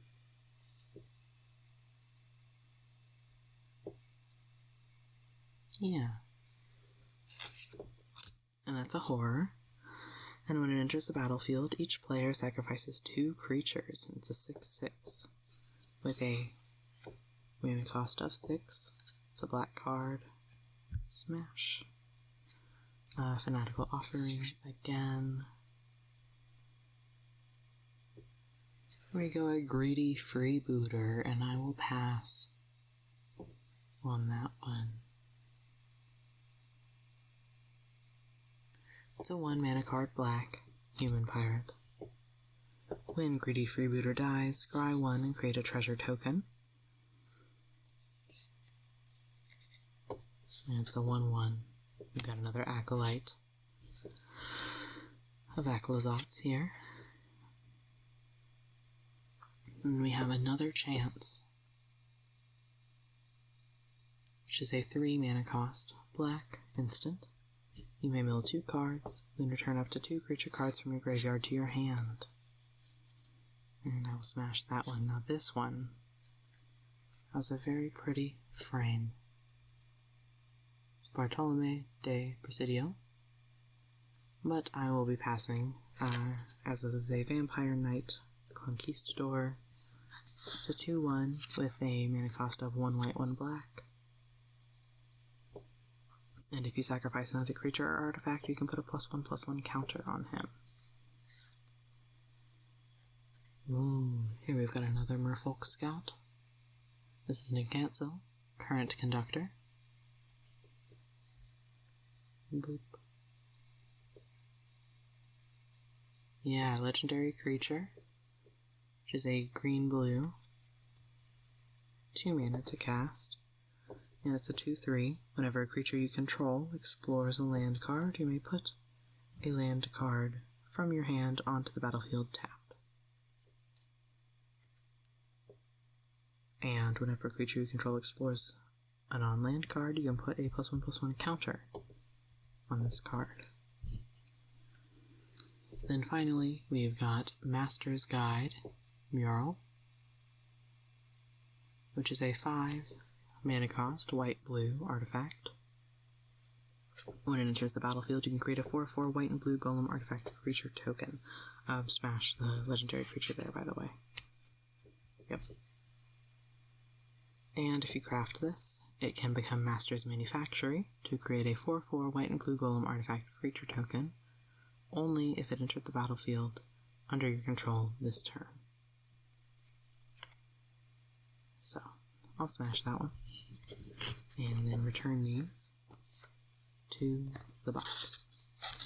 And then I will just really quickly, I say really quickly, at a slightly faster pace than the intentionally slow pace that I've been maintaining thus far, I will be finding and showing you the Jurassic Park. I believe technically it's Jurassic World branding, but Jurassic Park dinosaur. Although first, orange juice time.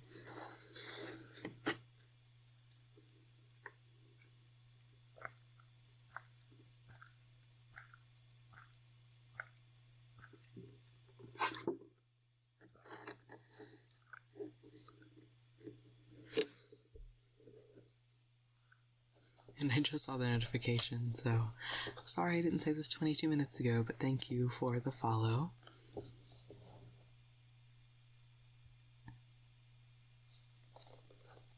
Elga? I'll just go with Elga. You can let me know how to pronounce your name if you're actively watching still. So I'm just gonna also quickly go through these to make sure I don't accidentally, show you the arena code. Because again, these are not my cards. These are the cards that my roommate was playing with yesterday, and they have graciously allowed me to show them to you.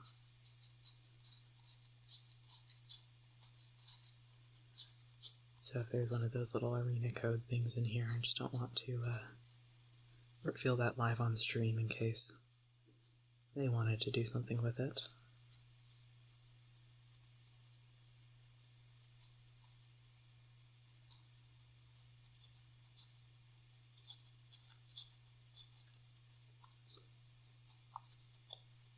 And most of the way through these, there are some foils in here, so I'll show you those for sure.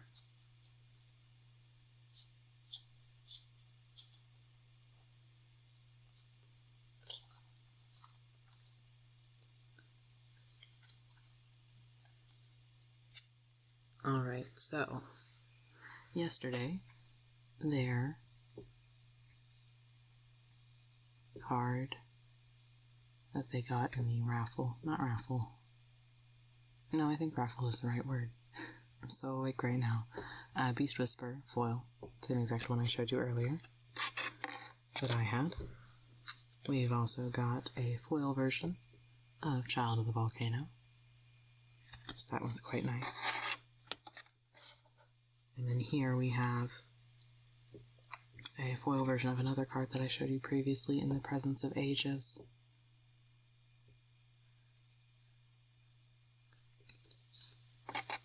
Nice foil there. We've got a foil version of Malicious Eclipse.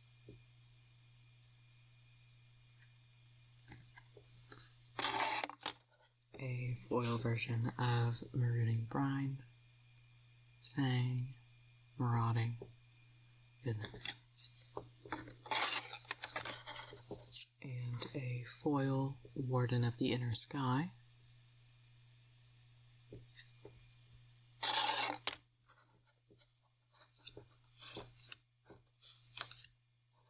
Okay, here's a card y'all haven't seen yet. For me, this is Corpses of the Lost. This is a 3 mana cost, black card. Boop.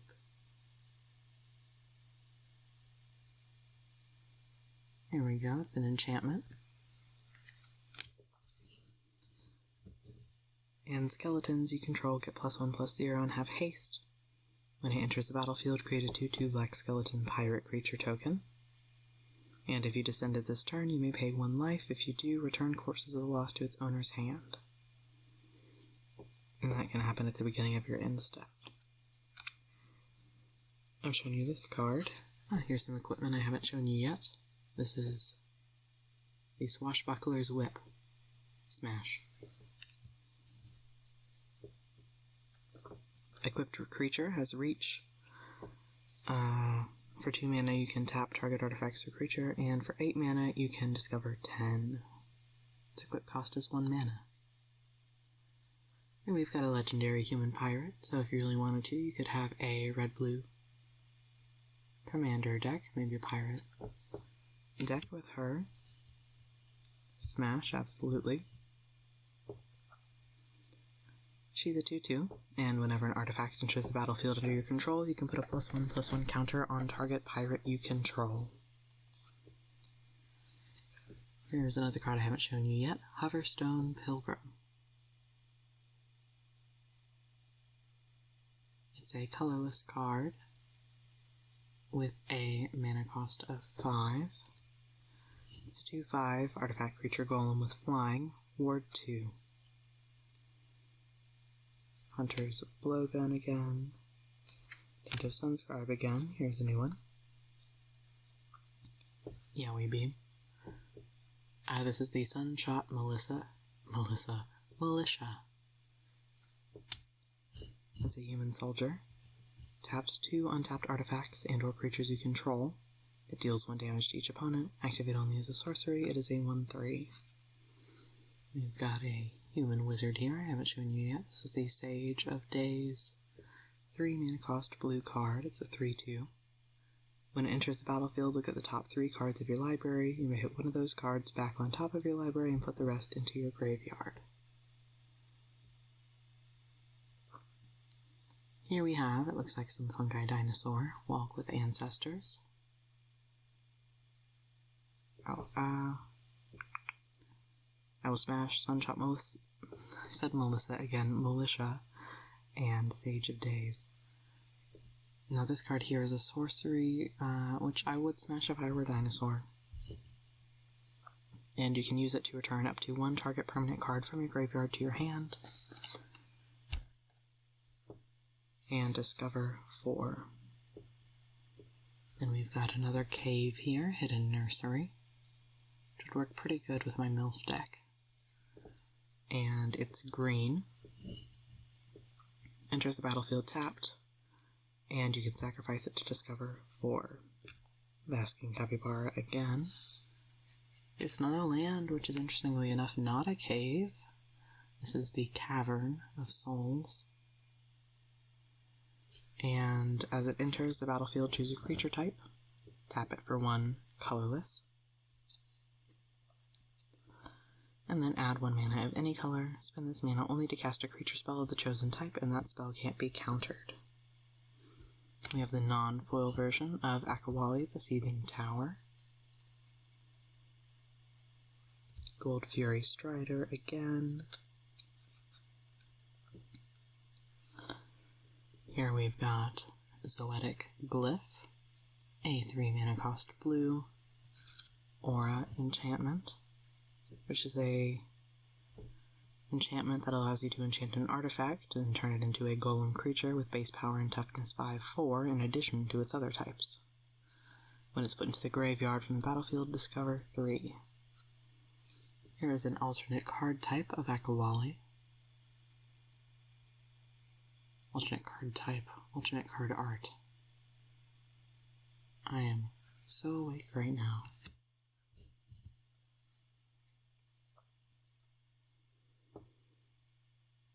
We've got Scytheclaw Raptor, which I have shown you in the Presence of Ages again. Detect Echo. There we go, here's another one. It's a Cat Advisor. This would be good for a cat deck here. This is a white card, the mana cost is 3. And for 5 mana you can create a 1/1 colorless gnome artifact creature token. It's a 3/3. Goblin Tomb Raider again. Envoy again. Runaway Boulder. Very Indiana Jones of it. Which is definitely an inspiration aesthetically for this set. It's an artifact, it's colorless 6 to cast it. And when Runaway Boulder enters the battlefield. It deals 6 damage to target creature an opponent controls. And it's got cycling too. Is that Envoy again? Hidden Volcano again. Thousand Moons Infantry again. Disruptor Wanderglyph again. Acrobatic Leap. Daring Discovery. Abrade. Rumbling Rock Slide. Sunshot Melissa. I keep saying Melissa. Militia. Autoclan Landmark. Enterprising Scallywag. Thousand Moons Infantry. Here we go. Hotfoot Gnome. Don't think you've seen that one yet. That's a 3-mana red gnome artifact creature with haste. It's a 3/1. And if you tap it, another target creature gains haste until the end of turn. Attentive Sunscribe. Ooh, here we go. Quicksand Whirlpool. Smash. We love sand entrapment. I guess it's not grain entrapment. It's an instant. Costs 3 less to cast if it targets a tapped creature. And you can exile that creature.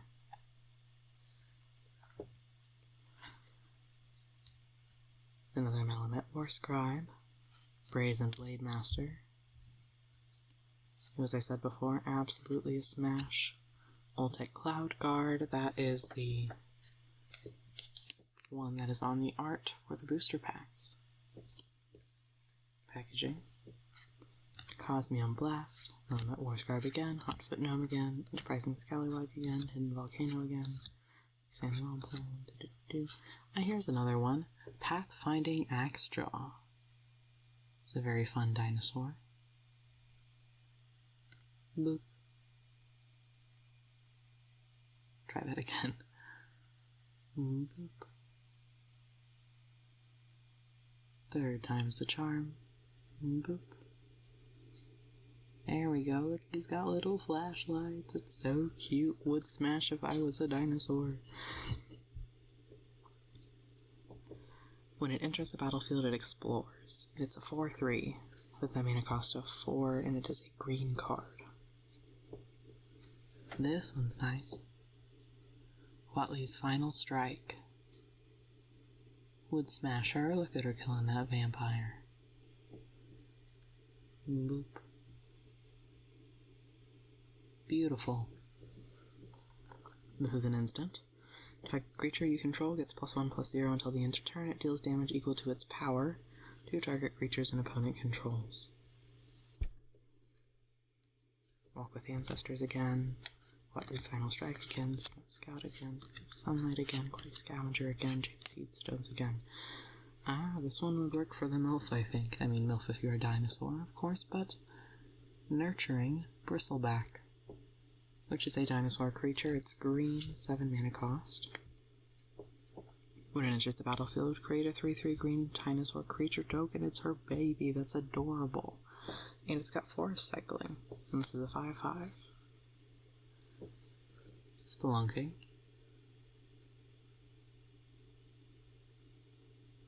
Smash. This is a 3 mana cost enchantment. When it enters the battlefield, draw a card, then you may put a land card from your hand onto the battlefield. If you put a cave onto the battlefield this way, you gain 4 life, and lands you control enter the battlefield untapped.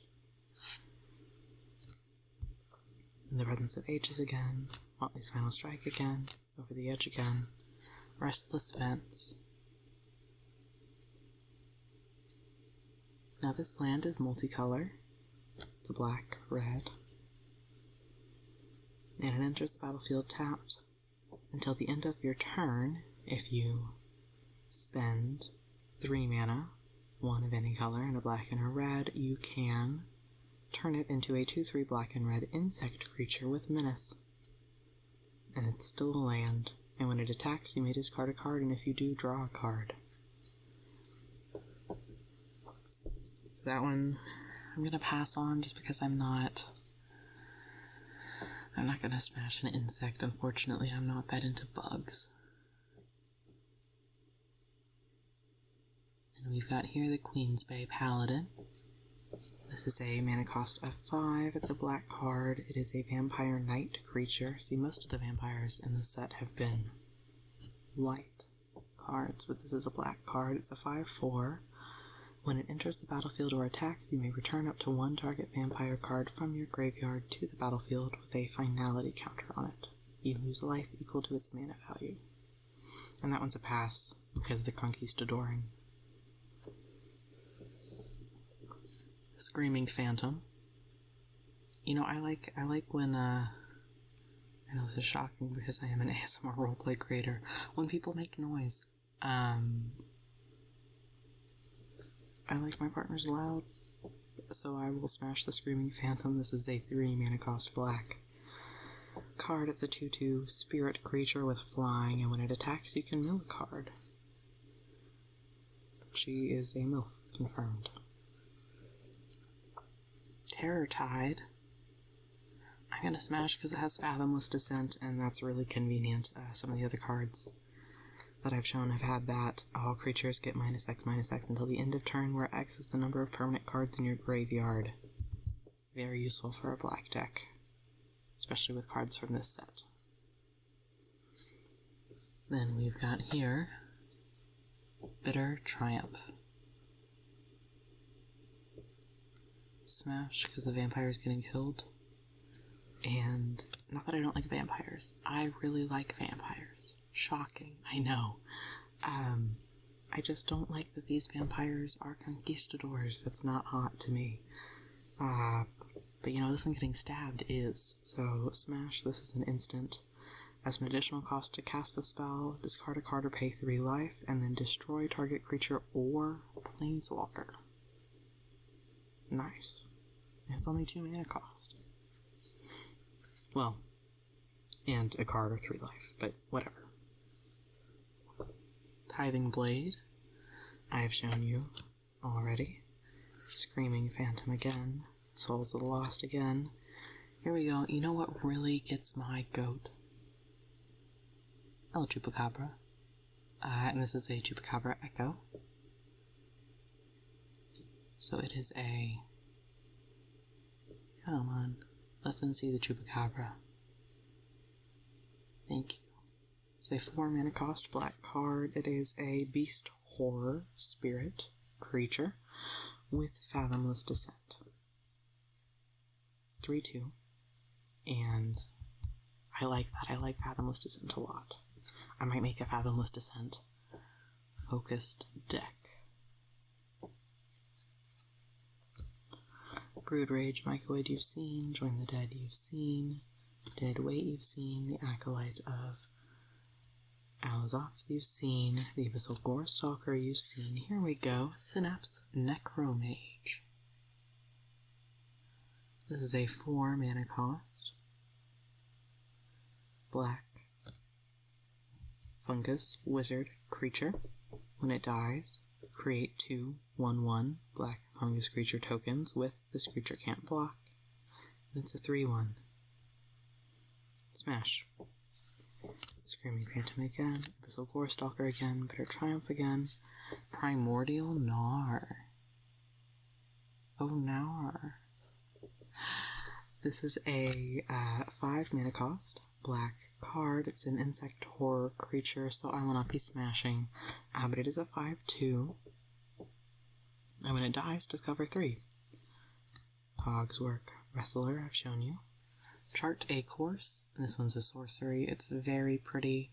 I will be smashing due to the Yowie Beam. That's a 2 mana cost blue. Allows you to draw 2 cards and then discard a card. Staunch Crewmate is a human pirate creature who I will smash. Look at him go. That's a 2 mana cost blue. When it enters the battlefield, look at the top 4 cards of your library. You may reveal an artifact or pirate card from among them and put it into your hand. It's a 2/1. Out of Air, this one's also blue. It's a 4 mana cost instant. Breathplay, smash. The spell costs 2 mana less to cast if it targets a creature spell. Counter target spell. Shipwreck Sentry, we've seen. Out of air, we've seen Water Wind Scout. This is a merfolk that can fly. That's super cool. And Smash. Yep, and that's a 3 mana cost for a 2/2 flying creature. And when it enters the battlefield, create a map token. That's pretty nice. Out of air again. Waylaying Pirates again. Detect Echo again. Seismic Monstrosaur. If I were a dinosaur, you know I'd smash. Now that's a 6 red mana cost card. Well, 2 red for whatever, you know. The dinosaur. It's a 6/5 with trample. And for 3 mana, you can sacrifice a land to draw a card, and it's got mountain cycling. Ooh, this one. This one's really fun. I like this one a lot. It's specifically for this set. It's the Throne of the Grim Captain. Now it's 2 colorless. It's a legendary artifact with some beautiful card art. You can tap it to mill 2 cards, and if you craft it with a dinosaur, a merfolk, a pirate, and a vampire, bam, the Grim Captain. Look at that art. Would smash. Skeleton Spirit Pirate.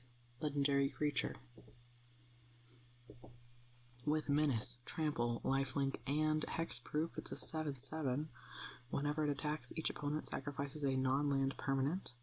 Then, you may put an exiled creature card used to craft the Grim Captain onto the battlefield under your control, tapped and attacking. That's really nice. Merfolk Cave Diver again. Sage of Days again. Merfolk Cave Diver yet again. Song of Stupefaction again. See Haley's Lattice, which turns into the Mastercraft Raptor again. Plundering Pirate. Glorifier of Suffering. I like sadism. I don't like these guys, though. Here we go. Metzalantli, the Great Door. This is a 3 colorless legendary artifact. Draw a card, then discard a card. Transform it. Only if there are 4 more permanent types among those cards in your graveyard, artifact, battle, creature, enchantment, land, and planeswalker permanent types. So there you have it. Not tokens, but those. The core.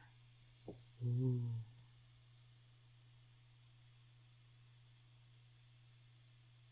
Pretty. Legendary land. With Fathomless Descent, Soul Smash. Idol of the Deep King again, Master's Guide Mural again. Now here we go, I'll show you this one first. Storm, the Kiln Artist, who is a blurry and out of focus. Unfortunately, let me try that again. There we go. 4 mana cost, a red dwarf shaman creature. It's a 2/2, and it gets +1/+0 for each artifact you control, and it's got Magecraft, so you can create some treasure tokens that way. And finally, what we've all been waiting for, our Jurassic Park card. Savage Order. It's a sorcery. The mana cost is 4, 2 of which must be green. And as an additional cost to cast this spell, sacrifice a creature with power 4 or greater. Then you can search your library for a dinosaur creature card, put it onto the battlefield, and then shuffle. It gains indestructible until your next turn. And the flavor text here is, well, it's a super predator, which is a quote from Billy Brennan. I almost read Brennan, and then I was like, no, I think that's Brennan. Yeah, Billy Brennan, who I don't remember from the movies. If it's Jurassic World, I've only seen the first one, I think, so that might be why. Obviously, the Jurassic Park originals are better. So,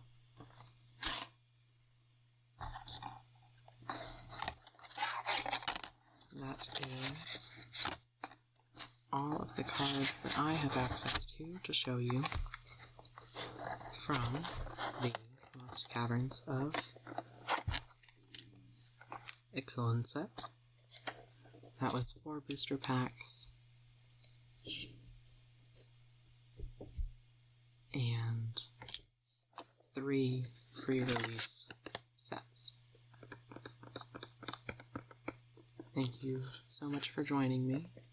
I really appreciate spending this time with you tonight. And if your intention was to sleep from this video, I hope you are sleeping well by now. I've been streaming for, let's see how long, 4 hours and 52 minutes. So, I will just lay out some of these beautiful art pieces here. You know, gotta get that YouTube thumbnail.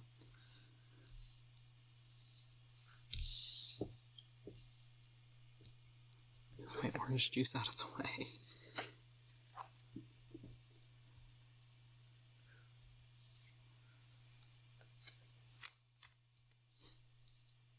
Yeah, I think that looks pretty.